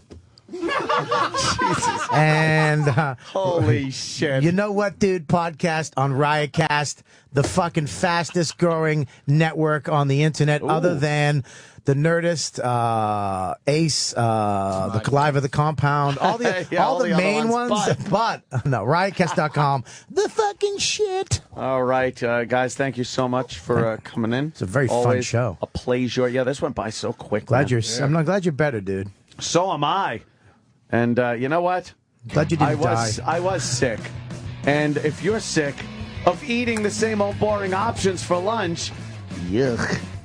Here's an idea. Break out of the same old and try something new. Quiznos. Quiznos. Head to Quiznos today and try over 25 new craveable menu items, including the new Chicken Milano, the savory new sandwich made with all-natural cheese, all-natural chicken, piled high on artisan bread. The cheese comes in. Don't worry. Toasted to perfection with melted mozzarella cheese and an Italian 3-cheese blend topped with fresh tomatoes and seasonal lettuce blend, and big flavor of smoky sun-dried tomato and basil pesto. Quiznos, new menu. It's loaded with flavor from sandwiches, flatbreads, subs, sliders, to salads and wraps. Before you head out to lunch, go to Quiznos.com, and you're going to check out the new menu items. Sign up for the Q Club for your access to exclusive deals and savings. Escape from the boredom of the ordinary lunch.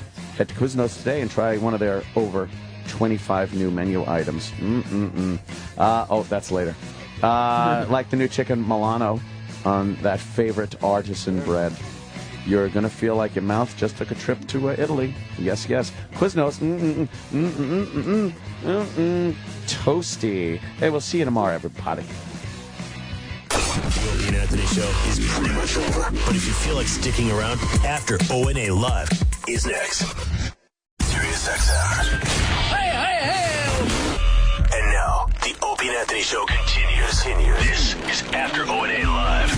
Here's your host, Sam Roberts. Yes. That's not what I do anymore. It's After Opie and Anthony Live.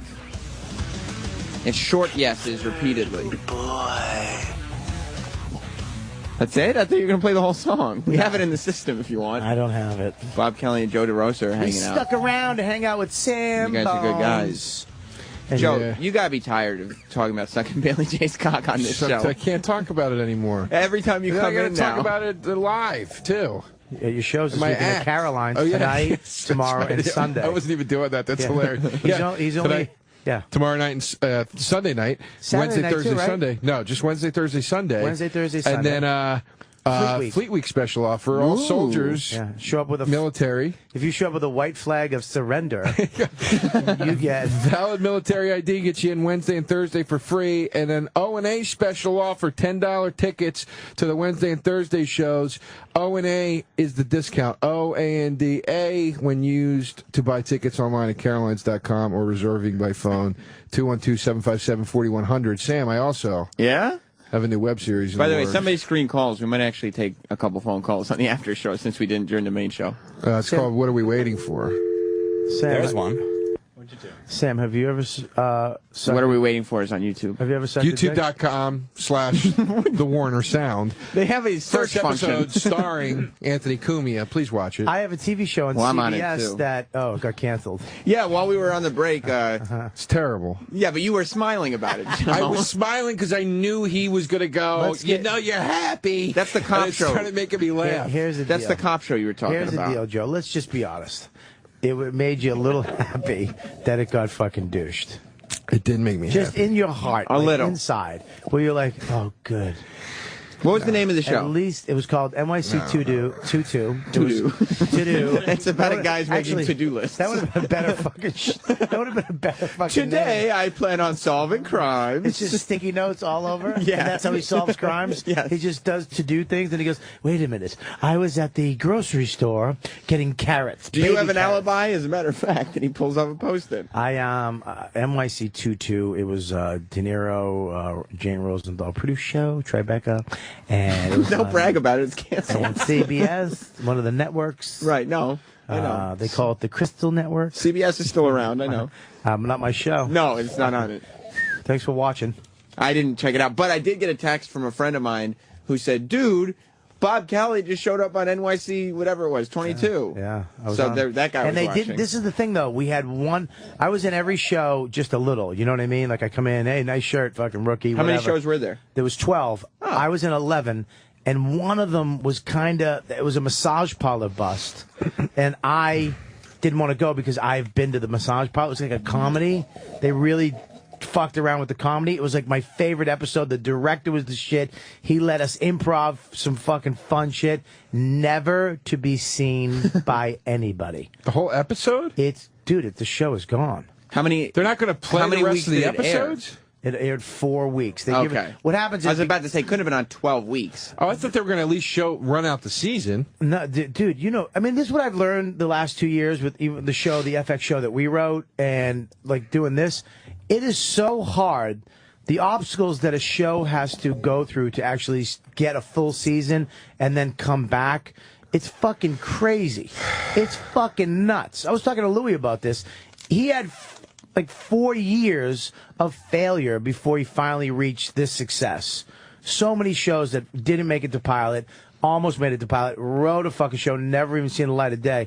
This show, too, 12 episodes we shot. It was a good show, great cast, and they fucking douched it. They did a mid-season replacement, and then 4 episodes, and they didn't get the demographic. They had 8 million viewers, 7 million viewers, but it was all the old people from the fucking Good Wife. It was like 40 and up that fell asleep that were watching it. So That's why comedians, I think, are all jumping on podcasts and trying to figure out how to make money that way, because you don't have to worry about anything. I think podcasts, it's not for the money, but it's also better than Twitter and Facebook. It's a better social media because now the people that listen to my show are fans of me. They're not just... They hear your voice, you're actually doing stuff. Yeah, because you're creating. They have to go do something to get it. Right. Twitter, you just hit a button, you're following me. You don't have to be really a fan of me. You could be a fan of Jim Norton and not a fan of me and just follow me. Yeah. But the podcast, you actually have to go, subscribe, download, and you have to listen to it. And I think that's what's different, too, about like radio shows. Like on a radio show, you can have X number of listeners, but the vast majority of those people are not paying attention most of the time. Whereas with a podcast, if you're downloading it and you're putting it on your phone and you're actually listening to it, most of the people are listening intently to it. Yeah, they're a fan of yours. So you can hit your actual fan base, whether it be, I have 47,000 people on Twitter. Not all 47,000 of those people are fans of mine. Mm-hmm. Some of those people, apparently from their tweets, are fucking cunts and don't like me. Yeah, I got 33,000 on Twitter, and not even 33 of them are fans of mine. I don't know why they all... I'm Danny J. Ross on Twitter, so you can come follow me anytime. That's just a cheap Twitter plug. I just want more followers. Yeah. How many do you have? I never plug it, so it's like $8,000, $9,000. So. I think we just got a YKWD podcast one. And Twitter? We have only 600 fucking followers. Well, it's tough to because you're promoting your own Twitter, so you can't promote 2 Twitters at the same time. But here's the thing. If whatever. If I have 47,000 people over here, I should have 47,000 people over there. Well, they're not going to follow you twice. And then you're in the middle. But not if you're tweeting like the same shit. The same shit. Like I'm not. I'm not saying you are, but I've followed. Somebody runs that. I've followed people who have like 2 Twitter accounts, like blogs or whatever. Yeah. And like you're just going to end up retweeting. You know what? Right.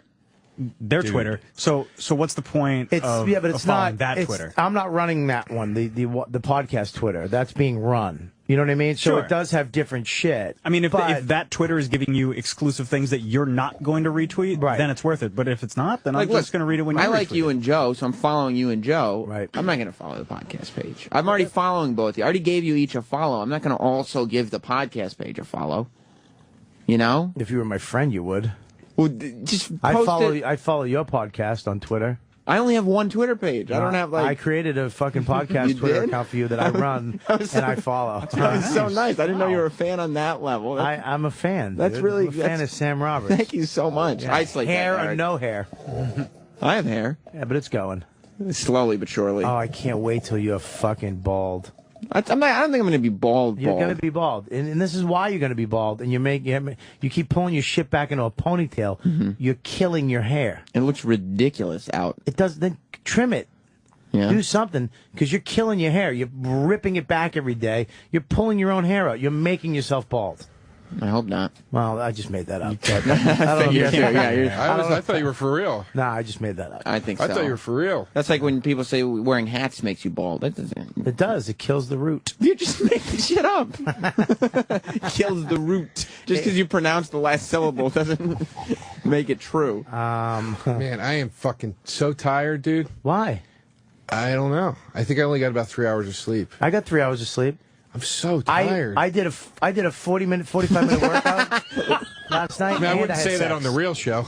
That's the best part about the after show. No, there's zero expectations for it. So you just throw shit out, and sometimes it's great, and sometimes it's horrible. I am sleepy. Right, it doesn't matter. I seriously want to take. I got to meet a realtor.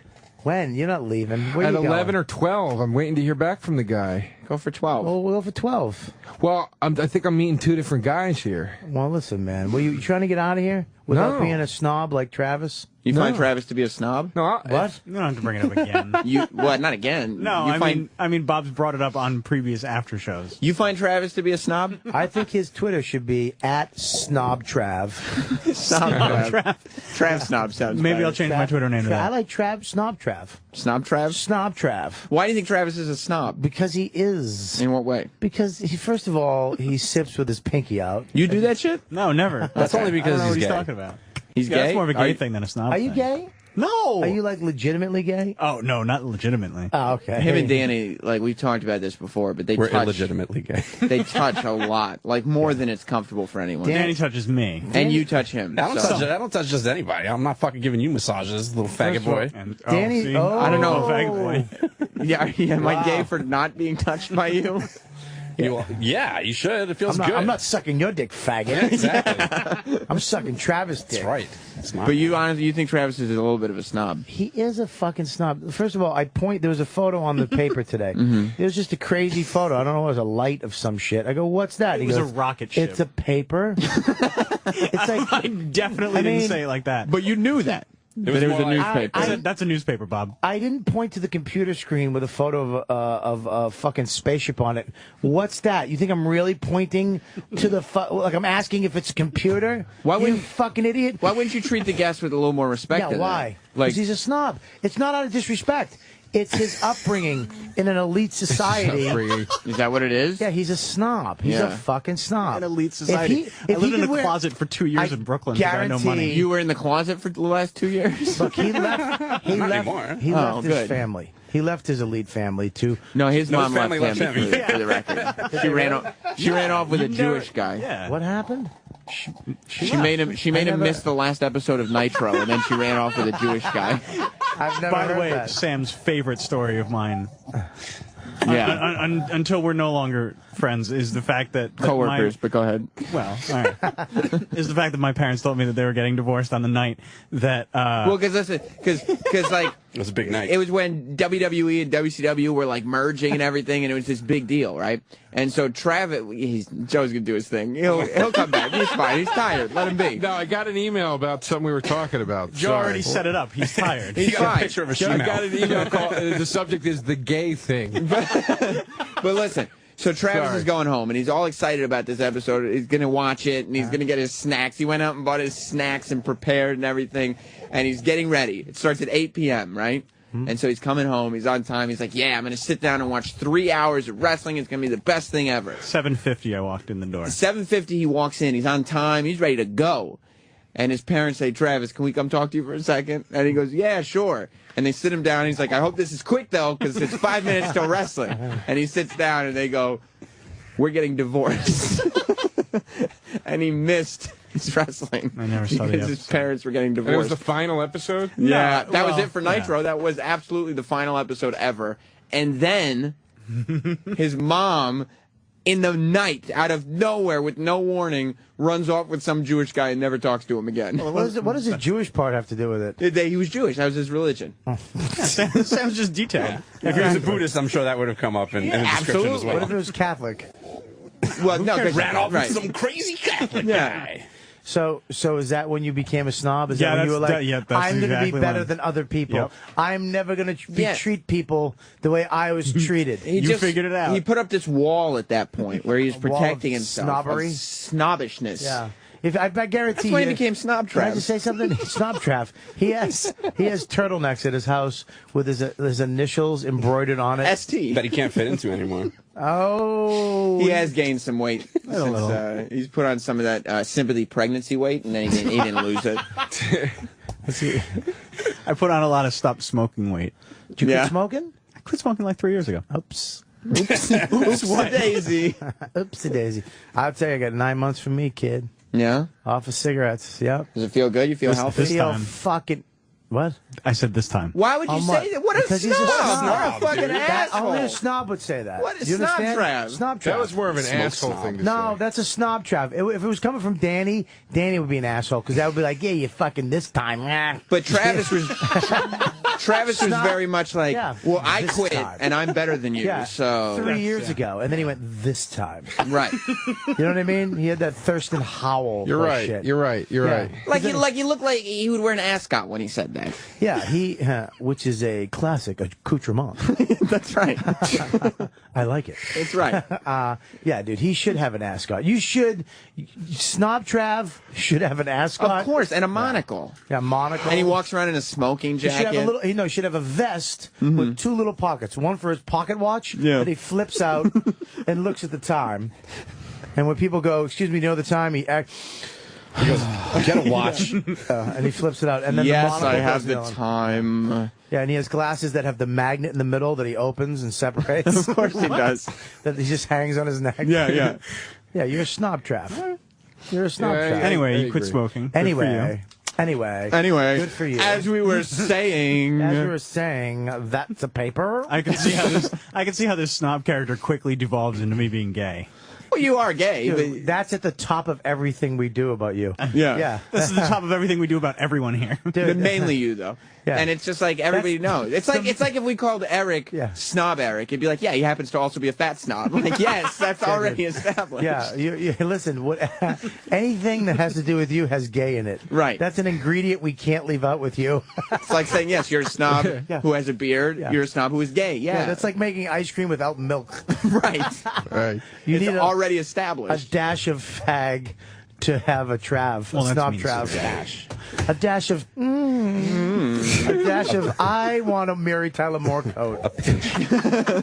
You want to throw your hat in the air? Yeah, he's the only one that leaves the house. I need an umbrella. He does that when he walks out of the building? Definitely. He catches it. I guarantee he has fucking like 3 different size umbrellas for different situations. Do you have 3 different size umbrellas? What kind of situations? Like, I don't know, if you got to run out of the house but you have a hoodie on, you want to take a little umbrella, but then you have the medium umbrella in case, but then you have the really super duper umbrella if you're going to be walking a little bit, looking at shops. Yeah. On the Upper East Side. In case he's going to be window shopping. Yeah. I never go in. No, you go in, you talk to the people, they know you. Because you know what you're talking about when it comes to fucking crystal. Oh! Snob Trav, what are you here for today? Just browsing. Yes. Do you have chandelier? I'm looking for a mini chandelier for my bathroom. I have a pedestal sink I'm thinking of getting. Do you have a pedestal sink? I would be Snob Trav in a minute based on how you guys think I live. Don't stutter, you cocksucker. Exactly. He tried being straight for a second. Yeah, Couldn't keep himself together. Yeah, even DeRosa thinks you're a fucking homo. Yeah, he wants a dick in his mouth. DeRosa's so tired, he's just giggling. I don't even know if he hears us. I got he has no headphones on. I got absolutely nothing, man. Do the O&A fans show up fucking dying right making now. Bailey J references yet at your gigs? All the time. Dude, when I say it, when I go, I mean, it's a lot of it's from Bobby's, it's probably more so from Bobby's podcast. Yeah. That's where it all started. Whoa! No, I don't mean... What podcast is that, though?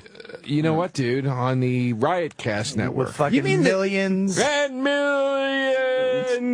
He's just finishing each other's sentences. They love each other. But it started there, so that's where a lot of it comes from. But yeah, O&A guys too. It's you know, sometimes when I go into the bit, I'll go, because I started and I go, I had the privilege I became friends with a porn star finally. And I go, this year I met and became friends with a porn star, and she's the hottest girl I've ever known. Her name's Bailey J. Woo! And then, yeah, a couple people will always go, oh, no! And then a couple people, by the end of it, are mortified. Yeah, they don't know what you're going to say. I was at the Apple store up in New Jersey at Paramus, and you know there was some fans, you know, O&A or you know what, dude, they're fucking the same people, but they were like, hey, Bob, whatever. It's like 4 dudes, like regular Apple dudes with the Apple shirt. And they were like, dude, really want to thank you, man. We fucking love Bailey J, man. She's so hot. What does she do to guys? Dude, I was like, and she doesn't, though. She doesn't fuck guys on film. That's the thing. She drives men crazy. She does, yeah. Like, you're going to say goodbye? You can say goodbye. Wait, Eric, you put your bag on and you walk towards the door. Does Eric have my Troy song? It's been on. Eric, do you have the Troy song that Bob recorded yesterday? Not in the lead. No, I told you to isolate it. You said he fucking told you. Should we play this on the after show? And you were like, wow. And I was like, yeah, we could play it. I didn't know you really wanted it. I haven't. Apparently, when you really want something, what do you say? Yes. What do you say when you kind of want something? Like, what'd you say to him? He was like, should we get this? I was thinking we could pull it for the after show. It's like, okay, yeah, that would work. What would you do if you really wanted to do it, if you said that? I'd probably be like, yeah, that would definitely work. Like, there's not that much difference. How many callers? See how many? If you get a lot of callers that want to hear the Troy song, we don't have that much time left. Eric, I doubt that he'll be able to pull it out on time. Yeah, I have faith in Eric. Eric's really Eric's really fucking unbelievable. It's not. It might not be that good. We should give him some shot to actually add some music to it. Oh, you know what? Let the fans hear it and let them do it. Let them decide. A little contest for the listeners. I just got into a fucking snob trap. Oh God! Oh God! Snob trap! Oh God! Jesus! Heavens to Betsy! You know, Roland. when the office is empty, Roland goes once Travis leaves. He goes over to Travis's phone and he just starts dialing random extensions of people who work here and does an over-the-top gay voice and goes, "Hi, this is Travis." And he just does it for like an hour. I would just start calling people and saying, like, he'll call the front desk receptionist and he'll be like, "Hey, what's the weather outside?" You look faboo. He says that. That's faboo is his big word. Oh, that's faboo. And then he calls the front desk and he'll be like, "Hi, this is Travis from O&A. What time is it?" Yeah, but at the same time, it's Roland, so you have no idea what he's saying. Oh, no. You're like, what the fuck just happened? I hope somebody right now gets at Snob Trap on Twitter. It's gone. It starts tweeting Snob Trap. Yeah, it's a paper, Bobby. It's a paper. Fabu. This is going to become like a hipster aerial meme really, really quickly. I hope someone posts that on the Facebook page. I got my fucking membership card from the Woshu Club. The what? What's that? Remember we talked about that? The Woshu Club? It's the Millionaires Club in Virginia City. Oh, in 1850s. They actually sent me my official membership card. Do you have it on you? You know what they sent in the thing? What? It was the card with my name. That said sucker. My name on it, and then it had a piece of yellow paper folded around it, and handwritten it said "thank you." They have time to write out all those thank yous? Yeah, they just wrote "thank you." I'm a member. $20. Exactly. Get it. Are we gonna go ghost hunting? You got to get your membership. You gotta go to the WoShoeClub.com. $20. Fucking Bobby Kelly set up WoShoeClub.com with a PayPal button. Pyramid trying to get 20 bucks. I wish, dude. Did you hear Ant smashing you for selling your Instagram photos? I haven't sold one. Yeah, you know obviously. Maybe I have. Why would anybody? Nobody should buy your Instagram photos. Like that's like, dude. I did the Instacam when that came out. You understand though? I try every app. I try it all just to see what it's like. But I'm the one who originally had Instagram before any of you fucking losers. That's not true. Yeah, absolutely. That's not true at all. Absolutely. Fuck you. Before fuck you. Isn't there some stuff that you shouldn't I was on sell? a long Hang on, time Travis. ago. Fuck you. Fuck you. Snob trap. Isn't there some stuff that you shouldn't be selling? Like you don't need to sell everything to your fans. If you want a photo, you can have it. Yeah, but you're like, hey, check this out. You can buy more stuff from me. Yeah, you can have it. Like, doesn't it get to a point where it's like, all right, with the selling stuff? Dude, I haven't. What do you think? I'm fucking a Lamborghini? I'm not fucking ShamWow. Well, it doesn't mean you have to sell $30 Instagram photos. I don't make any money off of it. You don't make shit money off of it. So what are you doing it for? If they want one of those photos, It's a they can recession. have it. They can have it. You should make people save their money for your shows. What do you and want me to stuff do? Like that. What do you want to do? Not sell Instagram photos. Do you want me to fucking make it a canvas myself and give it to people? Don't sell Instagram photos. I just joined it. You don't have to buy it. All right. When did you join, Bobby? I didn't know you could buy those. Hang on. We only got a couple minutes. You want to hear your song? This new company came out, Instacanvas. Don't buy any of the photos. Instagram. Play the song. What is the song that you sing in your head? If Troy's gonna have a song, this would be the song. I like gay things, but I'm not gay. I like walks in the park, feeding the birds, going to zoos.